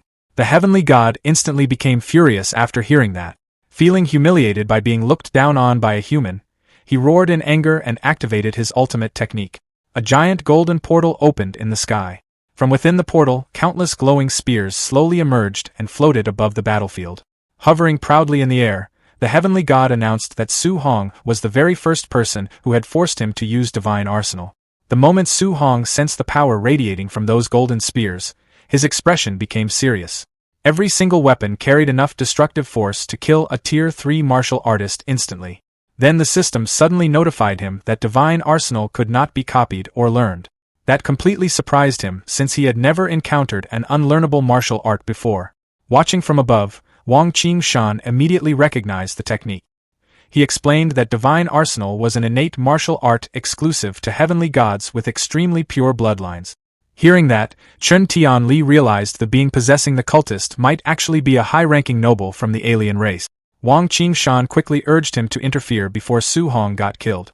But Chen Tianli calmly stopped him and said there was still no need to panic because Su Hong had not even used his strongest move yet.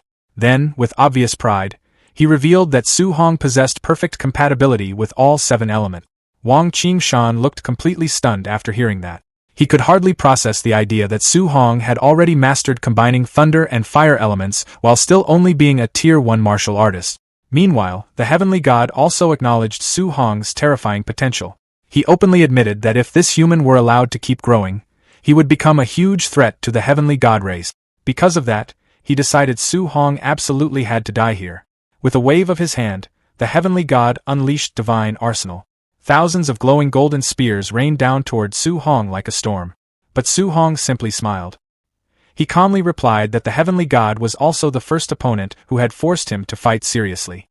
Lightning exploded around his spear as he activated the ultimate third stance of the 9 heaven-breaking spears technique. With a powerful upward thrust, Su Hong released a gigantic blast of pure lightning energy. The attack tore straight through the descending golden spears and shattered them effortlessly. The heavenly god stared in horror, shouting that such power was impossible. But before he could react further, the overwhelming lightning blast crashed directly into him. A massive explosion covered the battlefield. The possessed body was instantly burned to ashes and shattered apart completely. Even after destroying the heavenly god, the attack still kept going, splitting the enormous stone pyramid in half. Standing before the ruined battlefield, Su Hong breathed heavily while trying to recover from the exhausting fight. Then his system notified him of the reward. 843 martial value point. Seeing the number instantly made the brutal battle feel worth it. A moment later, Wang Qingshan landed beside him and excitedly praised Su Hong as a priceless genius. He even grabbed Su Hong's face while admitting that if he had not witnessed the battle personally, he never would have believed a Tier 2 martial artist could defeat a heavenly god. Despite all the praise, Su Hong stayed surprisingly calm. In his mind, if even an ordinary member of one of the top 10 races had forced him to use his strongest move, then the true elite geniuses from those races must be unbelievably dangerous. Wang Qingshan eventually concluded that defeating one low-ranking heavenly god was not enough reason to become overly proud. 4 days later, the wilderness survival training officially ended at the Hang City camp. When the final rankings appeared, Su Hong completely dominated the leaderboard with an unbelievable 17,210 points. Second place only had 4,700. A lot of trainees instantly accused him of cheating because they refused to believe someone from a lower realm could earn such a ridiculous score. However, the Hang City students Su Hong had rescued quickly defended him. They explained that Su Hong was terrifyingly strong and had casually one-shot Tier 3 demonic cultists. Later, students tried searching for Su Hong to ask for guidance, only to discover that Grandmaster Wang Qingshan was personally teaching him an A-rank martial art. After leaving the training hall, Wang Qingshan complained to Chen Tianli in complete disbelief that Su Hong had mastered the healing art in only half a day. Chen Tianli simply laughed and told him to start getting used to it. Meanwhile, Su Hong sat alone inside a training room while meditating and circulating the energy of his newly learned healing technique. He was amazed by how effective the A-rank healing art was, especially after noticing it had completely erased old hidden injuries and scars throughout his body. When he checked his system afterward, Su Hong felt even more satisfied. His martial value total had climbed past 41,800 points thanks to the wilderness battles. After calculating carefully, he realized the huge amount was enough to raise his spiritual power to 500 points, officially making him a Tier 2 spirit master while still leaving plenty behind to strengthen his vitality further. Far away from human territory, on the Heavenly God race's home planet, a meeting was taking place inside the Grand Heavenly God Palace. A massive statue-like entity questioned its subordinates with visible anger, demanding to know how one of their clansmen could lose to a human who was an entire realm lower, especially after using divine arsenal.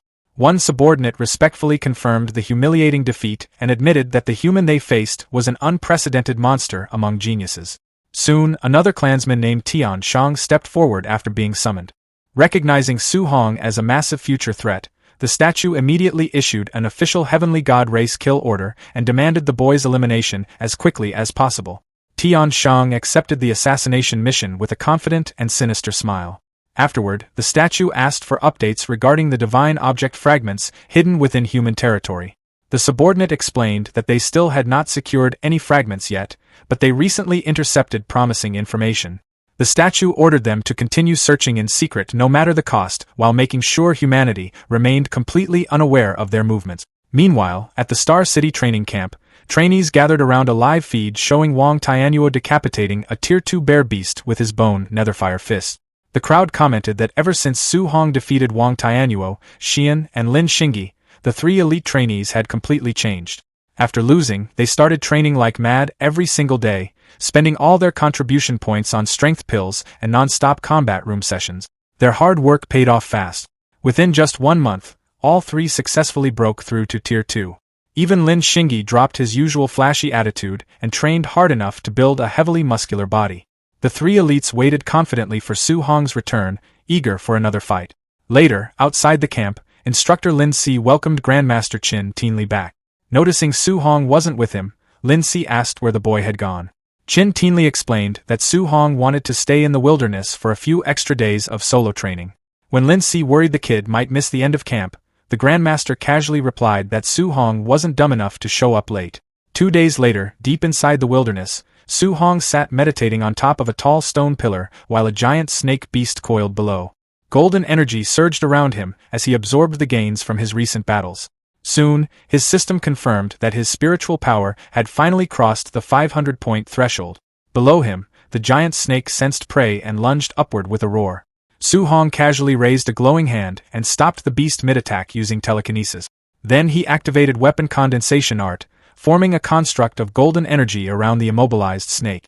The energy shaped itself into a giant golden sword, and with a single command, Su Hong brought the blade crashing down and split the beast clean in half.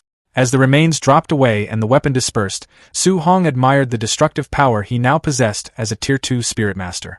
Wanting to test his limits further, he attempted a 3-attribute fusion by gathering thunder, fire, and metal energy together in his hands.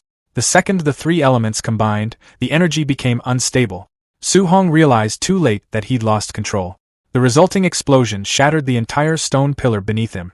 Coughing while buried in rubble, he noted the backlash from the failed fusion, but also realized that if the attack actually succeeded, it could probably injure a Tier 4 expert. On the final day of camp, a ragged-looking Su Hong finally walked back through the front gate. The moment other trainees spotted him, they rushed off to inform Wang Tianyuo, excited to see the long-awaited rematch happen. Grandmaster Qin Tianli asked Wang Tianyuo, Xiaonan, and Lin Xingyi whether they really believed they could defeat Su Hong this time. All three confidently declared victory was guaranteed.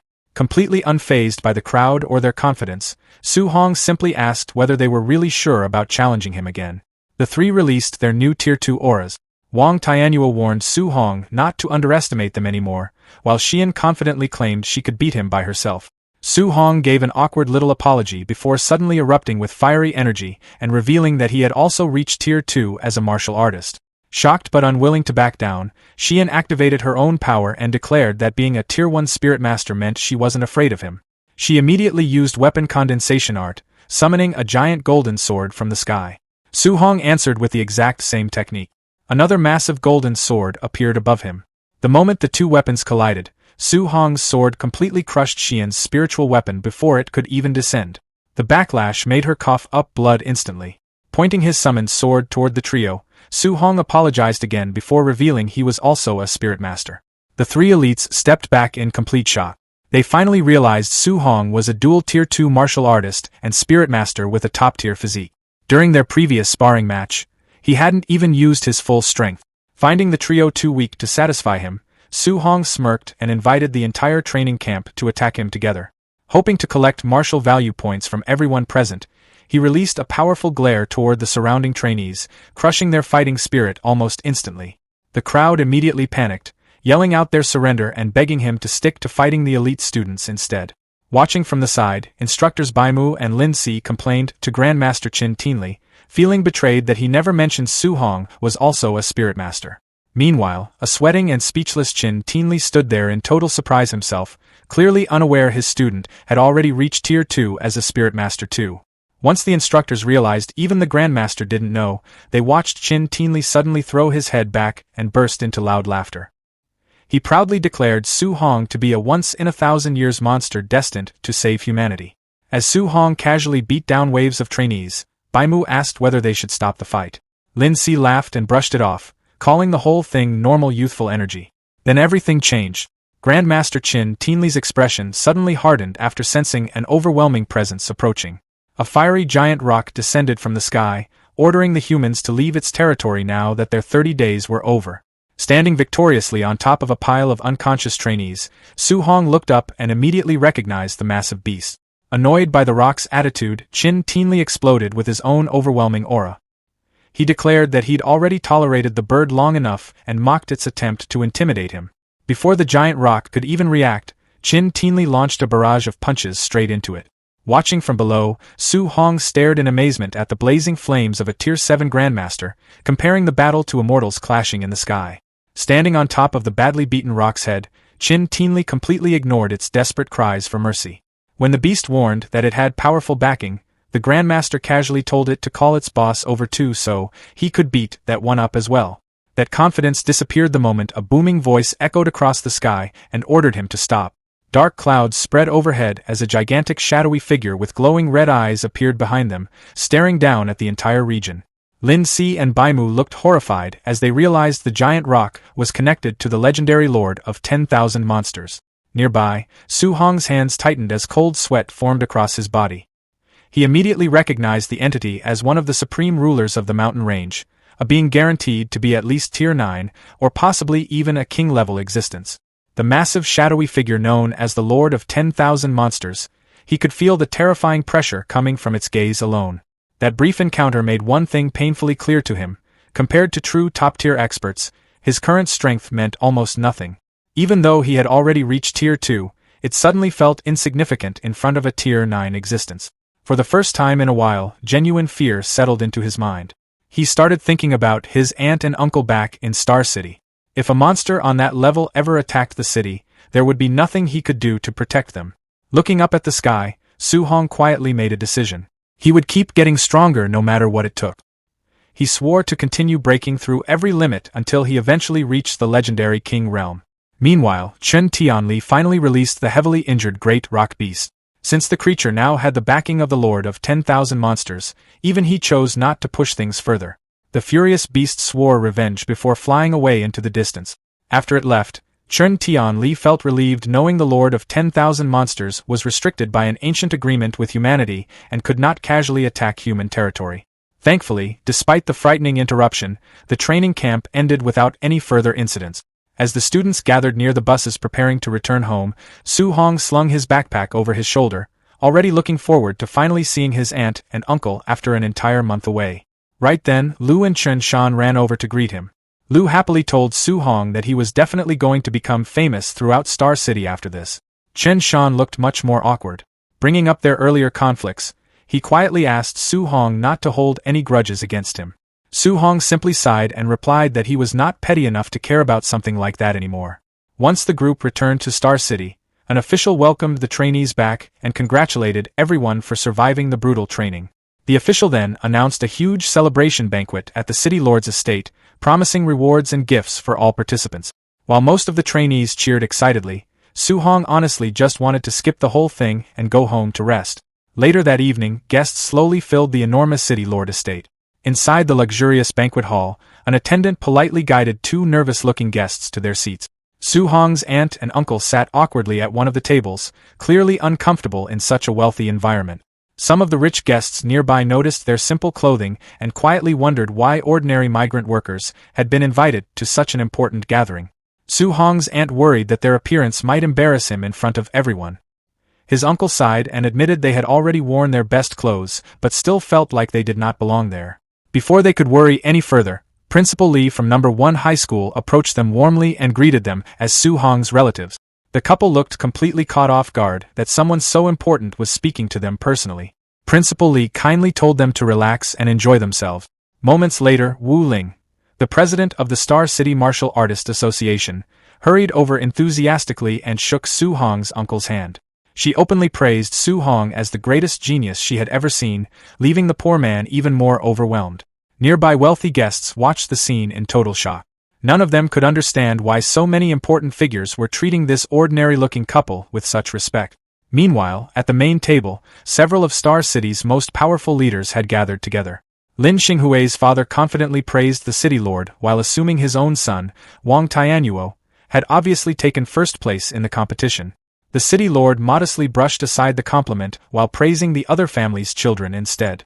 Then Shurao Yan's father joined in, arguing that his daughter's spirit master abilities were clearly superior and insisting she should have ranked first. Lin Xinghui's father immediately fired back, claiming his son's speed alone would beat both of their children. Before long, the three fathers were openly arguing over whose child was the strongest. Wang Tianyuo's father even slammed the table at one point while insisting his son's attack power guaranteed victory. Watching the ridiculous argument from a distance, Principal Lee quietly asked President Wu Ling whether she planned to stop them. Wu Ling refused immediately and joked that listening to them brag any longer might make her want to punch someone. She confidently added that there was no reason to interrupt because the moment Su Hong arrived, the argument would end on its own. Principal Lee looked doubtful, but Wu Ling simply smiled and claimed it was a woman's intuition. Right then, a guard suddenly announced that the trainee buses had arrived. Excited to welcome the next generation of Star City talents, the city lord proudly invited everyone outside. The three proud fathers confidently stood beside the red carpet, ready to greet their victorious children. But the smiles on their faces disappeared instantly. The moment their children stepped off the bus, everyone saw that the three top geniuses were covered in bruises and bandages. The horrified fathers rushed over immediately. As the city lord panicked over his son's injuries, Lin Xinghui casually mentioned that Wang Tianyuo had actually suffered the worst beating because he refused to surrender. The fathers stood there completely confused, unable to understand who could possibly defeat all three top geniuses at once. Then things became even more shocking. The city leaders sensed their children's auras and realized all three had successfully broken through to Tier 2. Now they were even more confused. What kind of monster could overpower three newly advanced Tier 2 geniuses simultaneously? The three elite students admitted defeat honestly. Wang Tianyuo confessed that his opponent's raw strength was overwhelming. Lin Xinghui admitted he had completely lost in terms of speed. Shurao Yan revealed that even her spiritual power had been crushed.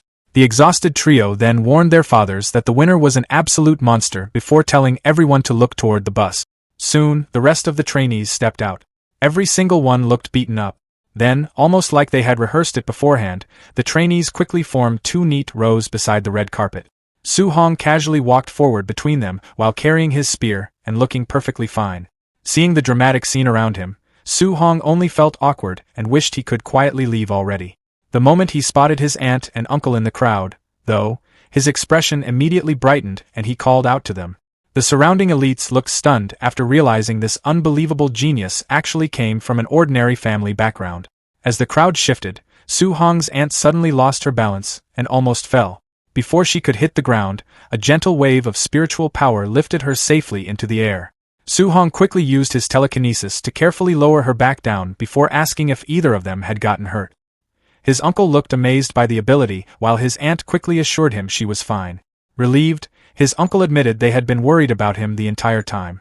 Su Hong smiled warmly and reassured them. Watching this scene, the city lord and Shurao Yan's father looked completely shocked. At that moment they realized Su Hong was not only a Tier 2 martial artist, he was also a Tier 2 spirit master. Shurao Yan's father finally understood why his daughter had lost so badly. Nearby, Principal Lee and President Wu Ling immediately started accusing each other of secretly hiding Su Hong's spirit master abilities. A few seconds later, both realized neither of them had known either. Recovering quickly, Wu Ling proudly announced that nobody in Star City could challenge her association anymore. Principal Lee looked equally thrilled and excitedly declared that number 1 high school was about to dominate the entire city. Meanwhile, news of Su Hong's true strength spread through the banquet hall like wildfire. The wealthy guests immediately began scrambling for their phones, desperately trying to gather information about him. Some started arranging expensive gifts, while others even called their daughters to come to the estate, hoping to connect their families with the city's rising genius. Seeing the perfect opportunity, the city lord quickly ordered an attendant to bring over a premium bank card along with several property deeds. Approaching Su Hong personally, he loudly praised him as a once-in-a-generation talent before gifting him a luxury villa and 3 million in cash as a reward for taking first place. The other powerful fathers immediately realized the city lord had completely invented the reward on the spot to secure Su Hong's loyalty first.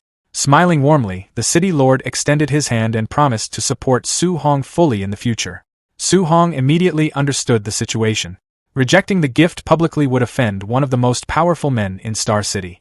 But accepting it would also mean owing the city lord a favor later on. Su Hong quietly looked over the rewards being offered to him.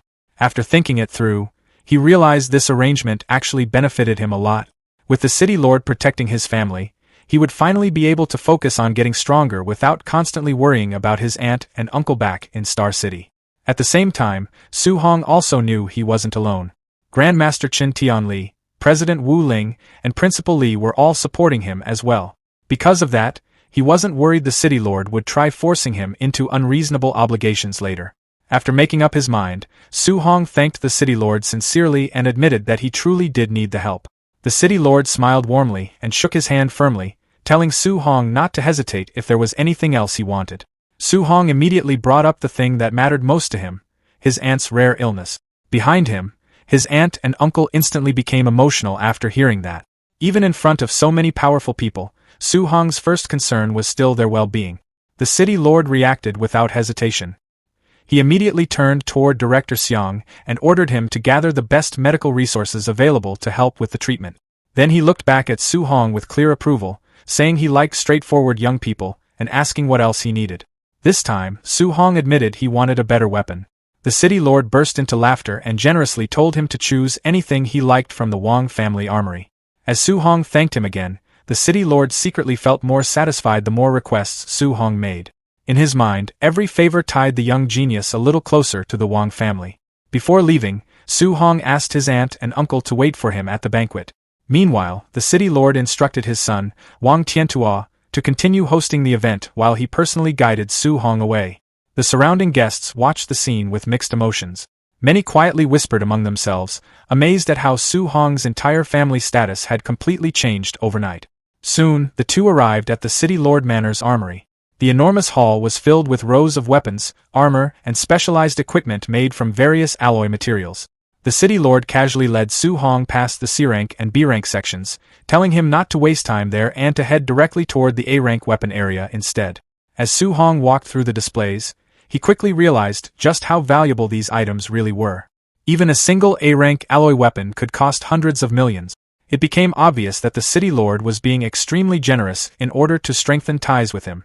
After examining several weapons, Su Hong suddenly asked whether the armory had any multi-attribute alloy weapons available. The city lord stopped walking and looked genuinely surprised. He immediately asked if Su Hong was actually a multi-attribute martial artist. Rather than answering directly, Su Hong simply released his power.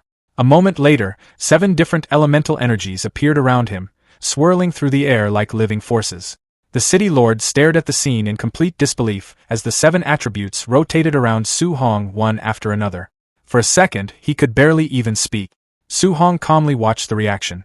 Since he had already decided to accept the city lord's support, revealing more of his talent would only increase his value further. Meanwhile, the city lord's thoughts were in complete chaos. Normally, cultivating multiple attributes slowed down martial artists tremendously because balancing different elemental powers was incredibly difficult. Yet somehow, Su Hong had already reached Tier 2 while cultivating all 7 attributes at once. And that wasn't even the most ridiculous part. He was also a Tier 2 spirit master and possessed a physique powerful enough to surpass the legendary barbarian god body. At that moment, the city lord genuinely felt like Star City had just witnessed the rise of a once-in-a-generation monster, while jokingly complaining that he suddenly felt like a useless uncle in comparison. Su Hong looked slightly confused by the sudden emotional reaction and asked what had gotten into him. The city lord quickly cleared his throat and started searching through the weapon displays while explaining that true multi-attribute alloy weapons were incredibly rare. Although the armory did not contain any 7 attribute weapons, he eventually found a dark gold-black iron spearhead made from 3 different attribute. Even though it was only B rank, it was still an extremely rare item. The city lord offered to dismantle an A rank spear shaft and attach the spearhead onto it for Su Hong. But Su Hong politely refused. Instead, he explained that he could simply combine it with the shaft from his existing Thunderfire spear. Holding the glowing spearhead in his hand, Su Hong looked genuinely satisfied. For his current level, a 3 attribute alloy weapon was already more than enough. The city lord quietly warned Su Hong that strange things had started happening around Star City lately. He explained that while Su Hong had been away at training camp, reports of dual attribute and even multi-attribute ferocious beasts had started popping up all over the world. According to him, these mysterious anomalies weren't just creating stronger monsters, they were also bringing rare treasures with them. He brought up one recent case where a thunder beast supposedly touched some strange fragment and suddenly gained fire abilities too. The city lord mentioned that Stargazing Lake had become one of the hotspots for sightings of these mutated creatures, though he strongly advised Su Hong not to rush over there yet. In his view, the area was way too dangerous for someone still developing their strength. He suggested Su Hong wait until entering Martial Dao University, where he could get access to much better equipment and resources. Su Hong listened carefully and thanked him for the warning. A few hours later, a luxurious black car with the famous Jiangnan 00001 plate rolled into the old neighborhood outside Su Hong's apartment building. The moment the neighbors recognized the city lord's personal vehicle, people immediately gathered nearby to watch. Everyone started whispering among themselves, completely stunned. One woman in particular looked especially bitter. She secretly wished her own son, Lin Yan, could have achieved what Su Hong had. In frustration, she blamed the Su family for everything and even planned to raise their rent and kick them out later, still upset that Su Hong hadn't handed over his training camp spot to her son before. But the moment the car doors opened and Su Hong's family stepped out, her expression changed instantly. Su Hong's uncle proudly announced that Su Hong had taken first place at the training camp. He casually added that the city lord had rewarded them with a luxury villa and that they'd be moving out the next day. The landlady almost choked hearing that. When Su Hong's uncle politely asked for the extra rent money back, Su Hong's aunt quickly said there was no need for a refund, calling the money a gift for her sister Hong. Later that evening, while packing their belongings, Su Hong's aunt worried their old furniture might look embarrassing inside such a fancy villa. Su Hong simply smiled and told her none of that mattered to him. As long as the family was together and happy, he honestly didn't care what anyone thought. That night, Su Hong climbed onto the rooftop one last time to cultivate at the old house. Standing under the night sky, he felt a little nostalgic leaving behind the place where he had spent so much time growing stronger. He opened his system interface and checked his current stat. His spiritual power had already reached over 500 points. His overlord body had improved slightly, and several of his martial arts and movement techniques had advanced as well. Most importantly, he still had nearly 2,000 martial value points saved up. Without wasting time, Su Hong immediately started cultivating. As energy poured into his body, notification after notification appeared in his system while his vitality steadily climbed. His aura grew hotter and heavier until his vitality finally passed 700 points, pushing him into the Tier 2 middle stage. Red and purple energy surged around him while his muscles expanded from the sudden increase in strength. After a few moments, his body slowly settled back to normal. Wanting to learn more about the anomalies, Su Hong grabbed his phone and started searching online. The second he tightened his grip slightly, a cracking sound echoed out. The phone screen shattered in his hand. Su Hong looked down awkwardly, realizing his body still hadn't fully adapted to the massive strength increase from his breakthrough. As he continued browsing the news, he found reports about an S-rank spirit herb discovered overseas and another beast that had somehow gained thunder and earth abilities after coming into contact with one of the mysterious fragments. Even stranger, every witness connected to the fragment had apparently died under unexplained circumstances. Eventually, Su Hong found the report he cared about most. A Tier 2 multi-attribute beast had appeared near Stargazing Lake, attracting Tier 3 and Tier 4 martial artists from different regions. After thinking things through, Su Hong admitted that while defeating a Tier 4 expert might still be difficult for him right now, escaping from one probably wouldn't be impossible anymore. By the end of the night, he had already made up his mind. Once his family finished moving into the new villa tomorrow, he planned to head straight for Stargazing Lake and investigate the anomaly himself. The following day, Su Hong and his family officially moved into their enormous new villa in one of Star City's most prestigious neighborhood.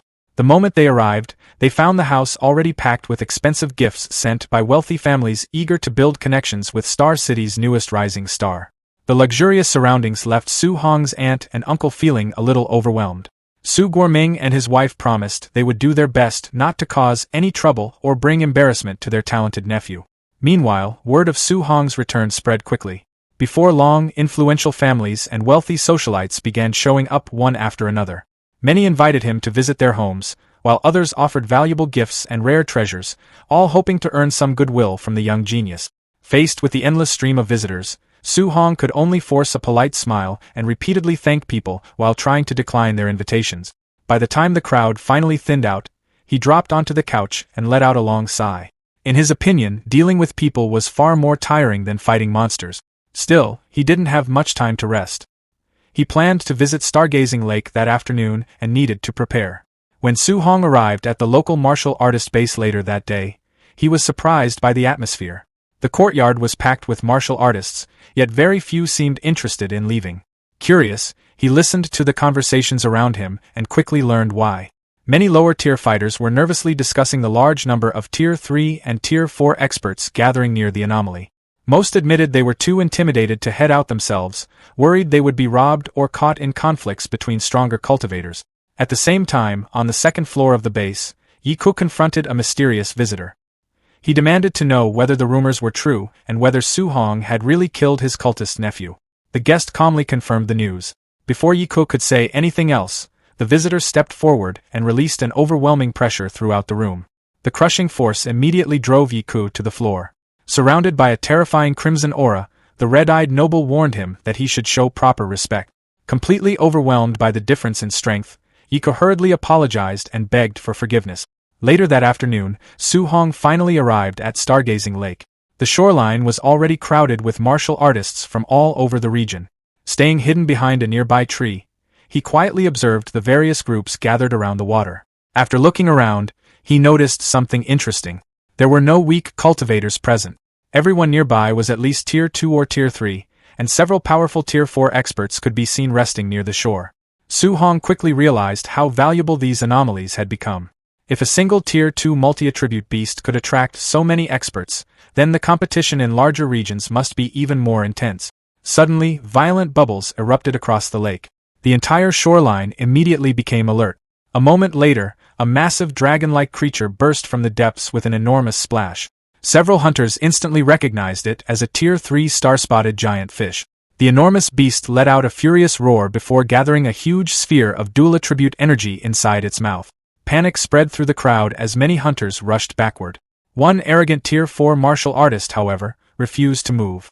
Looking down on the beast, he mocked everyone for running from what he called nothing more than a fish. Confident in his strength, he created a massive earth barrier in front of himself. The confidence didn't last long. The giant fish fired its attack, and the devastating beam blasted straight through the defense. The barrier shattered instantly, and the Tier 4 fighter was thrown through the air. Watching from a distance, Su Hong was genuinely surprised.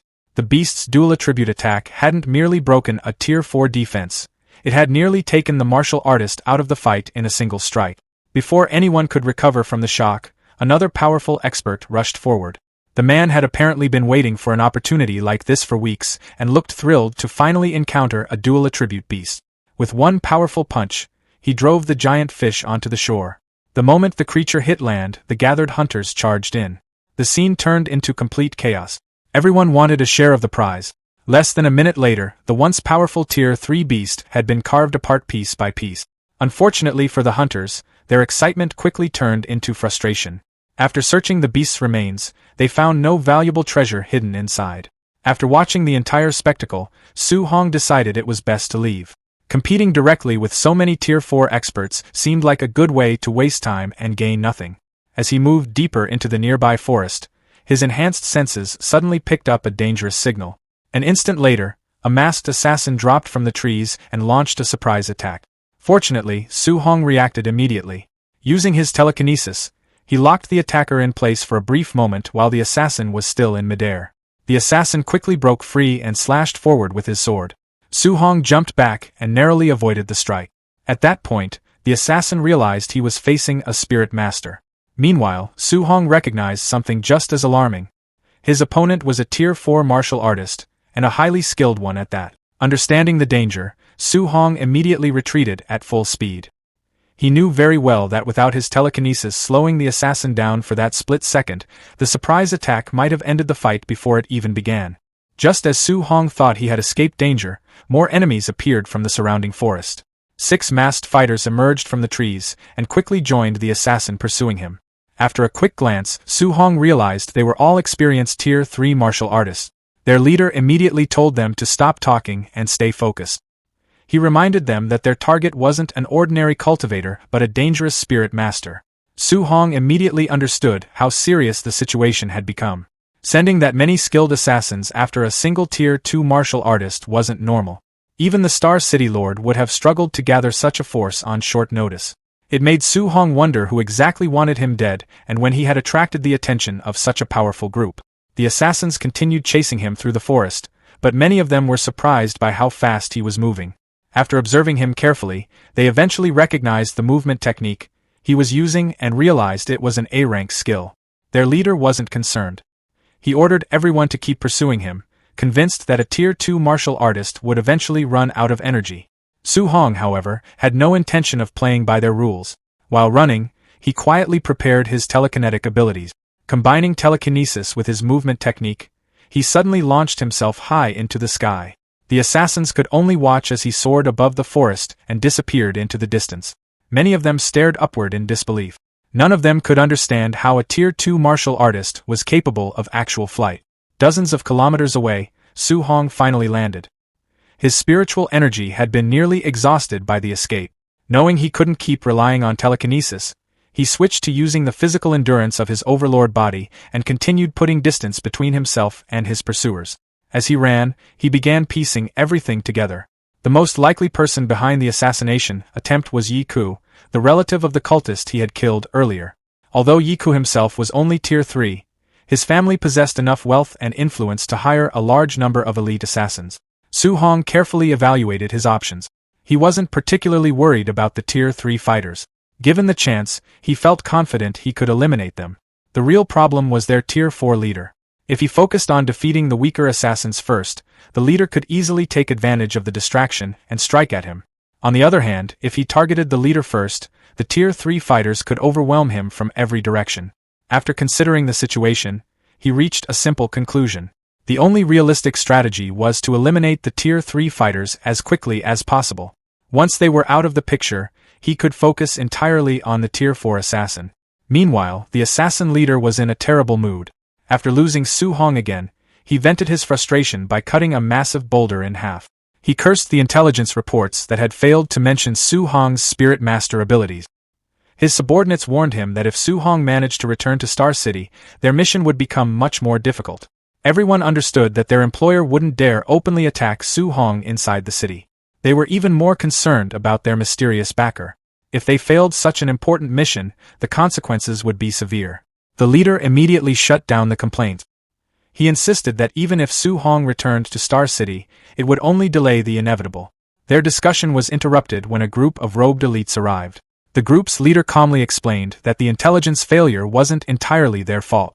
Su Hong had only revealed his spirit master status the previous day, so much of the information available was already outdated. He assured the assassins that his organization had agents monitoring every anomaly zone in the region. According to him, they would help seal off the surrounding area and make escape much more difficult. However, he also warned the assassin leader that another failure would not be tolerated. The assassin leader quickly expressed his gratitude and requested a complete lockdown of the area. Filled with anger, he promised that once he found Su Hong, he would personally finish the job. Checking a special divination device in his hand, he searched for clues about Su Hong's location. When it produced no results, he moved on to search the next section of the forest. The hunt continued into the following day. While resting briefly beside the corpse of a defeated beast, Su Hong was discovered once again by a group of assassins.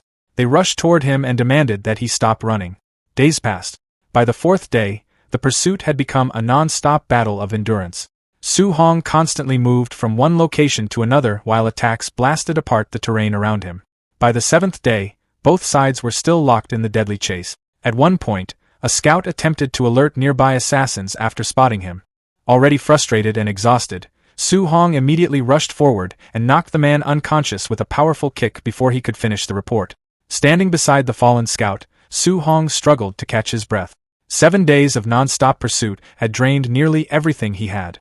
Realizing he couldn't continue much longer, he decided to head toward Star City's official supply stronghold.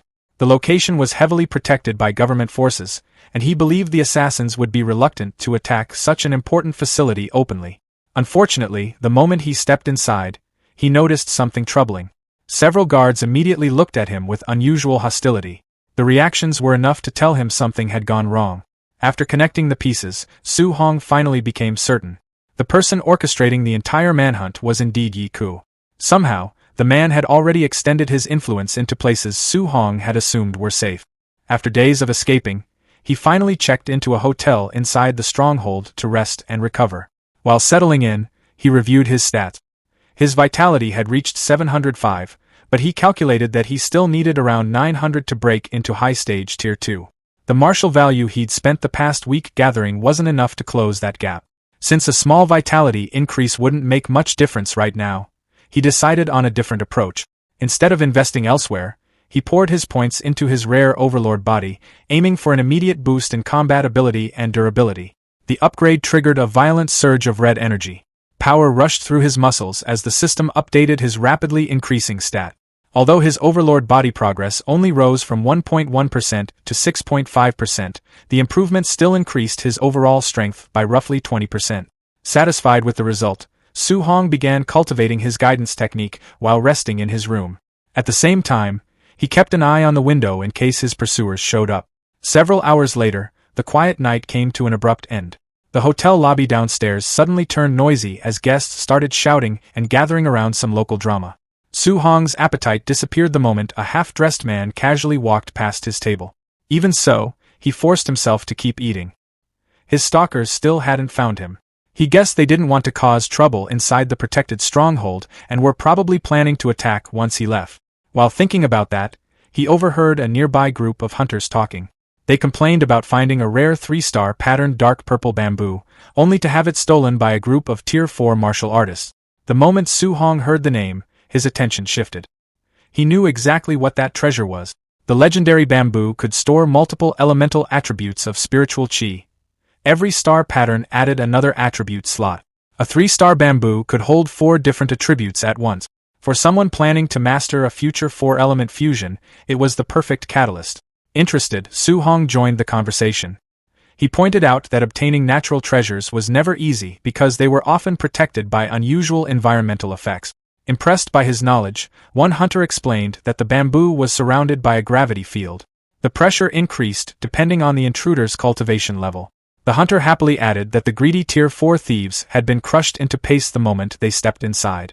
The surrounding diners shivered at the story. Su Hong, however, saw opportunity instead of danger. If the gravity scaled with rank, then maybe his strengthened Overlord body could endure it and give him an advantage over stronger competitors. Before he could think further, disaster arrived. A massive red energy slash tore through the supply stronghold, smashing apart the walls. The attack sliced his dining table cleanly in half. Su Hong simply leaned back in his chair, still holding his food. His pursuers had finally arrived. Through the smoke and rubble stepped the masked assassin leader and his squad. The boss mockingly asked why Su Hong had finally stopped running. Nearby hunters hid behind overturned tables, sweating nervously. None of them could understand what kind of trouble a Tier 2 youth had caused to attract an entire team of Tier 3 assassins led by a Tier 4 expert. The assassin leader ordered everyone else to leave. Panicked patrons rushed out of the ruined building, leaving Su Hong alone with the killers. As they approached, the assassins joked that he couldn't possibly have believed they would respect the stronghold's rules. Su Hong remained relaxed in his chair. He replied that he'd actually been waiting for them. The boss laughed loudly, treating it as an obvious bluff. He questioned whether a single Tier 2 martial artist really expected to defeat all of them. Su Hong answered by gripping his spear. Elemental fire and crackling lightning wrapped around the weapon, creating a terrifying aura. Calmly pointing the spear at the group, he remarked that there was only one way to find out. The assassin leader immediately recognized the danger. 3 elemental forces were being fused into a single attack. His expression changed instantly as he screamed for everyone to retreat. Too late. Su Hong teleported straight into the center of the formation and drove his glowing spear into the ground. Then he released everything. The unstable fusion exploded. The resulting blast was enormous. The hotel vanished in fire and light as a gigantic shockwave tore across the night sky. Witnesses watching from a distance wondered why anyone would use such overwhelming force against a mere Tier 2 target. As the smoke cleared, the answer became obvious. The elite assassins began collapsing one after another. The Tier 2 target had been the source of the explosion all along. A massive crater now occupied the place where the hotel once stood. Bodies from the Tier 3 squad were scattered across the ruins. The assassin boss dragged himself out of the wreckage, badly injured. He cursed the terrible intelligence provided by his employer for failing to mention that Su Hong possessed a 3-attribute martial art. Looking around at his crippled subordinates, he reassured himself. Even a Tier 4 expert like him had been severely injured. A Tier 2 fighter standing at the center of the blast had no chance of surviving. Despite the losses, he considered the mission successful. Failing the contract would have meant facing the wrath of the terrifying Lord Nabu. Then his confidence vanished. A giant pillar of energy erupted from the crater. Before he could react, a shirtless and completely unharmed Su Hong dropped from above and unleashed the heaven-breaking spear technique. The assassin boss barely managed to block the attack. He shouted in disbelief that Su Hong was still alive. The next moment, Su Hong disappeared. The boss swung at empty air. His instincts immediately warned him to turn around. When he did, he found Su Hong standing behind the surviving assassins. The boss desperately yelled at his remaining men to wake up and stop him. One dazed grunt barely understood what was happening and asked what the shouting was about. A split second later, Su Hong's spear pierced straight through his chest. Lifting the corpse with his weapon, Su Hong remarked that even if a Tier 4 opponent took longer to kill, there were still plenty of points to gain from wiping out the Tier 3 subordinate. At the same time, he admitted to himself that the 3-element fusion had been incredibly dangerous. If he hadn't strengthened his earth armor and boosted his overlord body beforehand, the backlash could have crippled him. He casually threw the body aside and rushed past the boss. Now that the Tier 3 assassins were nearly gone, all he needed was one successful 3-element fusion attack to finish the Tier 4 leader as well. Watching his entire squad get slaughtered, the assassin boss became completely consumed by rage. His aura exploded outward as he swore that he would cut Su Hong into 10,000 pieces. Back at the Star City martial artist base, Lin Xingqi was getting ready for a trip. He had originally wanted to invite Su Hong to go stargazing, but the young martial artist had already left a week earlier. As Wang Tiantuo and Shannon joined him, they talked about how different Su Hong was from everyone else. While they had spent an entire week resting, Su Hong had only taken a single day off before throwing himself back into training. The three quickly agreed that comparing themselves to someone that dedicated was pointless. With that settled, they headed out together, hoping they might run into him somewhere near the lake. Meanwhile, Yikes was in a terrible mood. Inside his office, teacups shattered across the floor as he vented his anger. The assassins he hired had made a disastrous mistake. Not only had they locked down the lake, but they had also openly attacked Su Hong inside a protected government supply post. That reckless decision left the leader of the Ye family deeply worried. If Su Hong died, suspicion would immediately fall on their family. Worse, the city lord would likely seize the opportunity to wipe out their entire clan in revenge for the loss of his prized genius. Far away from the city, a mysterious gravity field surrounded the dark purple bamboo forest. Anyone who stepped into the area was instantly overwhelmed by crushing pressure. Hunters attempting to approach the treasure collapsed one after another, groaning on the ground. One struggling martial artist complained that after only 14 steps, the gravity had already multiplied 30 times, making it impossible to continue forward. Nearby spectators quickly calculated the numbers. At 30 times normal gravity, an average person would have to withstand over 2 tons of force pressing down on their body, more than enough to crush internal organs. At that moment, an envoy from the celestial cult arrived with several followers. The envoy explained that the gravity field adjusted itself according to strength. Because of that, a Tier 4 expert like him would actually face much stronger pressure than a Tier 3 martial artist. Realizing that obtaining the bamboo wasn't possible for the moment, the envoy shifted his attention back to searching for a specific divine object. Suddenly, his divination compass began spinning rapidly. After several rotations, the needle locked onto a single direction. The envoy immediately realized it had found its target. Unfortunately, the compass pointed straight toward the 3-star patterned dark purple bamboo. He cursed his luck. The divine object he had been searching for was trapped inside the same gravity field, making it extremely difficult to obtain. While trying to think of a solution, he suddenly spotted someone moving through the trees. It was Su Hong. The envoy watched him leap from branch to branch and wondered how a mere Tier 2 martial artist had survived an assassination attempt involving a Tier 4 expert and an entire squad of Tier 3 fighters. After deciding the failed assassins were completely useless, the envoy chose to deal with the situation personally. Without hesitation, he rushed toward Su Hong, eager to claim the enormous reward for himself. The celestial cult envoy stared at Su Hong with greed in his eyes, eager to claim the massive reward offered for the boy's head. Sensing a powerful new threat approaching, Su Hong immediately prepared himself. He barely had time to react before the envoy rushed in with a spear. Knowing that simply dodging wouldn't be enough, Su Hong summoned his earth armor and answered with an explosive burst of energy. A violent collision shook the area. When the dust settled, both fighters were still standing. As his earth armor faded away, Su Hong took a breath and remarked that the cultist had done well to survive the attack. The envoy responded by declaring that Su Hong had to die. That statement immediately told Su Hong exactly who he was dealing with. A demonic cultist. The realization confirmed his worst suspicions. Now he wasn't only being hunted by Yikes. He was also being targeted by the demonic cult. Seeing no reason to waste time talking, Su Hong gathered elemental energy around his spear and charged forward. The two weapons collided head-on. The resulting explosion echoed throughout the forest, blasting the envoy backward through several trees. He landed coughing blood, unable to believe what had just happened. As a Tier 4 martial artist, he couldn't understand how a Tier 2 opponent possessed such overwhelming strength. Then he noticed Su Hong shifting his attention toward the cult members nearby. Immediately, the envoy ordered his followers to stop him.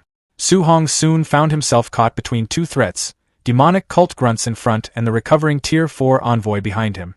The cultists discussed whether they should transform to increase their chances of survival, but most of them assumed Su Hong couldn't unleash another powerful attack so quickly. One of them tried to encourage the others to form a defensive line. He never finished speaking. Su Hong instantly removed his head in the middle of the sentence. Before anyone else could react, Su Hong burst forward. A single dash carried him straight through their formation. Several cultists fell before they even understood what happened. The survivors stared in horror, silently regretting their confidence. Even so, the remaining cultists refused to retreat and launched a coordinated attack, hoping to overwhelm him through sheer numbers. Su Hong answered with treading sea. His spear swept across the battlefield in a massive arc, and flames surged outward, engulfing the attackers. At the same moment, the celestial cult envoy jumped high into the air and unleashed a powerful attack intended to crush Su Hong from above. Instead of blocking, Su Hong activated Flying Swan. He deliberately leaped into the gravity field surrounding the dark purple bamboo forest. The move shocked everyone watching. Su Hong crossed more than 10 paces inside the gravity field with surprising ease. The spectators quickly realized why. His overlord body made the terrifying pressure look far less threatening than it should have been. The envoy became furious. He shouted that the gravity field wouldn't save Su Hong and immediately stepped inside to continue the pursuit. The moment his foot touched the ground, though, his expression changed. The gravity field scaled according to strength. His first step subjected him to nearly 30 times normal gravity. The pressure crashed down on him instantly. He understood right away that moving much deeper would be extremely dangerous. Meanwhile, Su Hong continued running farther into the field. Desperate to stop him, the envoy threw his spear. The weapon never came close. The increasing gravity dragged it down long before it could reach its target. Stuck near the edge of the field, the envoy could only shout threats and challenge Su Hong to come back and fight. Ignoring him, Su Hong continued forward. He knew the gravity field had bought him valuable time. Ahead of him stood the treasure he came for. The 3-star patterned dark purple bamboo. Even so, every step became harder than the last. The pressure kept increasing, and Su Hong could feel his injuries pushing him closer to his limit. Since the cultists couldn't reach him anyway, he decided to stop and recover. Sitting down inside the gravity field, he activated a wood attribute healing technique and began treating his wound. The sight left the surrounding hunters completely stunned. They couldn't understand how someone who had just been using lightning-based techniques also possessed wood attribute healing abilities. What confused them even more was how casually he was resting right beside the legendary treasure. Watching from afar, the envoy's expression darkened. He immediately ordered his scouts to contact their elite allies. In his view, the divine object was almost certainly hidden inside the bamboo. He warned his followers that if Su Hong managed to obtain it first, none of them would survive the consequences. A white-haired cultist lay defeated and bleeding on the rocks, his dark wings spread across the ground. Near Stargazing Lake, Lin Xinghe, Wang Tiantua, and Xiao Yan walked along a cliff overlooking the water. Xiao Yan observed that the area around the lake had already been blocked off by the demonic cult. Hearing that, Wang Tiantua grew concerned and wondered if they had come for Su Hong. Lin Xinghe replied that it was difficult to know for sure and suggested they might also be searching for treasure. Realizing the situation was serious, Wang Tiantua urged the group to return to the martial artist base immediately and report the appearance of demonic cultists. The three hurried through the forest toward the base. As they ran, Wang Tiantua pointed out that something felt wrong. Since the area around Stargazing Lake had been sealed off, there should have been some reaction from the martial artist base. Lin Xinghe was startled by the implication and asked whether he meant the base could be working together with the demonic cult. While running, Wang Tiantua pulled out his communication device and said he would contact his father directly so reinforcements could secure both the martial artist base and Stargazing Lake at the same time. His urgent report quickly reached the city lord's manor. Inside the manor, Wang Tiantua's father learned of the situation. He immediately realized that Su Hong should also be near Stargazing Lake and suspected that the demonic cult's true target was him. Furious, he declared that he would personally lead people there at once. Meanwhile, deep in the forest, a massive gravity field pulsed with overwhelming power. Several celestial cult followers waited at its edge. One of them questioned the approaching masked assassin boss, asking why he had returned alone and where the others were. Standing nearby, Ao listened as the masked assassin boss explained that Su Hong had used tricks that resulted in heavy casualties among his men. Ao was shocked and questioned how more than 10 Tier 3 martial artists could have been wiped out. He argued that even 10 Tier 3 wild boars should not have been defeated by a Tier 2 martial artist. The masked assassin boss angrily explained that Su Hong possessed an extremely powerful 3-attribute fusion martial art, something the intelligence report had never mentioned. He warned Ao that he would have died as well if he had been there. Ao initially dismissed it as an excuse and questioned how a 3-attribute fusion martial art could even exist. However, as he looked toward the gravity field, he was forced to admit that Su Hong clearly possessed 3-attribute. He began wondering whether such a martial art truly existed. Looking toward the center of the field, Ao realized that regardless of the truth, failure was not an option. If they did not kill Su Hong, their lord would kill them instead. At the center of the giant gravity field, Su Hong sat cross-legged in cultivation. 2 hours later, he rose to his feet. After checking his condition, he concluded that both his body and spiritual qi had completely recovered. He praised the effectiveness of the A-rank healing technique. When he looked toward the edge of the field, he noticed that the demonic cult members were still waiting. He realized they would not leave until he was dead. Su Hong decided that after obtaining the 3-star patterned dark purple bamboo, he would leave the area immediately. He grabbed his spear and began moving toward the bamboo. However, the moment he took a few steps, he discovered that the gravity had increased dramatically once again. Despite the crushing pressure, he pushed forward and reminded himself to endure. He remained confident that he could withstand it. Outside the field, the masked assassin boss was shocked to see that Su Hong was only a few steps away from the bamboo. He remarked that the young man's physical body was far beyond normal. Ao cursed the situation, frustrated that such a rare 3-attribute genius stood before them. The masked assassin boss drew his weapon and stated that the moment Su Hong removed the bamboo, the magnetic field would disappear. At that point, they would surround and kill him. He vowed to tear Su Hong apart. Under the intense pressure, Su Hong finally reached the bamboo after several painful steps. Standing beside it, he noticed something unusual. Although the surrounding rocks had been crushed into powder by the gravity, a triangular metal fragment remained completely intact beneath the bamboo. Suspecting it might be a treasure, he picked it up and examined it carefully. He could not identify the material and found nothing special about it. To test it, he tried bending the fragment with all his strength, but it would not move. Then the sharp edge cut his thumb. The moment a drop of blood touched the fragment, it dissolved into light and merged directly into his hand through the wound. Instantly, multicolored energy veins spread across Su Hong's body as all 7 types of spiritual qi surged within him. A system notification appeared before him, informing him that he had obtained the 7 Gods Cauldron fragment. Realizing it was likely a treasure capable of improving cultivation, Su Hong immediately sat down and began cultivating. Outside the field, Ao demanded to know why Su Hong had suddenly started cultivating, while the masked assassin boss concluded that he must have picked up the mysterious object. Inside the field, a massive pillar of fiery energy erupted around Su Hong. He quickly realized that the spiritual qi of all 7 attributes had increased by more than 10 times. Previously, he could only use an A-rank martial art a few times before exhausting his spiritual qi. Now, he estimated he could use such techniques dozens of times. More importantly, the 3-attribute fusion he had struggled with for so long finally completed successfully. A golden glow surrounded him as a tricolored orb formed between his hands. His status screen updated. Vitality, 707.5. Spiritual power, 501. Physique, Overlord body or spirit rank 6.5%. Items, 7 Gods Cauldron Fragment. After examining the information, Su-hong realized that the 7 Gods Cauldron consisted of 100 fragments. If a single fragment had increased his strength so dramatically, he concluded that the complete treasure must be above S rank.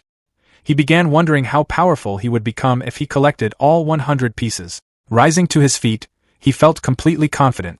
With his successful 3-attribute fusion and enormous reserves of spiritual chi, he no longer saw any reason to flee. He decided it was time to end everything. Holding Star Bamboo upright, he gathered his power. At the edge of the field, a celestial cult follower noticed his actions and warned the others that Su-hong was about to pull out the dark purple bamboo. The masked assassin boss replied that he already knew and wanted to kill Su-hong more than ever. Su-hong grabbed the bamboo with both hands and pulled it from the ground. The giant gravity field instantly shattered and disappeared. The moment the barrier vanished, Bai Ao, the masked assassin boss, and the remaining cultists charged forward with their weapons drawn. Su-hong remained calm as he watched them approach. Raising his spear, now fused with the 3-star pattern dark purple bamboo and infused with the power of fire, wind, and lightning, Su-hong decided to use the approaching cultists to test the full strength of his technique. He thrust the spear forward and unleashed a massive orb of combined elemental energy. The charging cultists immediately sensed the terrifying power behind the attack. Su-hong released the technique, sending a devastating wave of fire and lightning across the battlefield. The explosion engulfed the attackers and swept through the clearing. Several cultists were thrown through the air as the attack tore through their rank. When the smoke began to clear, the battlefield had been devastated. The ground was scorched, debris smoldered across the clearing, and numerous celestial cult followers lay dead. Some had been reduced to smoking skeletons. Bai Ao knelt on the ground. Nearby, the masked assassin boss barely managed to remain standing. Covered in wounds, he concluded that Su-hong must have obtained the divine fragment. Otherwise, there was no way he could have become so powerful so suddenly. At that moment, a pair of boots emerged from the smoke. Su-hong stepped forward with his spear in hand as flames crackled around him. Looking down at his defeated enemies, he remarked that their hunting game seemed to have been enjoyable.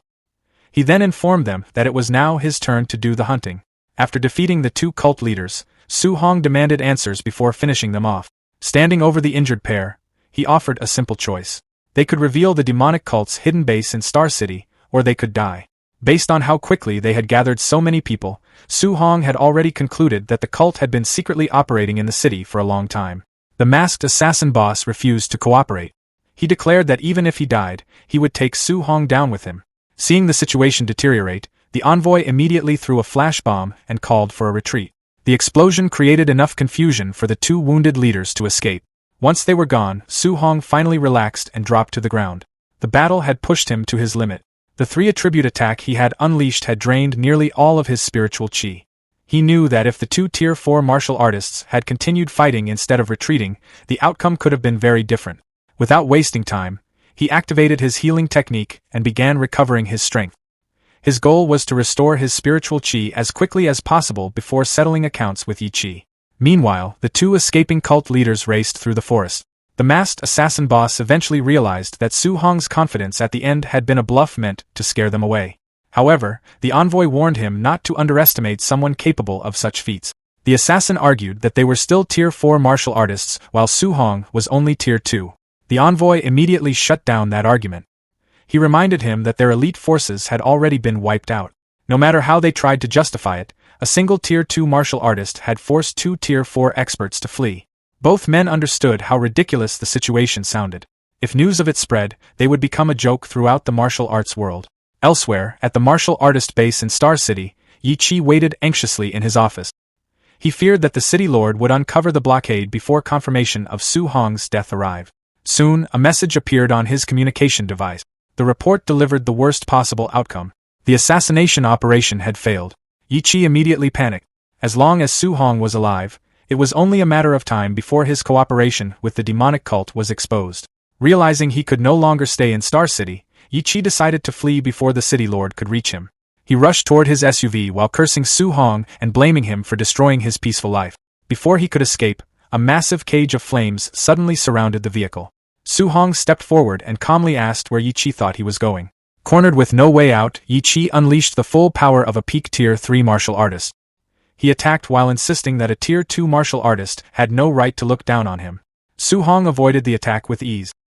He calmly stated that rank no longer mattered before launching a swift counterattack. A powerful spear strike pierced straight through Yi Chi's chest. As he crashed backward into his vehicle, Yi Chi finally understood the terrifying gap between them. In his final moments, he realized he had been facing a true monster all along.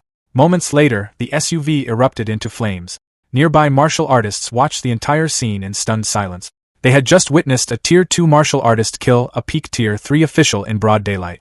Not long afterward, a convoy of official vehicles arrived. The city lord stepped out, drawing the attention of everyone present. The spectators immediately grew nervous. Since Su Hong had killed an official, many expected serious consequences. Some even prepared to testify on his behalf, planning to explain that Yi Chi had attacked first and that Su Hong had acted in self-defense. To everyone's surprise, the city lord paid almost no attention to the burning vehicle. Instead, he went straight to Su Hong and checked whether he had been injured. After confirming that he was safe, the city lord noticed the 3-star patterned dark purple bamboo in Su Hong's possession. He was amazed that Su Hong had managed to obtain such a rare treasure and remarked that the young man's fortune was extraordinary. Su Hong could only respond awkwardly to the sudden concern. Finally, the city lord turned toward the burning wreckage. His expression became serious as he asked Su Hong to explain everything that had happened. Inside the city lord's private limousine, Su Hong finished recounting everything that had happened over the past week. The city lord sat quietly as he tried to process the story. According to Su Hong, he had survived 8 days of pursuit by elite Tier 3 and Tier 4 martial artists, defeated or crippled the Tier 3 attackers, seriously injured both Tier 4 leaders, and successfully obtained the 3-star patterned dark purple bamboo. After hearing the full story, the city lord repeated the events to make sure he understood correctly.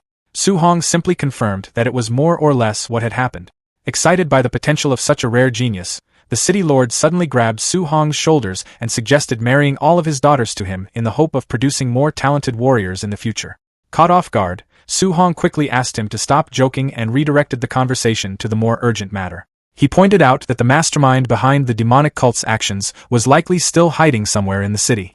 The city lord immediately agreed. He warned that the cult would not underestimate Su Hong again and that the next assassination attempt could involve Tier 6 experts or even Tier 7 grandmasters. Given the danger, he admitted that Star City was no longer a safe place for Su Hong. Fortunately, the college entrance examination was only a month away. The city lord explained that if Su Hong could enter a top university such as Imperial Capital University, even powerful grandmasters would have difficulty targeting him there. Hearing that, Su Hong firmly resolved to succeed. To ensure his safety until the examination, the city lord promised to station 2 elite teams of martial artists around his residence so he could focus entirely on cultivation. After returning home, Su Hong was greeted by his worried aunt and uncle. When they saw the blood covering him, they immediately became concerned. Su Hong quickly reassured them that it was only the blood of ferocious beasts and that he had not been injured. Later that night, he returned to his room and checked his system status. After everything he had gone through in the forest, he had accumulated more than 3,100 martial value points. As he reviewed his options, he realized that investing all of those points into vitality would allow him to advance directly to Tier 3. However, doing so would leave his spiritual power relatively weak and still at Tier 2. Since he needed to remain inside the city for safety and could not easily venture out to earn more martial value, he knew future opportunities for rapid growth would be limited. After considering the situation, Su Hong decided that a balanced approach would be more practical. Instead of focusing on a single attribute, he upgraded both his vitality and spiritual power. Afterward, he tested his improved abilities. A nearby glass of water rose into the air and moved smoothly around the room under his control, demonstrating the growth of his spiritual power. By the following morning, stories about Su Hong's recent battle had already spread throughout Star City No. 1 High School. Students gathered in classrooms discussing increasingly exaggerated versions of the event. Some claimed that Su Hong had wiped out more than 100 cultists with a single swing of his spear. At the same time, Chun Shan and Li Tu continued visiting classrooms to share stories about Su Hong's achievement. However, they accidentally showed up at the wrong classroom and were quickly confronted by frustrated students who complained that their class had been waiting for a week to hear the presentation. After checking their schedule, the two realized they had mixed up the classrooms. The confusion ended when a student suddenly spotted Su Hong entering the school grounds. The news spread instantly. Hearing the commotion, Su Hong looked around in confusion. Before he could figure out what was happening, a huge crowd of excited students rushed toward him from every direction. Faced with what looked like an entire school charging at him, Su-hong could only wonder what he had done to attract so much attention.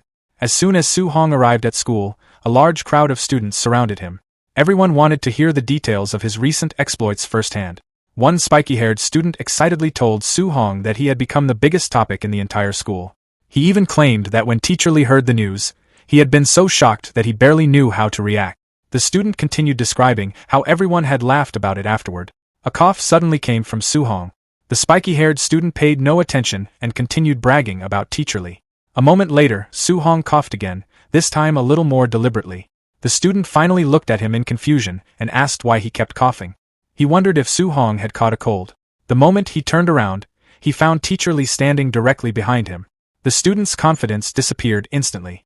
Teacher Lee smiled and reminded him that he had been calling him old Lee just moments ago. Without giving him a chance to escape, Teacher Lee grabbed him by the head and held him in place. He then turned to Su-hong and informed him that the principal wanted to see him. Su-hong immediately agreed. The unfortunate student desperately called for help while still trapped in Teacher Lee's grip. A short time later, Su-hong arrived at the principal's office and knocked on the door. Inside, the principal warmly welcomed him and invited him to sit down. As soon as Su-hong took a seat, the principal pushed a small box across the table and offered him several Tier 2 pills, insisting that he accept them. Su-hong politely declined.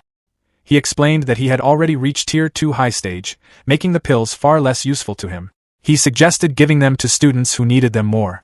The principal was stunned. He pointed out that Su-hong had only recently reached Tier 2 initial stage during the training camp and asked how he had advanced so quickly. Su-hong simply explained that several things had happened recently that accelerated his growth. Thinking back to the events in the forest, he realized that the people trying to kill him had unintentionally helped him earn a huge amount of martial value. The principal became even more excited after hearing that. He immediately suggested going to the gymnasium to test Su-hong's current strength. Su-hong reminded him that he was a Tier 3 martial artist. The principal confidently assured him that he would hold back. Soon, the two arrived at the gymnasium. Students training inside immediately greeted the principal. Some quickly recognized Su-hong and whispered to each other about the student whose recent achievements had spread across the entire school. The principal gathered everyone's attention and announced that he would be sparring with Su-hong. He encouraged any students without classes to stay and observe carefully. The students eagerly agreed. Su-hong quietly suggested moving somewhere else. The principal misunderstood and assumed Su-hong was worried about losing in front of everyone. Laughing, he assured him that he would not make things look too embarrassing. Su-hong could only smile awkwardly. In reality, he was more concerned about the principal's reputation if the match went badly. News of the spar spread rapidly. Before long, students filled the gymnasium and crowded around the court to watch. The principal stepped forward and released his strength. A powerful vitality aura erupted from his body as he called on Su-hong to make the first move. The students were immediately impressed. For many of them, it was the first time seeing a Tier 3 martial artist display his full aura. Others began cheering for Su-hong and encouraged him to do his best. Facing the principal, Su-hong remained calm. He knew he couldn't seriously injure him, so he carefully considered which martial art to use. After some thought, he settled on the B-rank Cloud-Hiding Gale Fist, believing it was strong enough to be convincing without revealing too much of his true strength. Wind-attributed spiritual chi gathered around his fist. After giving a brief warning, Su-hong rushed forward. The principal immediately realized that Su-hong had opened the match with a B-rank martial art. Surprised by both the power and speed behind the technique, he quickly responded. Earth-attributed energy gathered around his arm, forming a massive stone fist. The principal charged forward and unleashed his giant rock fist. The two martial arts collided in the center of the court. A powerful shockwave erupted outward as wind and shattered rock scattered across the gymnasium, leaving everyone watching in stunned silence. The clash between Su-hong and the principal unleashed a powerful shockwave that swept across the gymnasium, nearly knocking some of the nearby students off their feet. The two exchanged a rapid series of blows, neither side giving ground.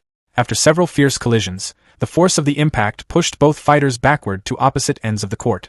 The principal glanced down at his arm in surprise. The stone armor covering it had shattered completely.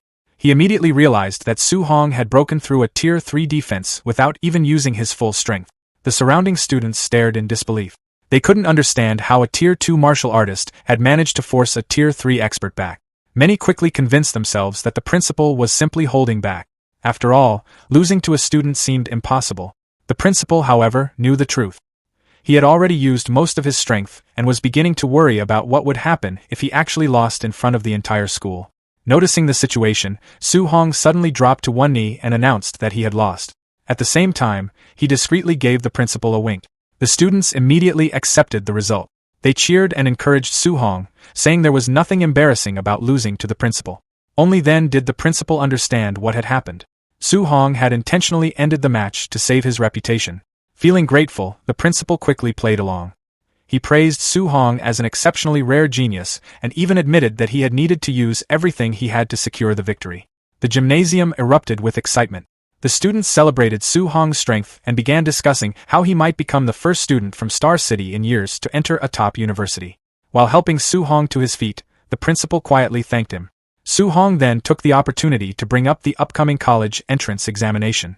He explained that he needed stronger opponents to help him reach Tier 3 and asked whether the principal would continue training with him. The principal immediately felt a headache coming on. After witnessing Su Hong's growth firsthand, he realized becoming the young genius's regular sparring partner would be anything but easy. Even so, the arrangement was made. Over the following days, Su Hong devoted himself completely to training. During the day, he sparred relentlessly with the principal and pushed his limits in every session. At night, he returned home and continued cultivating while refining his martial arts and absorbing elemental energy. Before long, the principal was completely exhausted. Unable to keep up with Su Hong's pace any longer, he asked Coach Chen to take over for a while so he could finally get some rest. A few weeks later, Coach Chen ended up in the same condition. Both men were thoroughly worn out by Su Hong's training routine. With no other options, they handed him over to President Wu of the Martial Arts Association. As a powerful Tier 5 martial artist, President Wu showed no sympathy whatsoever. Her training sessions were even harsher than the principal's. Under her supervision, Su Hong was pushed to his limits every single day with almost no chance to relax. 5 days before the college entrance examination, Su Hong finally stopped during training and announced that he was ready to break through.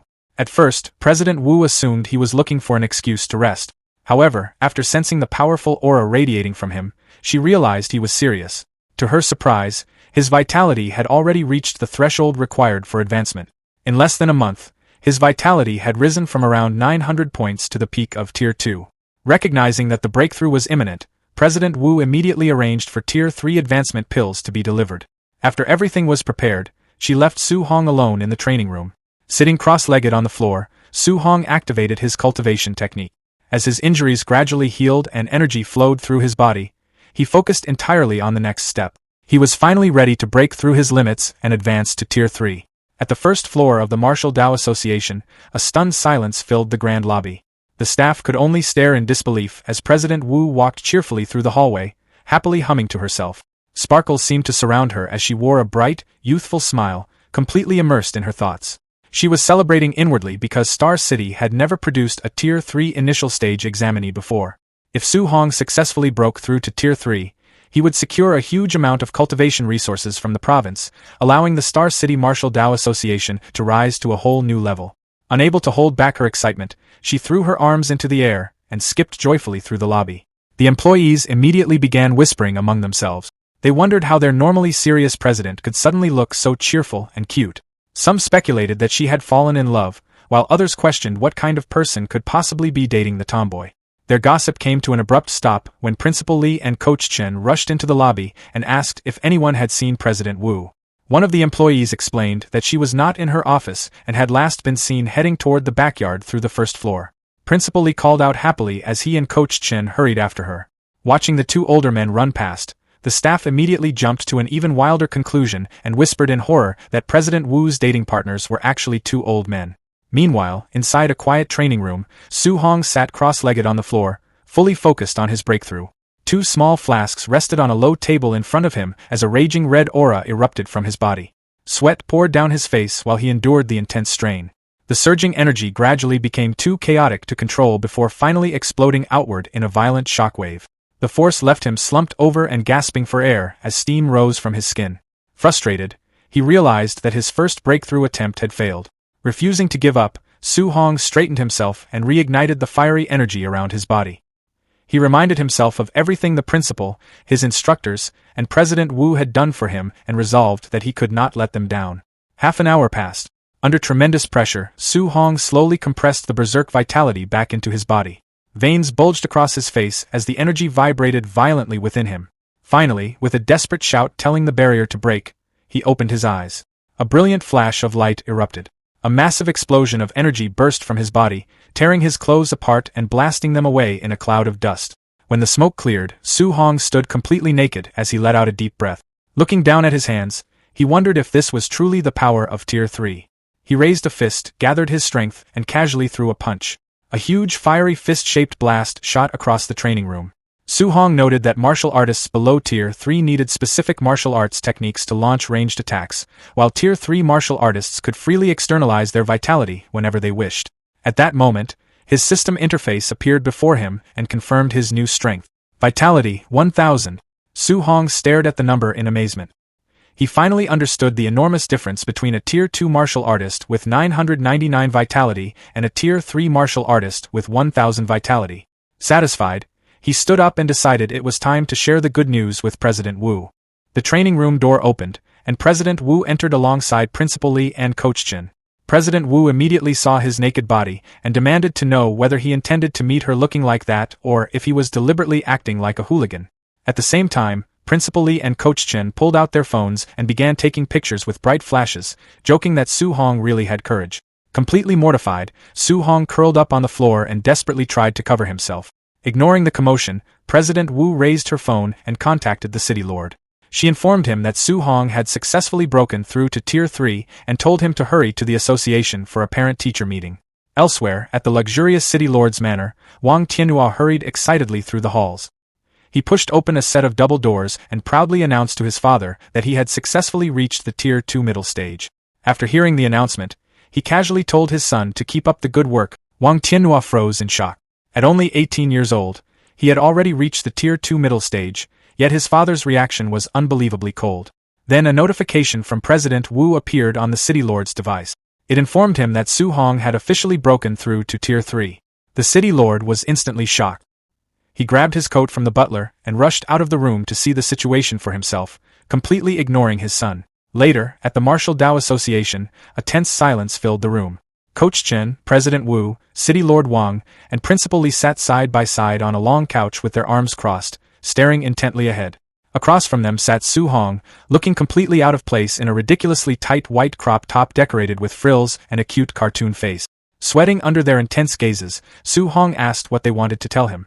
Breaking the silence, City Lord Wang explained that he had compiled a list of high-level martial artists who had recently visited Star City.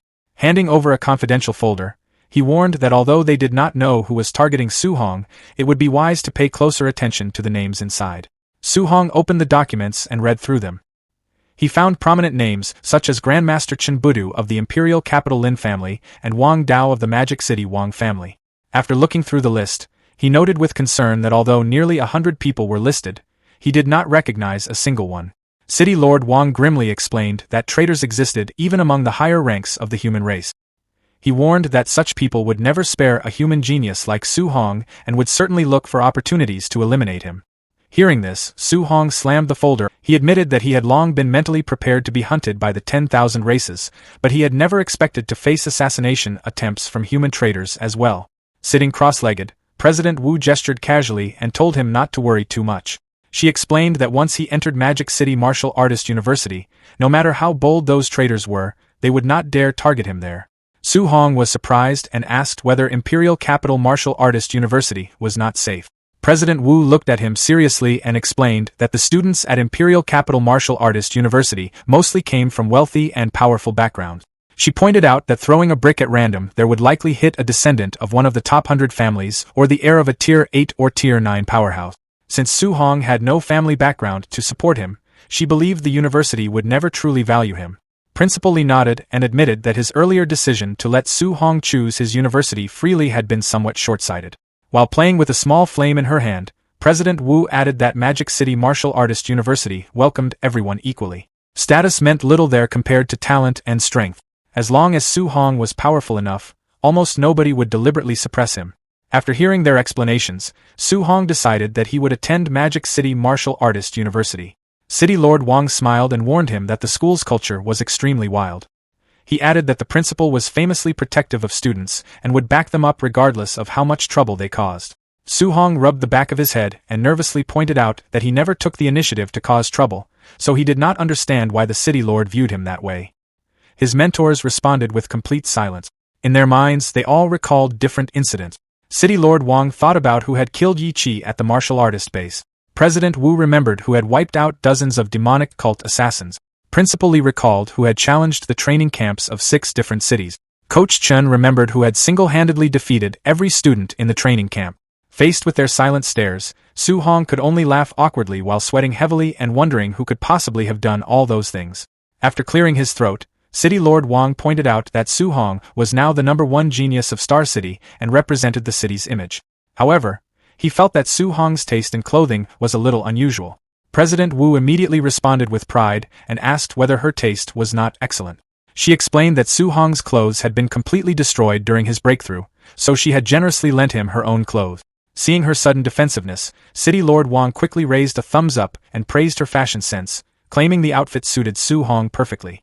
Su Hong could only laugh awkwardly and scratch his head as he thanked the city lord. A few days later, City Lord Wang stood waiting inside Star City Airport. As a visitor arrived, he welcomed him and mentioned that he was the person responsible for overseeing this year's college entrance examination assessment.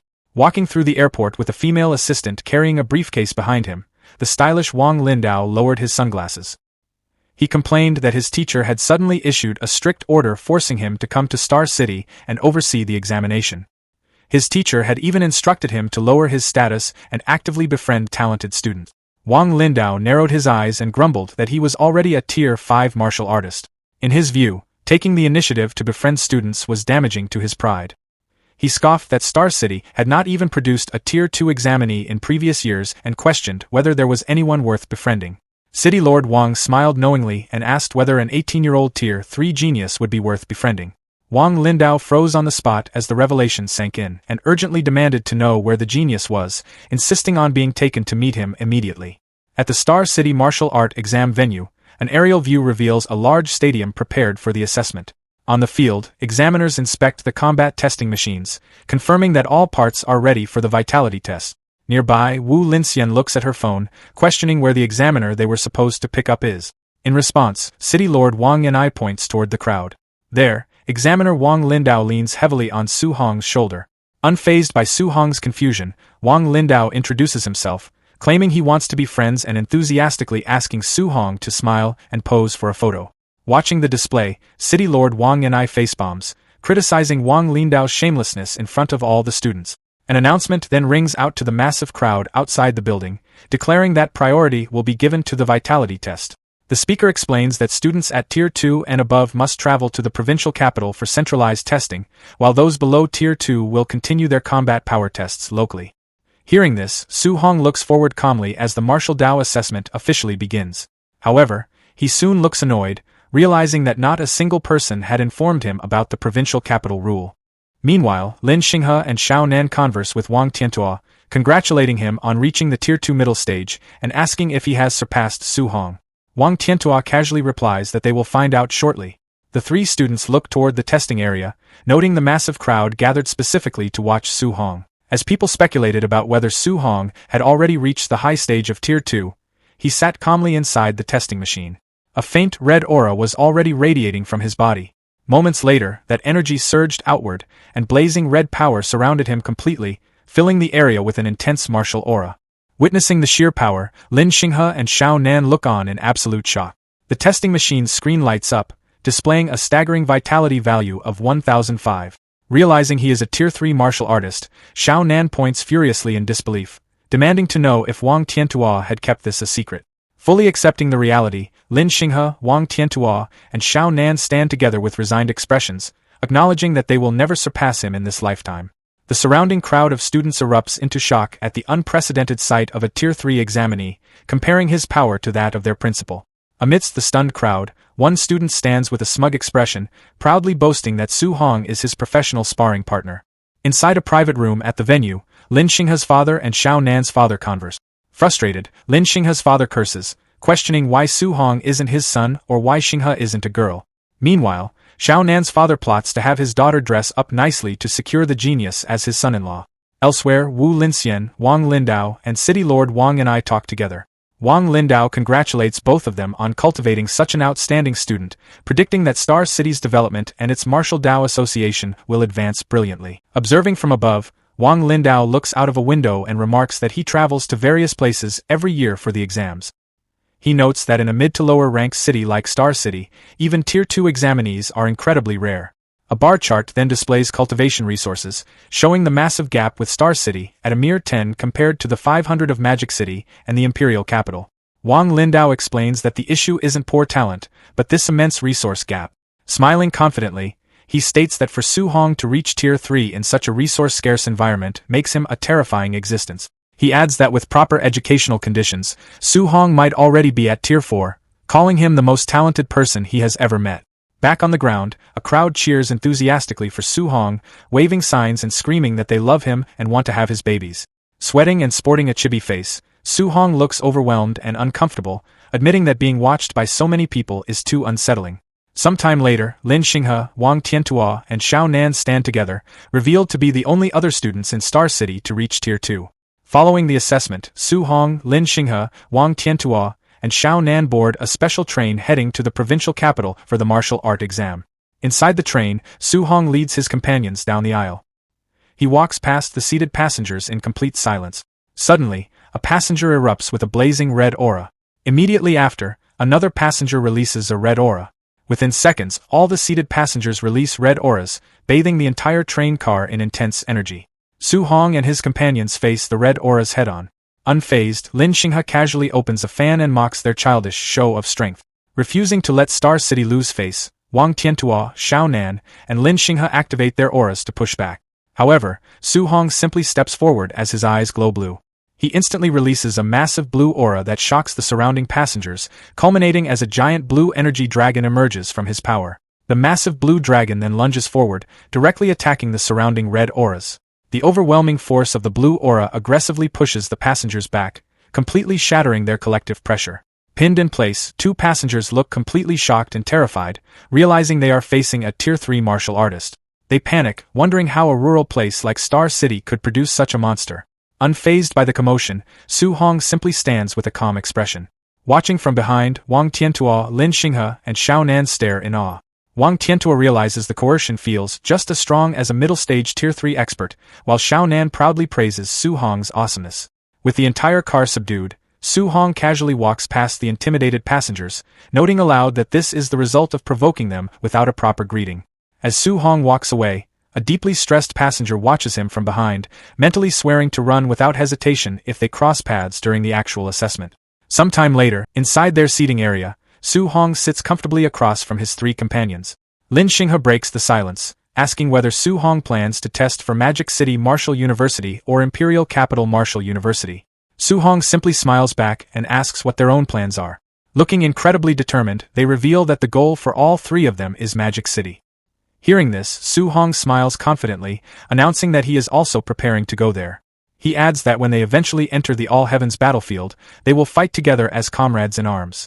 Thrilled by the prospect, Lin Xinghe gives a cheerful thumbs up, stating that having Su Hong as a teammate puts him completely at ease. Beside him, Xiao Nan giggles as Wang Tiantua teasingly warns Lin Xinghe not to get kicked out, reminding him that the university regularly expels slackers. While Su Hong looks forward with a resolute expression.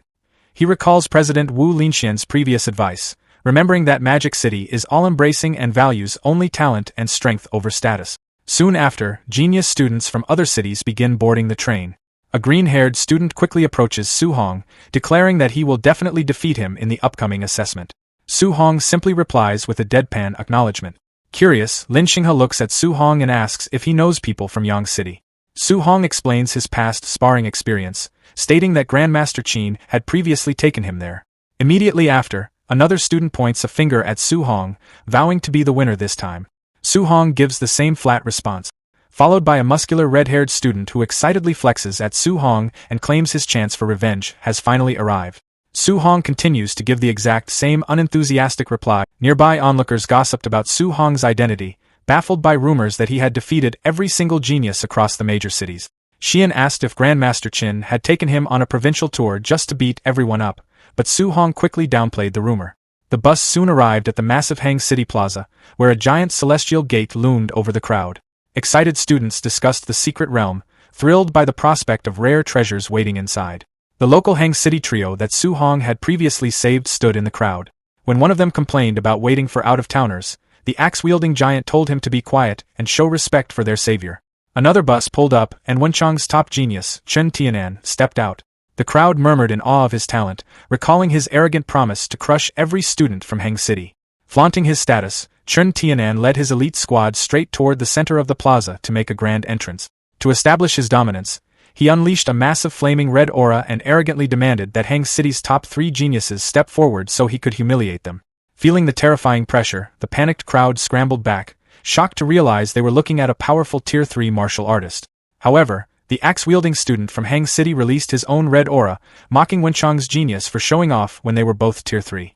Meanwhile, his companions dismissed Chen Tianan as a total nobody. Chen Tianan charged a glowing ball of spiritual energy, secretly planning to eliminate the local squad the moment they entered the secret realm. The local trio just laughed in his face, asking if he thought he was Su Hong. They warned him to keep a low profile, noting that the real monster they knew could obliterate Tier 3 cultists with a single punch. Chen Tianan scoffed at this, confidently dismissing Su Hong as nothing more than Tier 2 trash. The local trio sarcastically agreed with his assessment before pointing out that the very person he was calling trash had just arrived.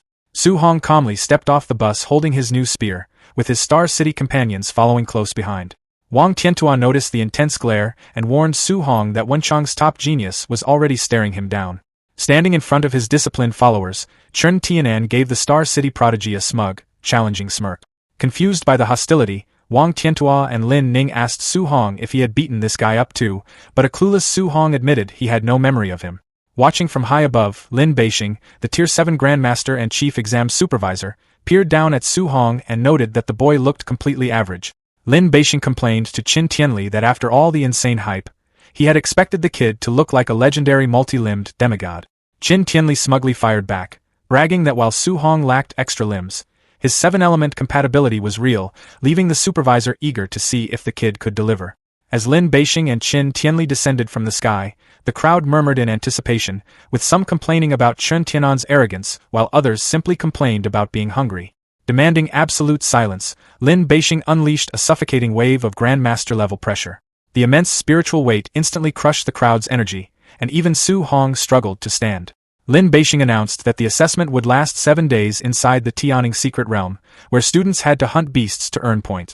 Hunting beasts would yield map fragments revealing high-value targets, including a 10,000-point bounty for anyone who could slay the Tier 4 wild dragon lurking in the center.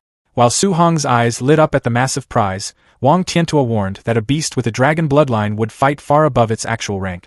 Lin Beixing flashed a savage grin as he delivered the final rule, explaining that defeating fellow candidates allowed students to steal half of their points. Su Hong immediately realized the exam was going to turn into a complete bloodbath. Once the crushing pressure vanished, point-tracking bracelets materialized on every candidate's wrist, allowing them to monitor the live rankings and scores in real time. Holding a glowing green key, the chief examiner officially started the exam and opened the massive portal, ordering the candidates to enter the secret realm. Eager to grab an early lead, Chen Tianan immediately leaped into the portal. His sudden move triggered a chaotic stampede as the other candidates desperately scrambled to follow him. As the crowd rushed the gate, Lin Xinji urged Su Hong to move, but he told his squad to head in first without him. Realizing his plan, Xian used her telekinesis to drag Lin Xinji into the portal, yelling back that Su Hong was a menace who only wanted to enter late to ambush and rob the other candidates. Left alone, Su Hong smugly waved them off, fully planning to let everyone else do the hard work before he casually beat them up to harvest their points. While the other candidates rushed through the portal, Qin Tianli invited Su Hong over for a cup of tea. He politely accepted the offer to relax with the 2 grandmasters. Watching them delay, a grumpy Lin Beixing complained that both the old master and the kid were devious. However, Su Hong smoothly countered that he was simply following the supervisor's exact rules. Lin Beixing pointed out that there were several strong Tier 3 candidates in this exam and asked if Su Hong was really that confident, prompting a humble shrug from the boy. Qin Tianli laughed and slapped Su Hong's back, calling him too modest. He then revealed to a stunned Lin Beixing that the kid had recently survived a demonic cult assassination, killing over 20 Tier 3 cultists and crippling 2 Tier 4 commanders. Su Hong tried to downplay the feat, which made Lin Beixing sigh in relief as he assumed the old master had been exaggerating, muttering that Tier 3 cultists weren't easily beaten like simple cabbages. However, Su Hong casually clarified that he actually had to run for 8 days and fight to the absolute death to kill them, leaving Lin Beijing sweating in disbelief at the kid's ridiculous combat feat. Several hours later, the view shifted to the deep, rocky valleys of the Heavenly Star's secret realm. Down in a secluded clearing, a giant brown bear and a white tiger roared fiercely. Sitting high up on a vantage rock, Su Hong casually observed the two massive beasts. He mentally noted that encountering two Tier 3 initial stage ferocious beasts immediately after entering the realm was incredibly good luck. Without warning, the giant brown bear leaped aggressively forward. With a massive, earth-shattering swipe, the bear violently struck the white tiger. Badly beaten and bleeding, the white tiger whimpered, completely cowering on the ground. Pressing its brutal advantage, the giant bear leaped high into the air, crashing down toward the helpless feline. Before the massive beast could land its killing blow, Su Hong's eye flared with intense golden lightning. In a blinding flash, he intercepted the attack mid-air, pulling his crackling golden spear directly from the bear's body. The sheer, overwhelming impact forced the giant bear to collapse, instantly dead before it even hit the ground. As the giant beast lay completely motionless, Su Hong's dark silhouette stood triumphantly atop its massive corpse. He stood confidently holding his spear, stating aloud that he had dealt with one and now it was the tiger's turn. Hearing his chilling declaration, the white tiger looked absolutely terrified, its fur fully raised in primal shock. Realizing it was completely outmatched by the human monster, the tiger frantically turned and sprinted away. Refusing to let his target escape so easily, Su Hong levitated effortlessly above the terrified white tiger, calmly asking if it was actually trying to run. Channeling his overwhelming power, Su Hong violently thrust his glowing spear downward, fully unleashing the 9 heaven-breaking spear's third stance. Terrified by the devastating incoming attack, the white tiger completely submitted, dropping to the ground and frantically meowing like a cornered house cat. Hearing the utterly ridiculous sound coming from a giant predator, Su Hong looked completely confused.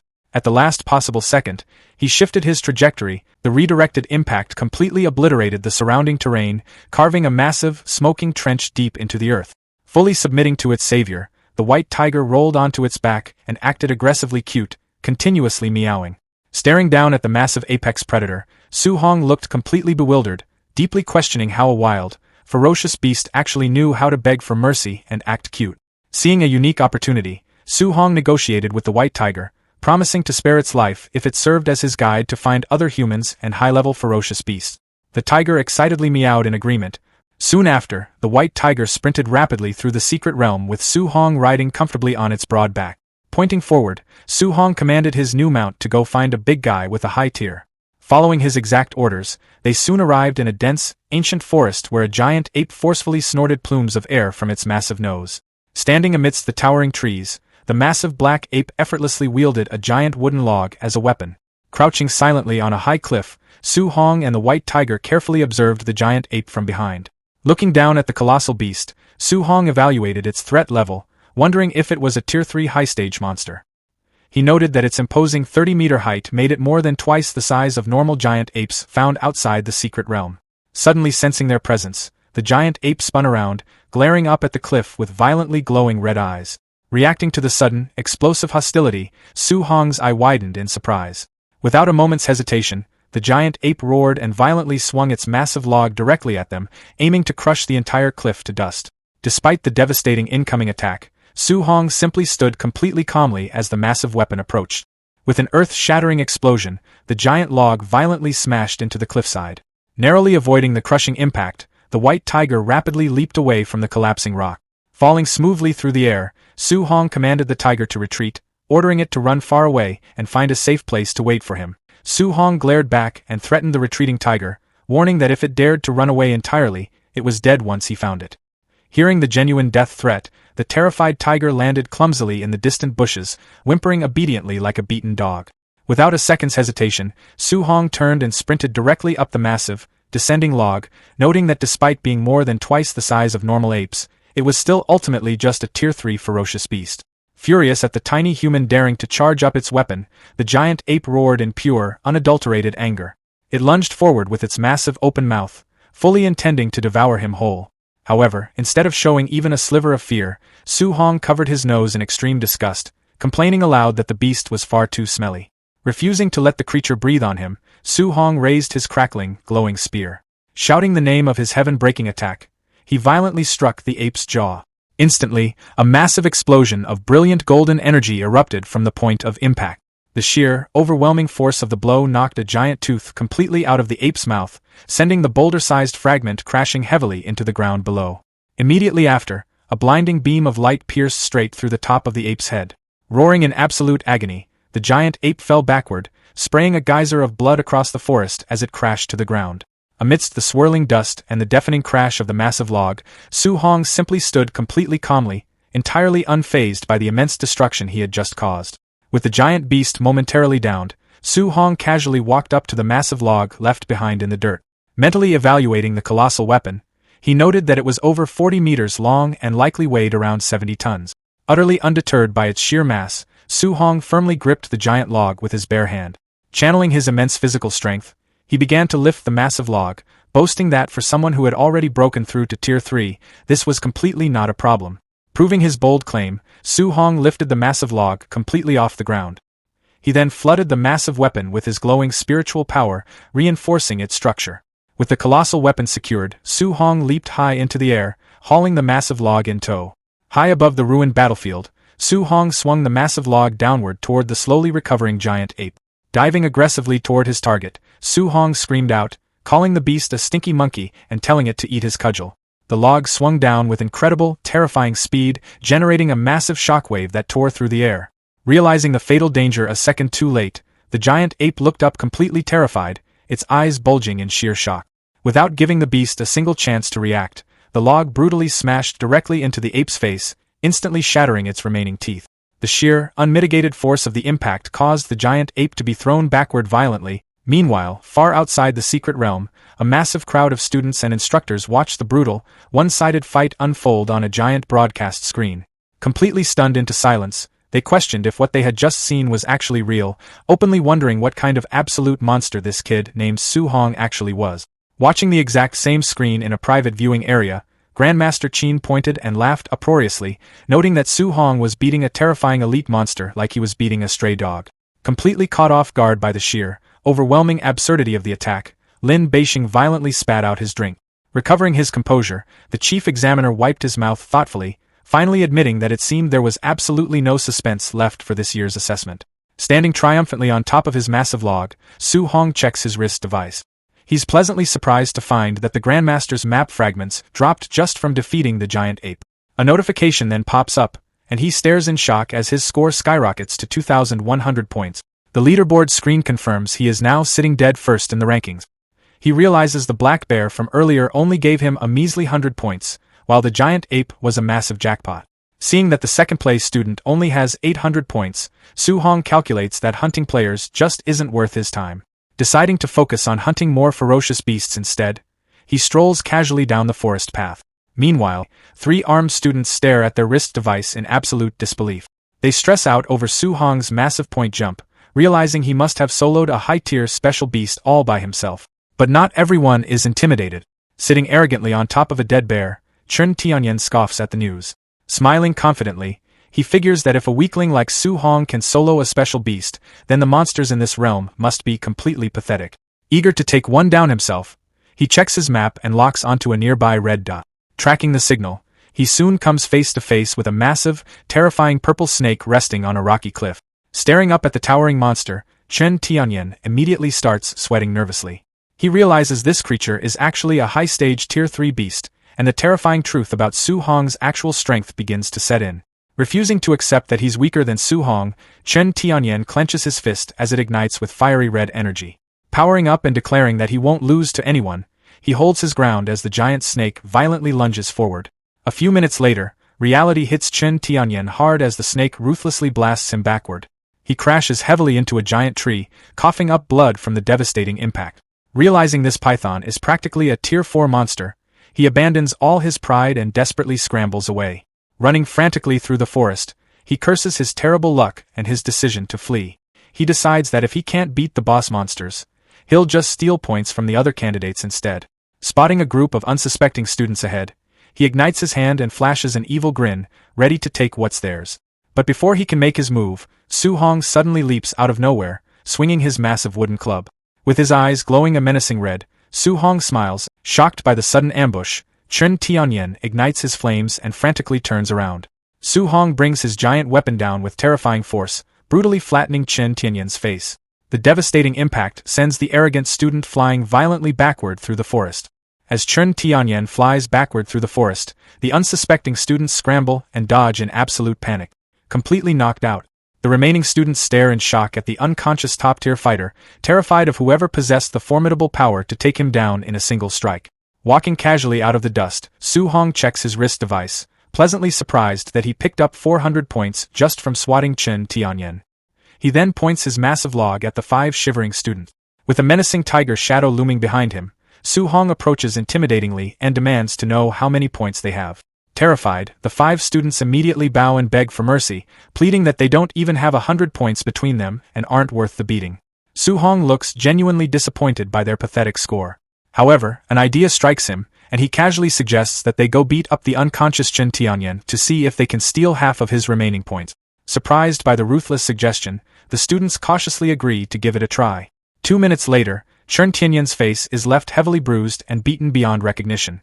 The students huddle together, realizing that no matter how many times they hit him while he's down, the system doesn't award them any extra points. Satisfied with the experiment, Su Hong hops onto his tamed white tiger and bids them farewell. Meanwhile, watching from the VIP room, Lin Beixing questions if beating an unconscious person is something a human would do, but Grandmaster Qin just laughs, noting that Su Hong's ruthless menace energy is perfect for Magic Martial University. Back in the testing grounds, the giant purple snake hisses menacingly. Without hesitating, Su Hong leaps directly toward the massive beast with his glowing spear, challenging it to a fight.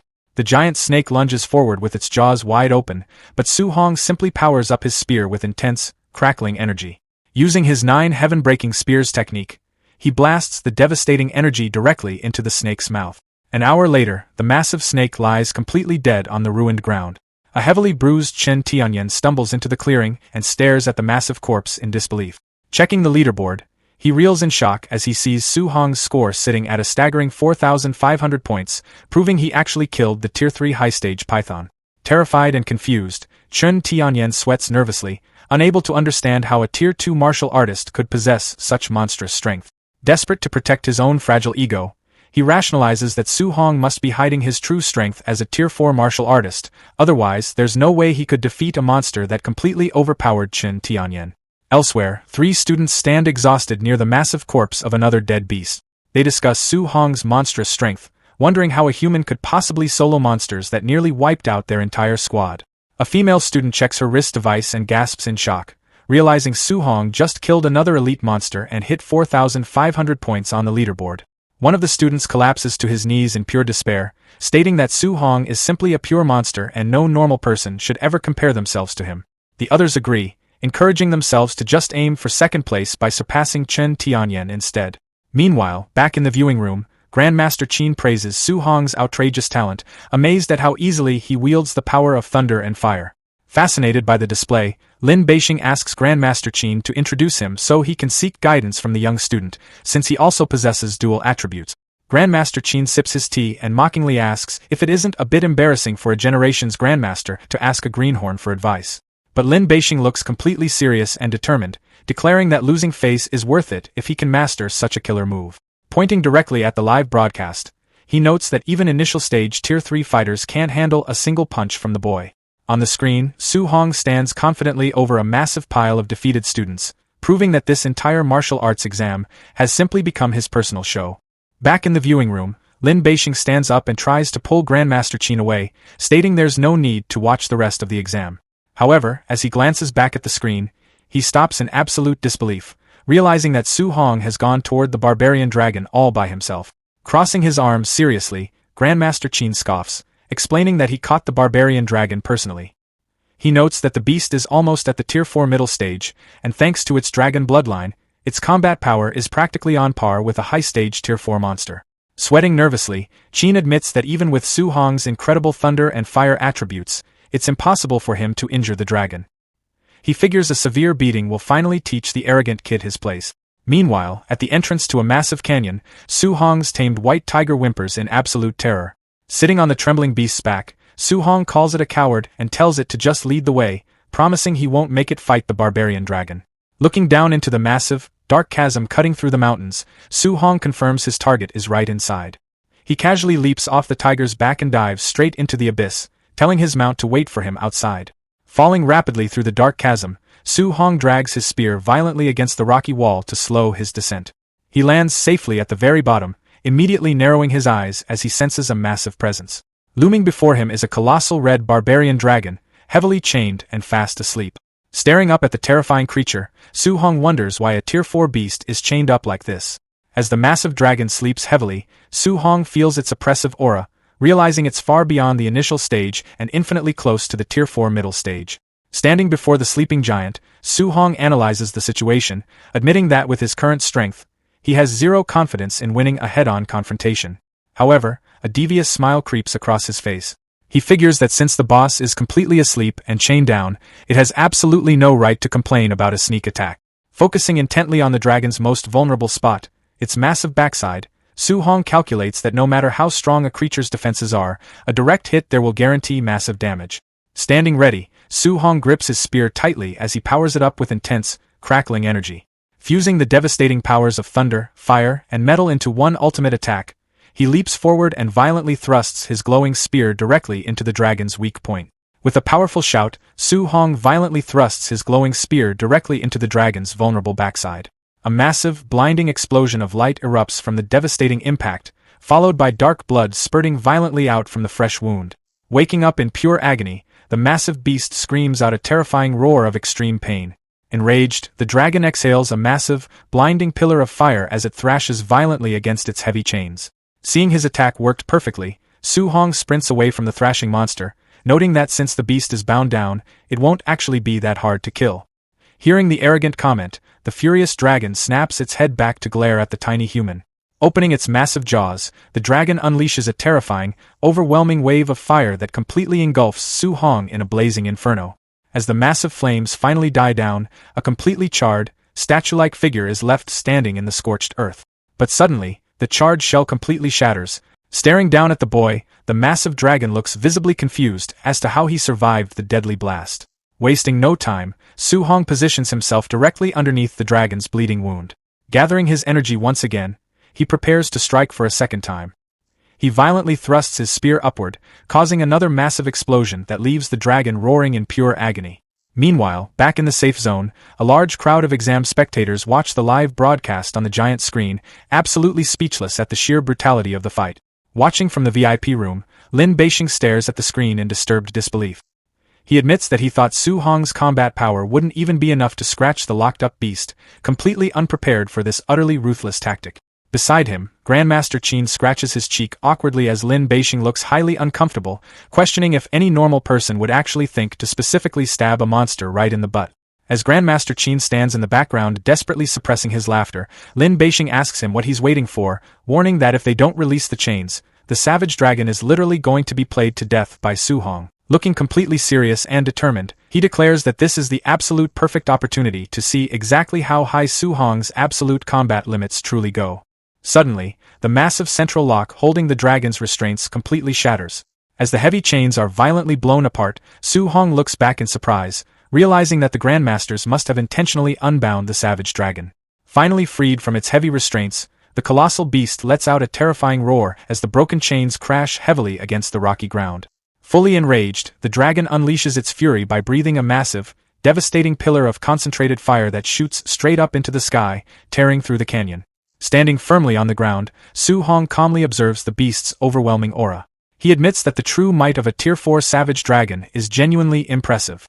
As the colossal monster glares down menacingly at him, Su Hong remains completely undeterred. He declares that it's actually perfectly fine they release the beast, as this will finally give him the perfect opportunity to test the absolute limits of his combat power when he goes all out. With a deafening roar, the furious dragon opens its massive jaws and exhales a terrifying, sweeping wave of fire to incinerate the tiny human. But instead of dodging, Su Hong grips his spear tightly as it begins glowing with intense blue energy. Channeling his power, he unleashes a massive, roaring water dragon straight from the tip of his weapon. The powerful water construct and the devastating wave of fire clash violently in the center of the canyon, instantly vaporizing into a massive cloud of thick steam that completely engulfs the battlefield. As the massive dragon roars blindly into the dense fog, Su Hong uses the steam as the perfect cover. Leaping high into the air, his spear now crackles with fierce yellow lightning as he activates his 9 sky-breaking spears technique. He dives rapidly through the air, aiming a critical strike directly at the dragon's exposed back. However, sensing the dangerous attack through the thick fog, reacting with terrifying speed, the massive beast violently slams its heavy claw into the rocky ground. Caught completely off guard by the sudden counterattack, Su Hong is forcefully knocked backward in midair. Recovering from the surprise attack, Su Hong looks up just in time to see the massive dragon rapidly descending the sheer cliff face. He is caught off guard by the sheer agility, realizing that the giant beast's speed is actually incredibly fast. The dragon swings its massive claw directly at him, forcing Su Hong to quickly defend himself by summoning a glowing yellow energy sphere. As the attacks collide, a massive explosion of yellow energy violently erupts across the canyon. Refusing to let up, the dragon's sharp claws tear straight through the thick smoke as it lunges forward aggressively.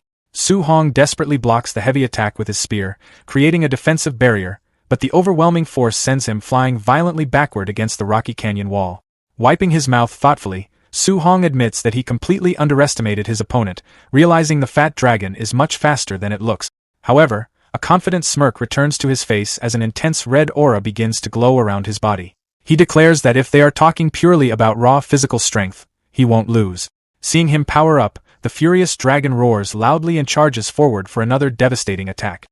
Su Hong declares that his overlord body is still far superior. Instead of using his spear, he pulls his arm back and throws a massive, glowing punch. His fist collides directly with the dragon's incoming claw. Unable to handle the overwhelming force, the colossal beast is violently knocked backward, shattering the ground and roaring in pain as it crashes into the rock. Struggling against the overwhelming force, the massive dragon roars in pure agony as it is violently pushed back. Unable to stop its momentum, the colossal beast is sent flying backward, crashing heavily against the ruined terrain. Refusing to let up, Su Hong stands firmly on the ground, completely surrounded by an intense aura of red energy as he declares that the fight isn't over yet. Like a bullet, he launches himself forward with incredible speed, completely ignoring his spear and relying solely on his raw strength. Flying straight toward the dragon's massive face, he orders the beast to take another punch. With terrifying force, he slams his glowing fist squarely into the dragon's snout. The brutal impact causes the dragon's head to violently snap backward, its tooth broken and fall to the ground. But Su Hong doesn't give it a single second to breathe. Declaring that he's still not done, he flies at the dragon's face once again. He lands a brutal, glowing uppercut directly to the beast's chin, instantly following it up with a rapid, merciless barrage of punches. Screaming out with every strike, he completely overwhelms the roaring dragon with pure physical superiority. Meanwhile, back in the safe zone, the crowd of exam spectators watch the live broadcast in absolute disbelief. Shocked by the one-sided beatdown, they wonder which one is the real savage dragon, finding it completely ridiculous that a Tier 3 human is physically suppressing a Tier 4 beast.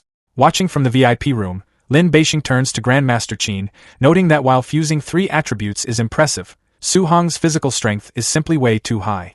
Sweating nervously in pure shock, Lin Beixing admits that he always thought the Overlord body was only ranked in the top 30 of all physique. However, watching the brutal assault continue on the giant screen, he realizes it's practically on par with the number 1 strength-type physique, the legendary war god body. Beside him, Grandmaster Qin looks intensely amazed as well. Listing off Su Hong's impossible talents, he declares that the kid is a total monster and is absolutely going to break the historical record for the martial arts exam. Back in the canyon, Su Hong delivers one final, devastating punch straight to the dragon's mouth, sending blood flying through the air.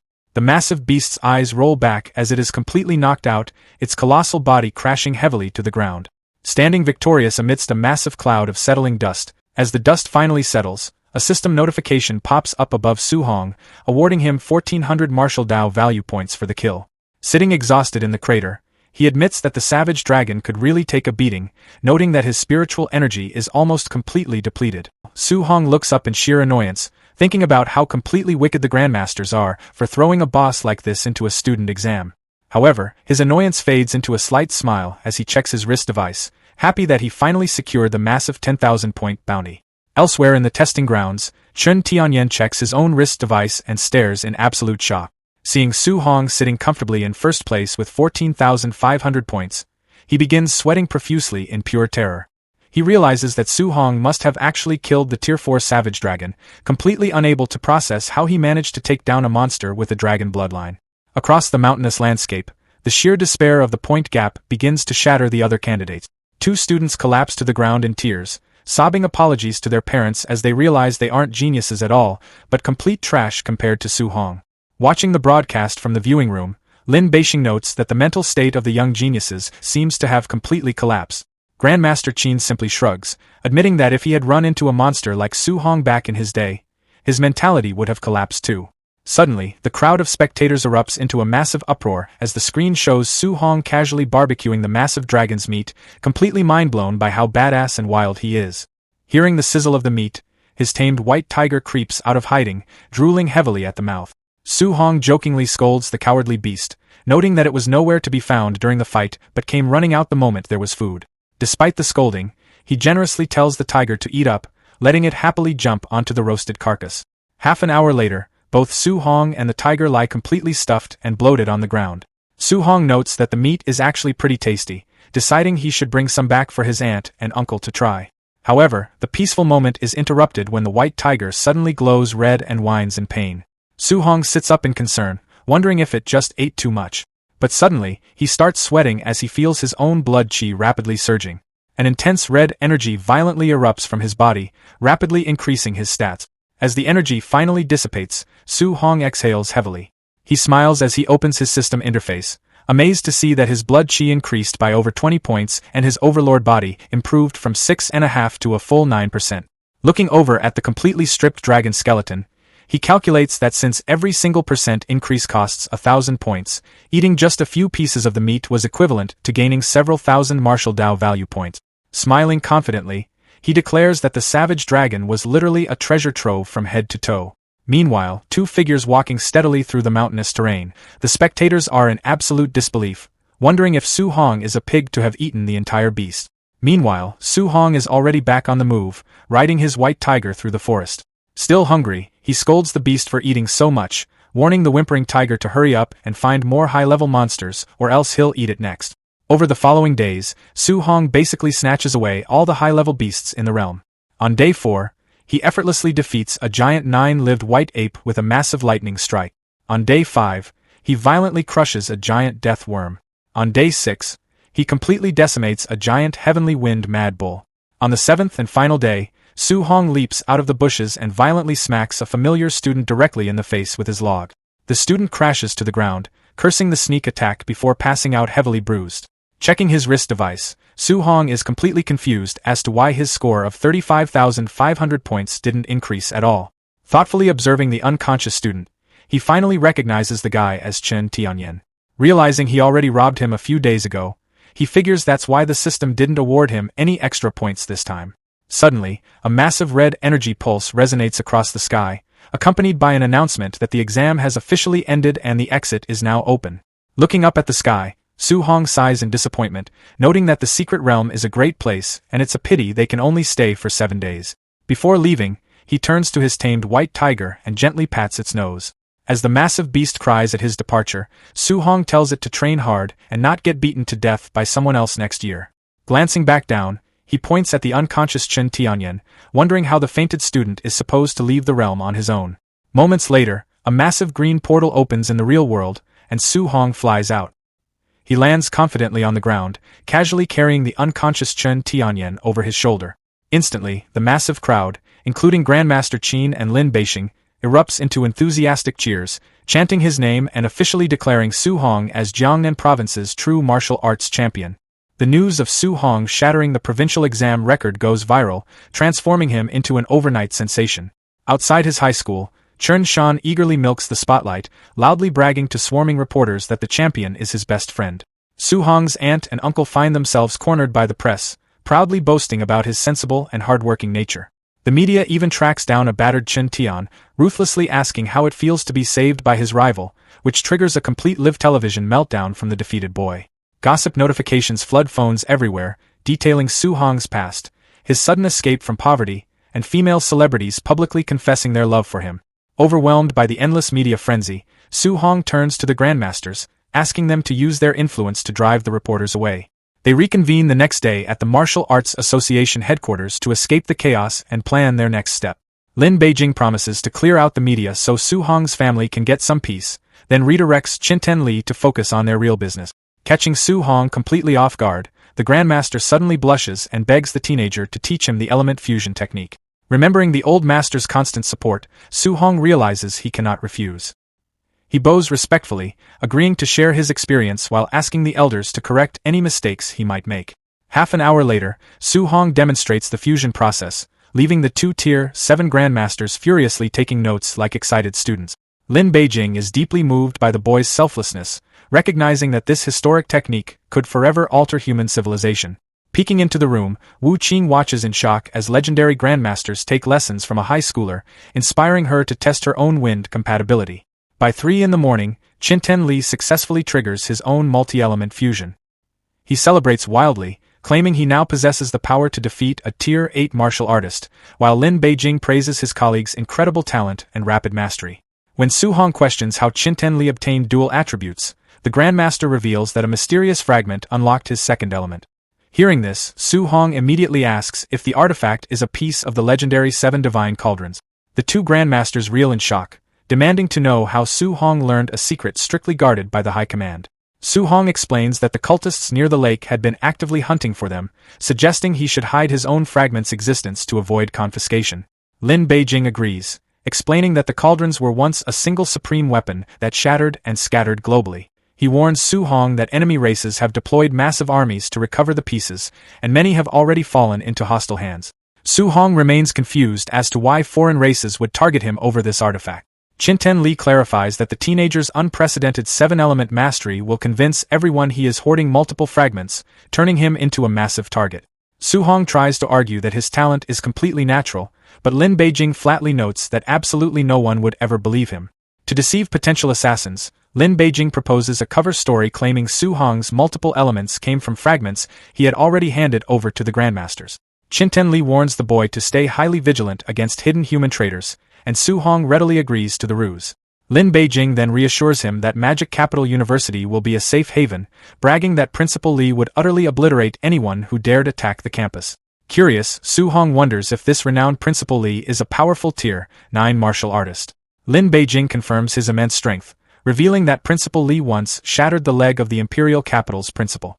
Glad to have such a formidable shield, Su-hong asks about Principal Li's hobbies, eager to get on his future protector's good side. Lin Beijing quickly shuts down any thoughts of bribery, warning that the principal despises flattery and would likely break Su-hong's legs instead. Qinten Li suggests that beating up the Magic Capital City Lord's son would easily grab the principal's attention, provided Su-hong was justified. When Su-hong plays innocent and claims he never causes trouble, Qinten Li laughs and mockingly agrees that he is a very good kid. Lin Beijing then proposes the ultimate plan, thrashing the Imperial Capital Principal's relatives during the national tournament. The two elders scheme happily, assuring Su-hong that if he crushes the rival principal's great-grandson and mocks their institution, Principal Li would adopt him on the spot. Watching the dignified grandmasters grin like villains, Su-hong breaks into a cold sweat and resolves not to let them corrupt him. Maintaining his innocent smile, he asks for a photo of the great-grandson, insisting he only wants to make friends, though the grandmasters remain completely unconvinced. Meanwhile, inside the Magic Capital admissions office, Director Wang Yang spots an unbelievable score of 35,500 points on a candidate's file. He instantly orders his staff to pull up Su-hong's combat recordings. Minutes later, the entire staff huddles around the monitor in absolute shock, watching a high schooler obliterate a Tier 4 barbarian dragon using a 3-element fusion.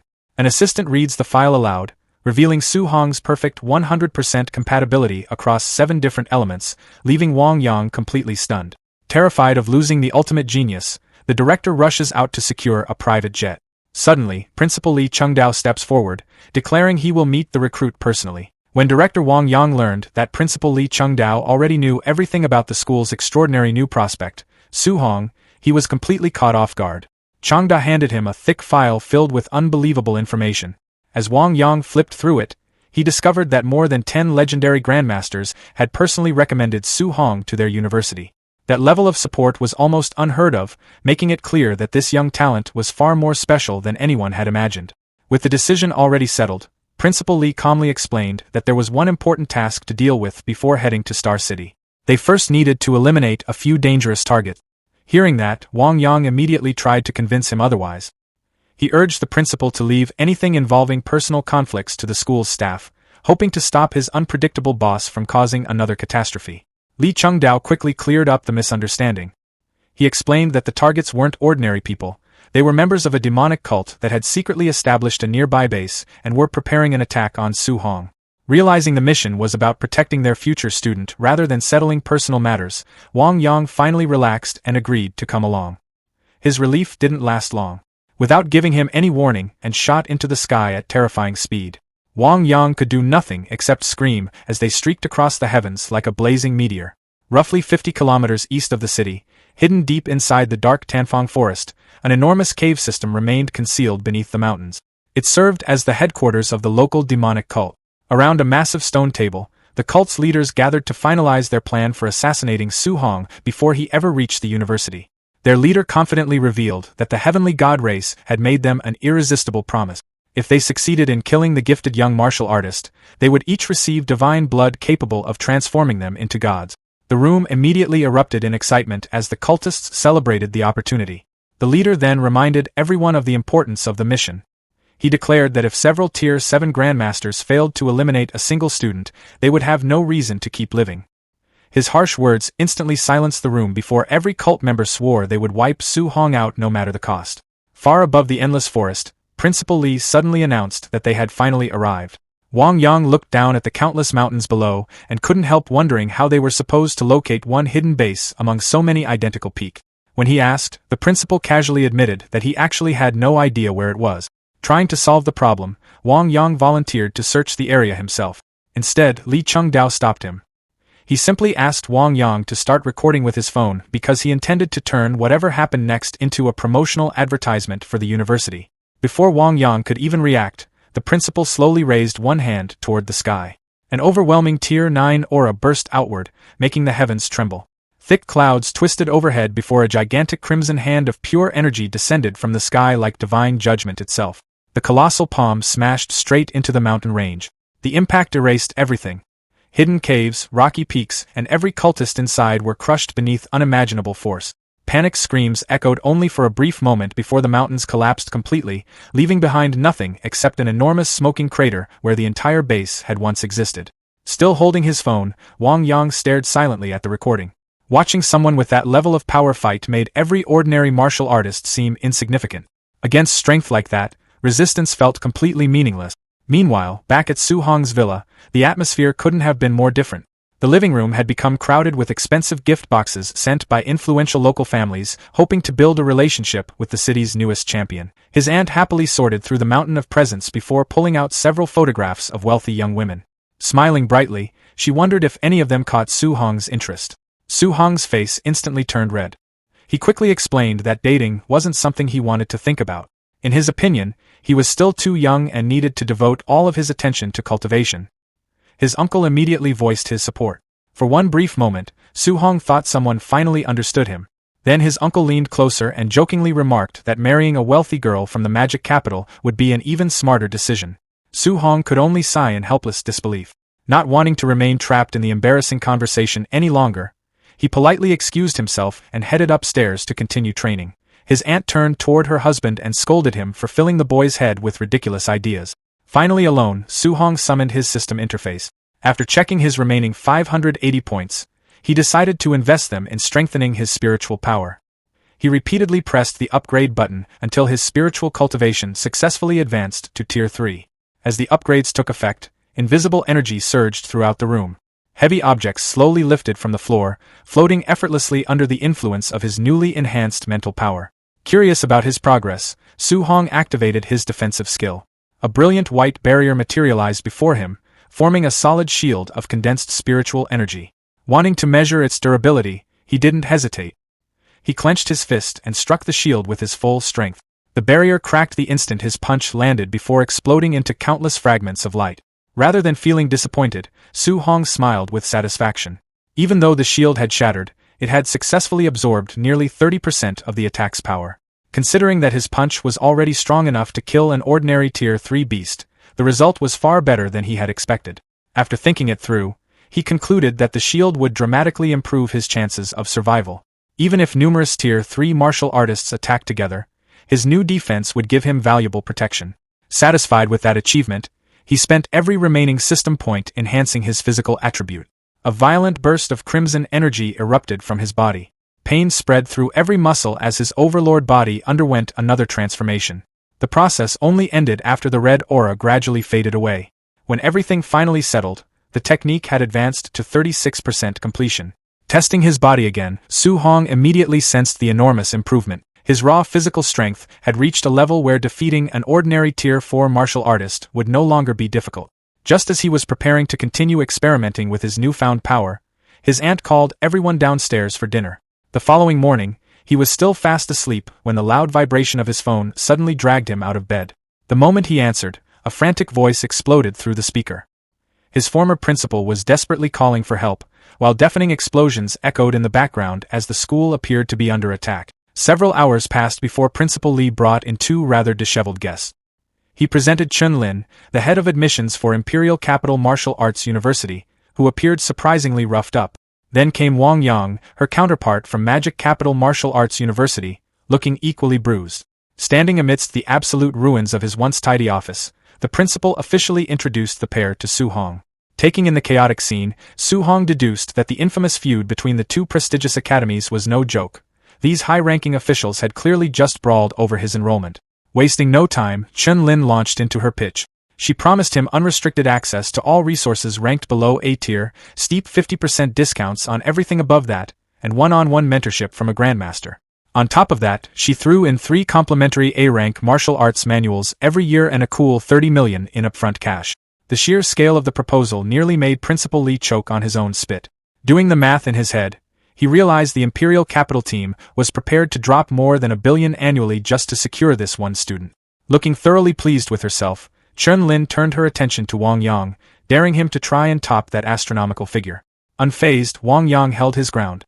He confidently declared that Magic Capital believed in a level playing field for all incoming students, capping their baseline resource allowance at 10 million a year. If anyone wanted more, they would have to grind for it on their own. Chun Lin let out a condescending scoff, teasing her rival school for being notoriously cheap. Dripping with confidence, she turned back to Su Hong and insisted he quit stalling and give them his final answer. Without missing a beat, Su Hong declared he was going with Magic Capital. Wang Yang was visibly stunned. Chun Lin, completely misinterpreting the boy's words, started to gloat, until her brain caught up. She froze mid-celebration, desperately demanding that he clarify his choice.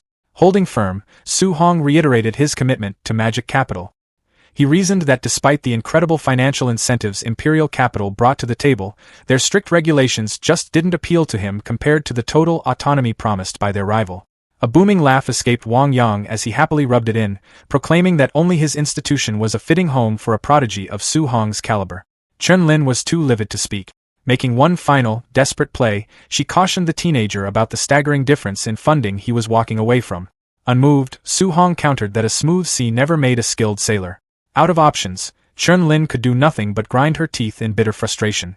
Still chuckling, Wang Yang commended the young man's fierce drive and clarity of purpose.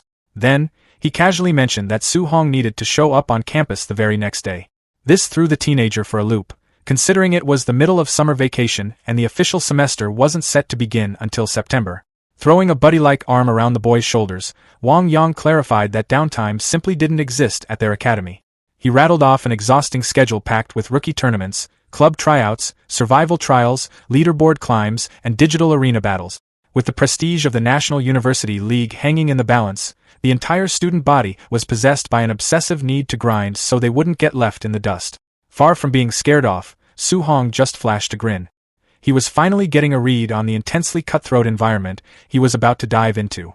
Shooting him one final, icy glare, Chun Lin muttered her hopes that he wouldn't come to regret his foolish choice, then spun on her heel and stormed out.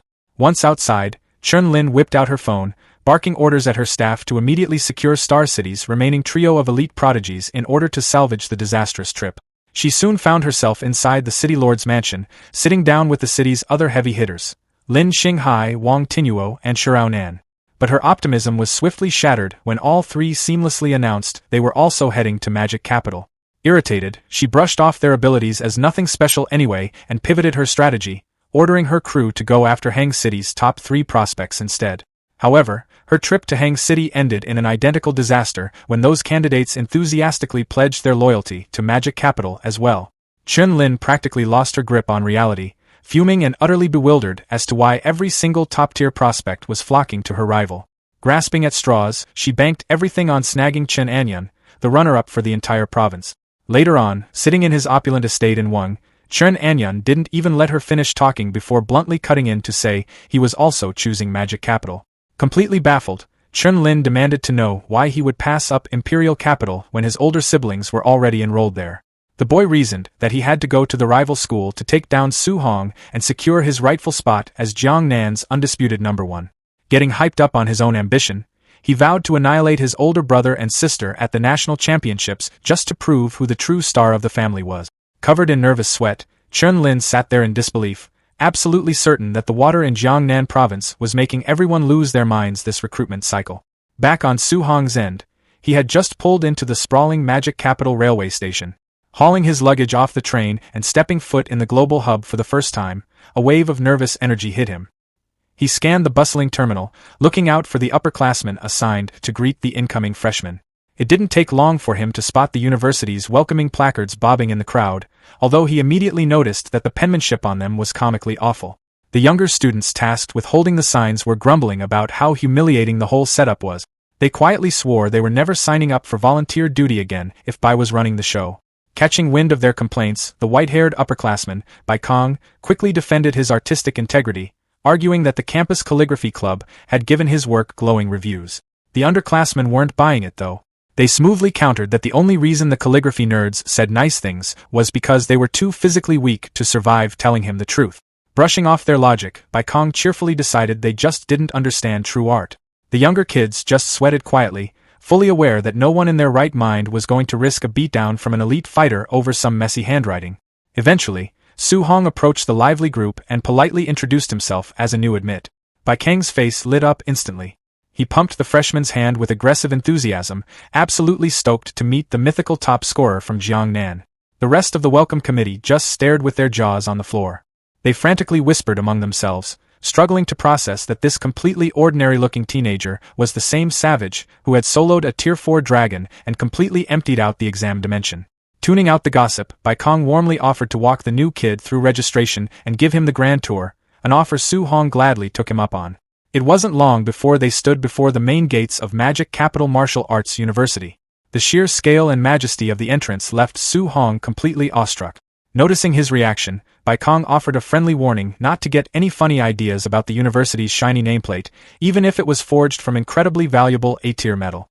With a chuckle, the senior noted that while ambitious students tried to pry it off every semester, the elderly man working the gate always ended up snapping their legs in half. Pressing forward, Su Hong queued up at the intake tables to get officially logged in, where the staff handed over his orientation manual and a high-tech wristband used for tracking points.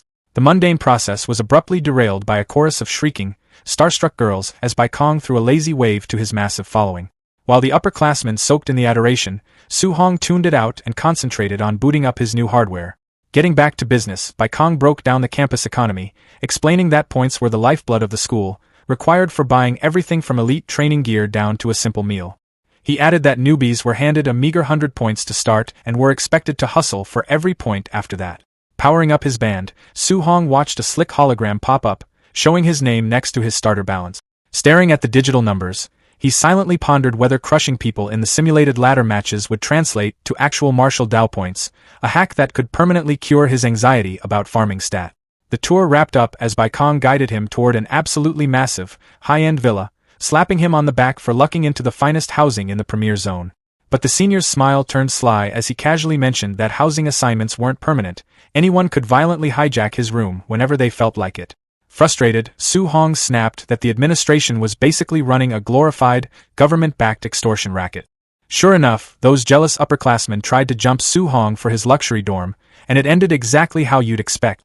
The bruised and battered students could only groan in pure agony on the pavement, completely baffled by how a freshman was this ridiculously strong. Stepping inside his massive new crib, Su Hong couldn't help but marvel at the insane luxury of the single-family villa. With a fully equipped, high-end training room right in his living space, he quickly realized that the academy was deliberately handing out these premium dorms to provoke intense jealousy and force the students to constantly fight each other for the best resources. Exploring further, he stumbled upon a glowing high-tech capsule, the virtual pod used to connect to the academy's infamous ladder combat network. Curious to see what the hype was about, Su Hong hopped into the machine and let the door seal shut. His consciousness instantly transferred into a massive digital space, where the system officially welcomed him to the arena. It quickly laid out the brutal ground rules. All fighters of the same tier had their physical strength and spiritual chi forcefully equalized, and any special physiques or unique spiritual powers were strictly banned. Testing his digital body with a quick jump, Su Hong immediately felt incredibly sluggish. With his overpowered stats nerfed and his spiritual chi completely sealed, he realized this virtual ladder was designed to strip away all raw power and strictly test a fighter's pure martial arts mastery. The system then displayed the competitive ranking ladder, starting from bronze all the way up to the legendary king tier. To climb the ranks, he would have to earn 9 stars in his current division before unlocking a high-stakes promotion match. Finally, the system prompted him to select his standard C-rank alloy weapon for the Tier 3 division. Surrounded by an arsenal of holographic gear, Su Hong reached out and grabbed a glowing spear. Giving it a swift, expertly executed twirl, he smirked in satisfaction as he noticed the weapon's weight and texture felt exactly like the real deal. Impressed by the incredibly realistic high-tech VR, Su Hong was suddenly prompted by the system to choose a username. It strictly advised against using real names to protect player privacy. Eager to jump into the action, he typed in a cool alias, only for the system to instantly reject it as a duplicate. After getting rejected multiple times, a frustrated Su Hong angrily mashed his keyboard, deciding to just enter completely random words.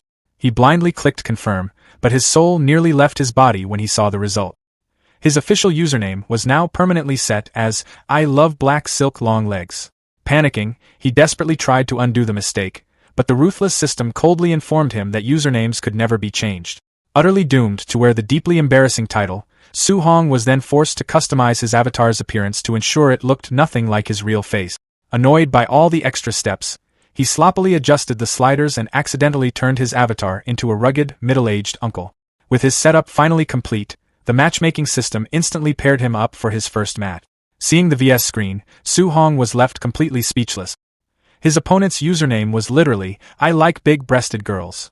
Spawning into a grand arena, Su Hong just stood there in completely stunned silence. His opponent, a massive, shirtless brute wielding a heavy greatsword, clearly thought Su Hong was just intimidated by his bizarre middle-aged avatar. Smugly taunting Su Hong for being stunned by his supposed handsomeness, the muscular giant readied his weapon as the system counted down the start of the match.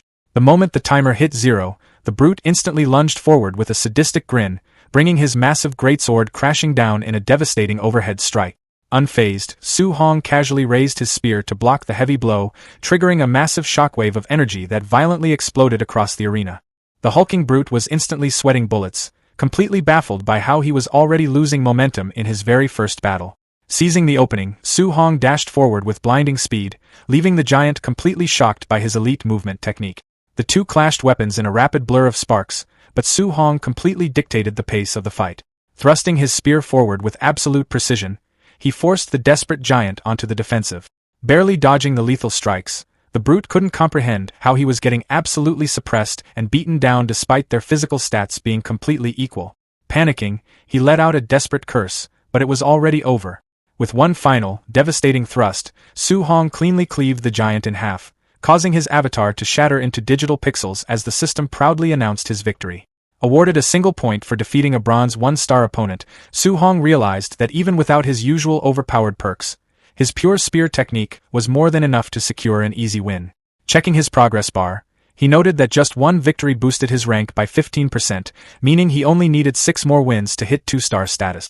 Acknowledging that he had relied way too much on his overlord body and attribute fusion in the real world, he enthusiastically pumped his fist, determined to use this ladder to hone his raw fundamentals and become truly invincible in his tier.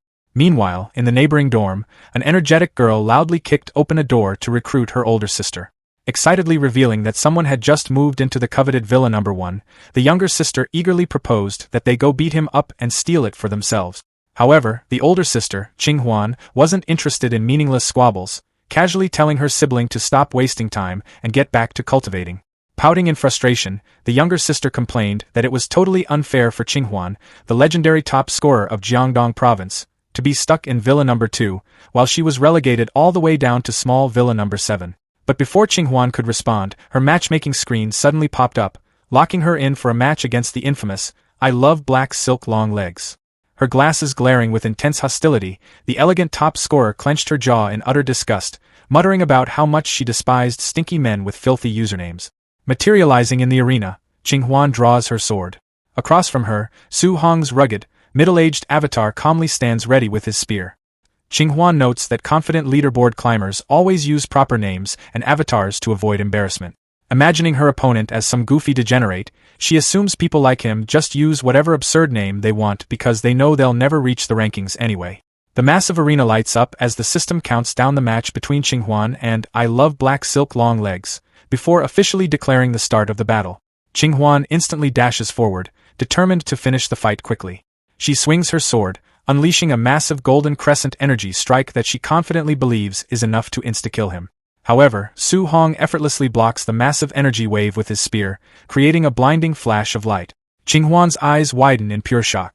Before she can recover, Su Hong swiftly counters with a heavy horizontal spear strike, forcing her to frantically block as she realizes he is actually a martial arts expert. Sliding backward across the arena floor to absorb the impact, she glares at him, wondering if he intentionally chose a wretched name and image just to make people underestimate his obvious strength.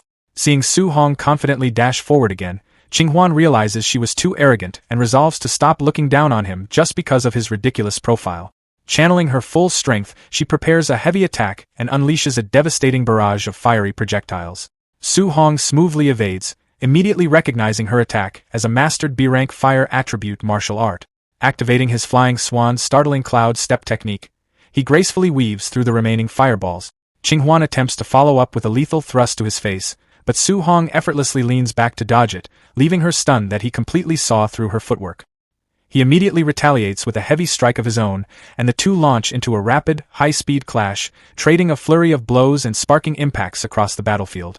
Suddenly accelerating with a green aura, Qinghwan launches a high-speed assault, prompting Su Hong to immediately recognize she is using a wind attribute technique.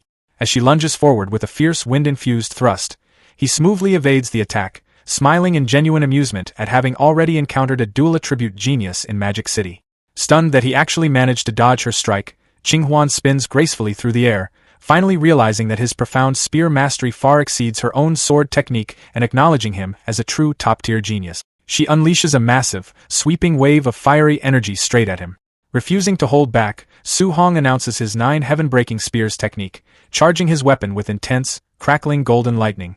With a devastating thrust, his lightning strike violently shatters her incoming fire wave, triggering a massive explosion of light that consumes the arena.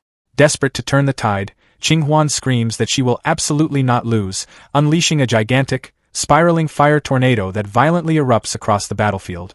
However, her final stand is quickly shut down as the tip of Su Hong's spear suddenly pierces straight through the thick smoke cloud. She hurriedly raises her sword to block the surprise attack, but her eyes widen in pure terror as she realizes it's too late. Closing the distance in an instant, completely overwhelming her defense.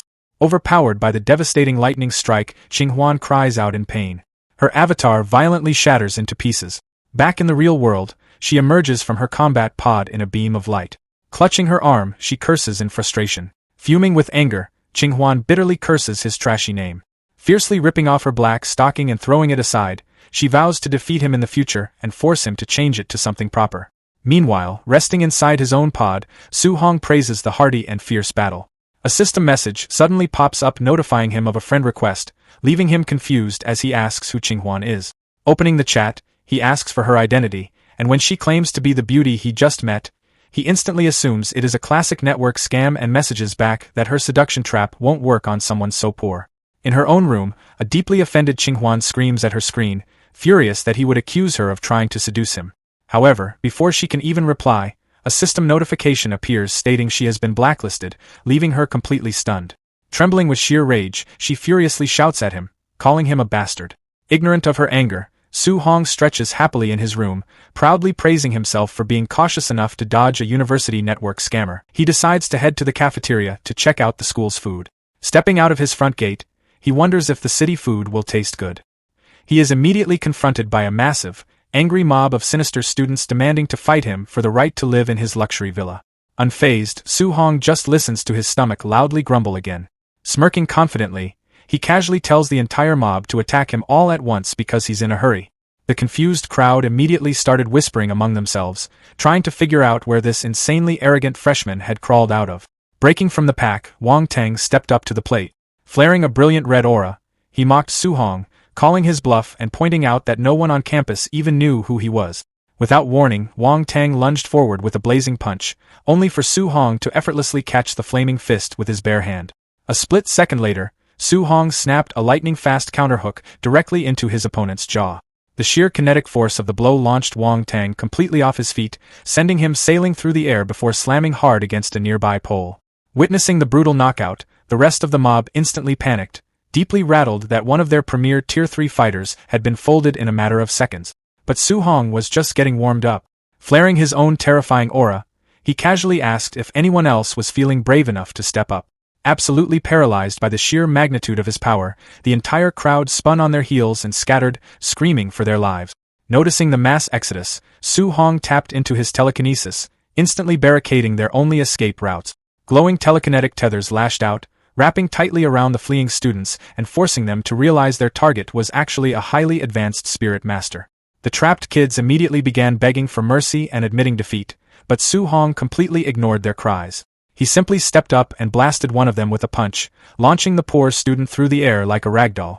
Closing the gap, he unleashed a ruthless, non-stop barrage of heavy strikes, effortlessly sending the entire squad flying in every direction. The remaining bystanders watched the absolute slaughter in stunned silence, finally connecting the dots that this monster was the legendary Jiangnan champion who had single-handedly slaughtered the Tier 4 barbarian dragon during the exams. With his work done, Su Hong calmly strolled away from the carnage as his digital interface flooded with a massive haul of martial Dao point. Even so, he couldn't help but grumble to himself. Now that he had officially broken into Tier 3, beating up other fighters in his own bracket barely paid out anything worthwhile.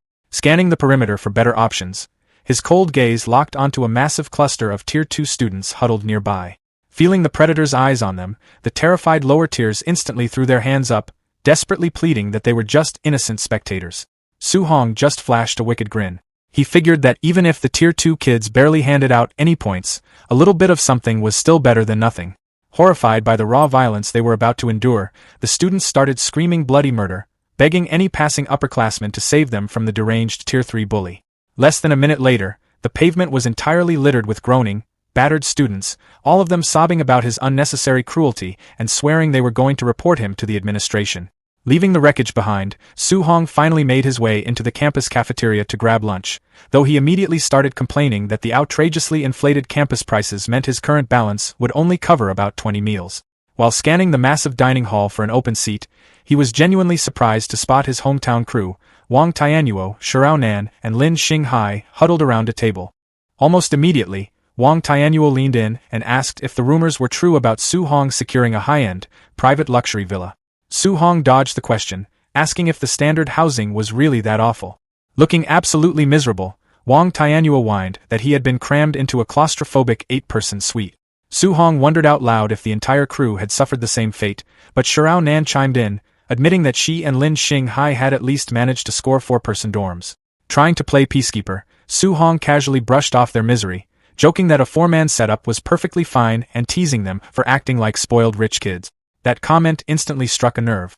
Lin Xinghai exploded, screaming that the administration had actually dumped him into the girls' dormitory, while Shirao Nan loudly fired back that she had been trapped in the boys' wing. Still fuming, Lin Xinghai complained that the incompetent staff had mistaken him for a girl just because he had long hair. Not to be outdone, Shirao Nan angrily ranted that the school had misgendered her entirely just because she rocked a tomboy aesthetic. Cutting through the complaints, Wang Tianyuo forcefully steered the conversation back to Su Hong's living situation. Su Hong tried to deflect again, telling everyone to just shut up and eat their food, but the trio wasn't having it. They pressured him to just spit out the truth, swearing on their Jiangnan province loyalty that they wouldn't get jealous. Finally cornered, Su Hong casually dropped the bomb that he had, in fact, been handed the keys to a private luxury villa. The entire table instantly went dead silent. Safely back inside his lavish villa, Su Hong wasted no time hopping into his immersive gaming pod to grind out more virtual ladder matches. He pushed his avatar to the absolute breaking point, fighting back-to-back deathmatches until his spiritual energy was completely tapped out. Pulling up his digital stat sheet, he nodded in satisfaction. He had officially climbed to Bronze 4, and the relentless combat had naturally leveled up his spear mastery and footwork technique. Later, staring up at the ceiling from his bed, Su Hong did some quick mental math. He realized that even with his freakishly deep spiritual reserves, he could only endure about 8 consecutive matches before hitting empty, which meant normal students were probably burning out after just a single round. A confident smile crept across his face as he drifted off to sleep, fully aware that his massive mental stamina was going to let him effortlessly lap the competition. The next morning, his deep sleep was violently interrupted by a booming campus-wide broadcast. The automated voice ordered every single freshman to report to the training grounds within 10 minutes flat, threatening a brutal 10-point deduction for every minute they were late. Cursing under his breath, Su-hong snatched up his spear and bolted out the door, grumbling that this sadistic school was about to bankrupt all the hard-earned points he had just farmed the night before. While sprinting wildly down the campus streets, he suddenly slammed on the brake. A voice had just called out his incredibly embarrassing online username, meaning his secret digital identity was already completely compromised. He turned to see Qing Huan standing there, looking absolutely furious as she demanded to know why he had violently rejected her friend request and instantly blocked her account. Realizing that the person he had brushed off as a random internet scammer had actually managed to track him down in real life, Su-hong nervously clears his throat and asks the lady if she mistook him for someone else. She points out that a Tier 3 Spirit Master who uses a spear and cleared 8 consecutive simulated battles isn't hard to identify. Su-hong realizes Spirit Masters typically favor throwing knives and hidden weapons, making a spear a very uncommon choice. Gu Huanhuan introduces herself, mentioning her virtual username Qinghuan, and suggests they add each other as friends since they are both freshmen. Qinghuan's sister is shocked to see her taking the initiative to add a guy, reminding her that she had previously rejected over 100 friend requests. Qinghuan's sister launches a flying kick directly at Su-hong, demanding to test his strength to see why her sister values him. Su-hong effortlessly blocks the incoming kick with one hand, generating a massive shockwave upon impact. As Qinghuan's sister unleashes a flurry of rapid kicks, she asks if he wants to compete for the position of her sister's boyfriend, leaving Su-hong completely bewildered. She tells Su-hong to fight back, warning that the girl won't listen unless she gets beaten up. Taking her word for it, Su-hong agrees to fight back, startling her. Su-hong immediately counters her attack, landing a heavy blow with his weapon. The heavy blow sends her skidding far back across the ground, kicking up a cloud of dust. Shaken by the blow, Qinghuan admits to her sister that Su-hong's strength is terrifying, to which her sister calmly agrees. Qinghuan eagerly asks Su-hong how much power he used in that punch just now. Su-hong casually replies that he only used about 30% of his power, and asks her what's wrong. Pointing to her bruised arm, Qinghuan yells at Su-hong, asking if he is even human to beat her like that using only 30% of his power. Qinghuan enthusiastically suggests adding each other as friends after their fight, leading Su-hong to think that she seems straightforward and decent. System notifications confirm that Qinghuan, under the username Funseeker, along with I Love Black Silk Long Legs, have been successfully added to Su-hong's friend list. Qinghuan calls out the username I Love Black Silk Long Legs for being perverted, but her sister pinches her cheek and tells her not to judge other people's preferences. Su-hong awkwardly explains that his username was an accident and not his actual preference, secretly regretting choosing such an embarrassing name so casually. A large crowd of students gathers noisily on the school athletic field. As Su-hong looks toward the crowd on the athletic field, a tall student waves wildly to catch his attention. The student introduces Su-hong to the crowd as the legend who solo killed the Tier 4 barbarian dragon, leaving everyone amazed to meet him in person. When Su-hong asks where Lin Xinghe and Xiao Yan are, the student explains that they are currently with their roommates. Surrounded by male students begging the only girl in their building to stay, she angrily tells them to get lost, refusing to live together with hundreds of men. Mistaking him for a pervert who cross-dressed to sneak into the female dormitory, the angry female students beat him up while he desperately protests that the school made a mistake. Su-hong winces awkwardly, commenting on how miserable the situation is. A commanding voice suddenly orders the noisy crowd to be quiet. Although the aura isn't particularly strong, it subconsciously instills panic, leaving him to wonder who is releasing such coercion. Principal Li Qingdao introduces himself to the freshmen, explaining that today's gathering is for everyone to get to know one another. Principal Li Qingdao declares that as martial artists, strength will do the talking, ordering everyone to release their vitality and offering 50 points to those who endure until the end. One student erupts with a flaming aura, laughing confidently as he declares that he will definitely claim the 50 points. The crowd recognizes the student flaring with energy as Tangyun from Villa number 004, noting that he has already reached the Tier 3 high stage. Ao Hai unleashes his fiery red aura to reveal that he is also a Tier 3 high stage fighter, prompting nearby students to warn him not to hit his allies. The Gu sisters, who placed first and second in Jiangdong province, step up to join the fight, both revealing themselves to be Tier 3 high stage martial artists. The surrounding crowd is left in shock as another fighter unleashes a surge of power,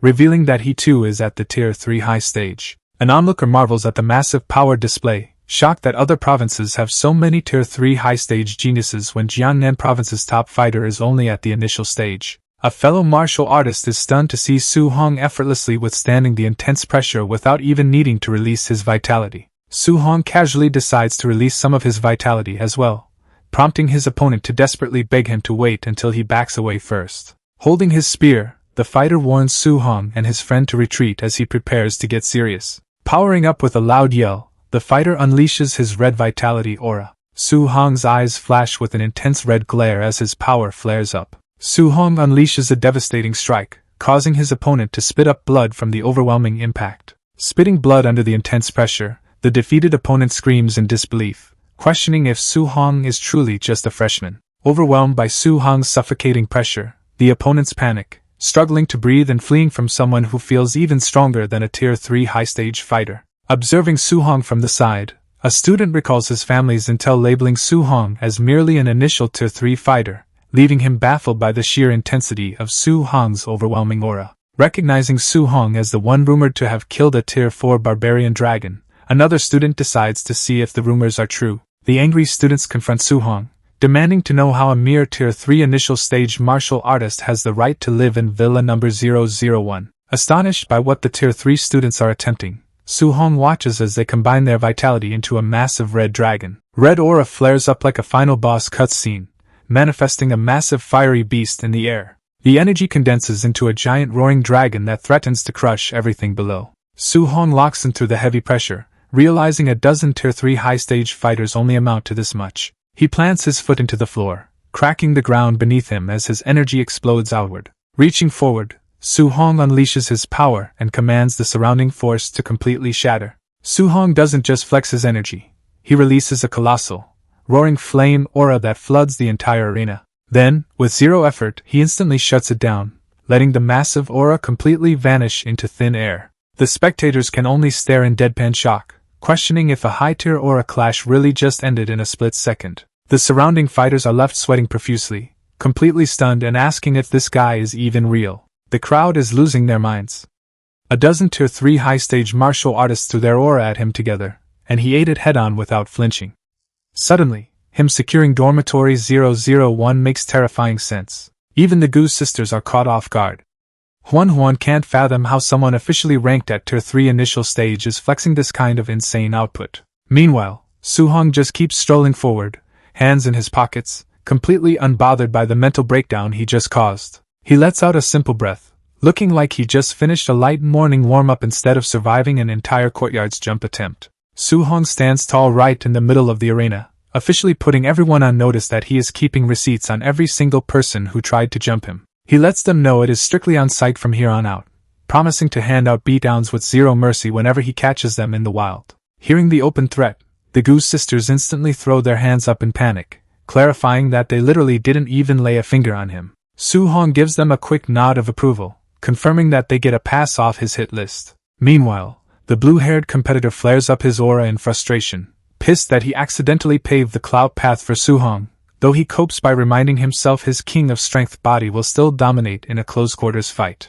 One guy in the crowd fumes over Su Hong stealing the spotlight, desperately coping that his own Tier 3 spiritual power still makes him the better combatant. Meanwhile, the onlookers are slowly coming to terms with the fact that Su Hong being built different is just their new normal. The rumors spread like wildfire across the arena as everyone confirms that Jiangnan's top scorer actually soloed a Tier 4 barbarian dragon. The old guy watching from the sidelines low-key respects the flex, appreciating a youngster who isn't afraid to cause absolute chaos. With the dust settled, orientation officially comes to an end, rewarding every student left standing with 50 points for surviving. For anyone who missed out on the free handout, the principal lets them know it's not over. Grinding the virtual leaderboard or taking on off-campus quests will still bag them plenty of points. Plus, with the freshman tournament coming up next month and the National University League on the horizon, anyone placing high is guaranteed to get showered in top-tier cultivation resources. To make things even sweeter, the campus only features 10 villas, 100 townhouses, and 1,000 single rooms,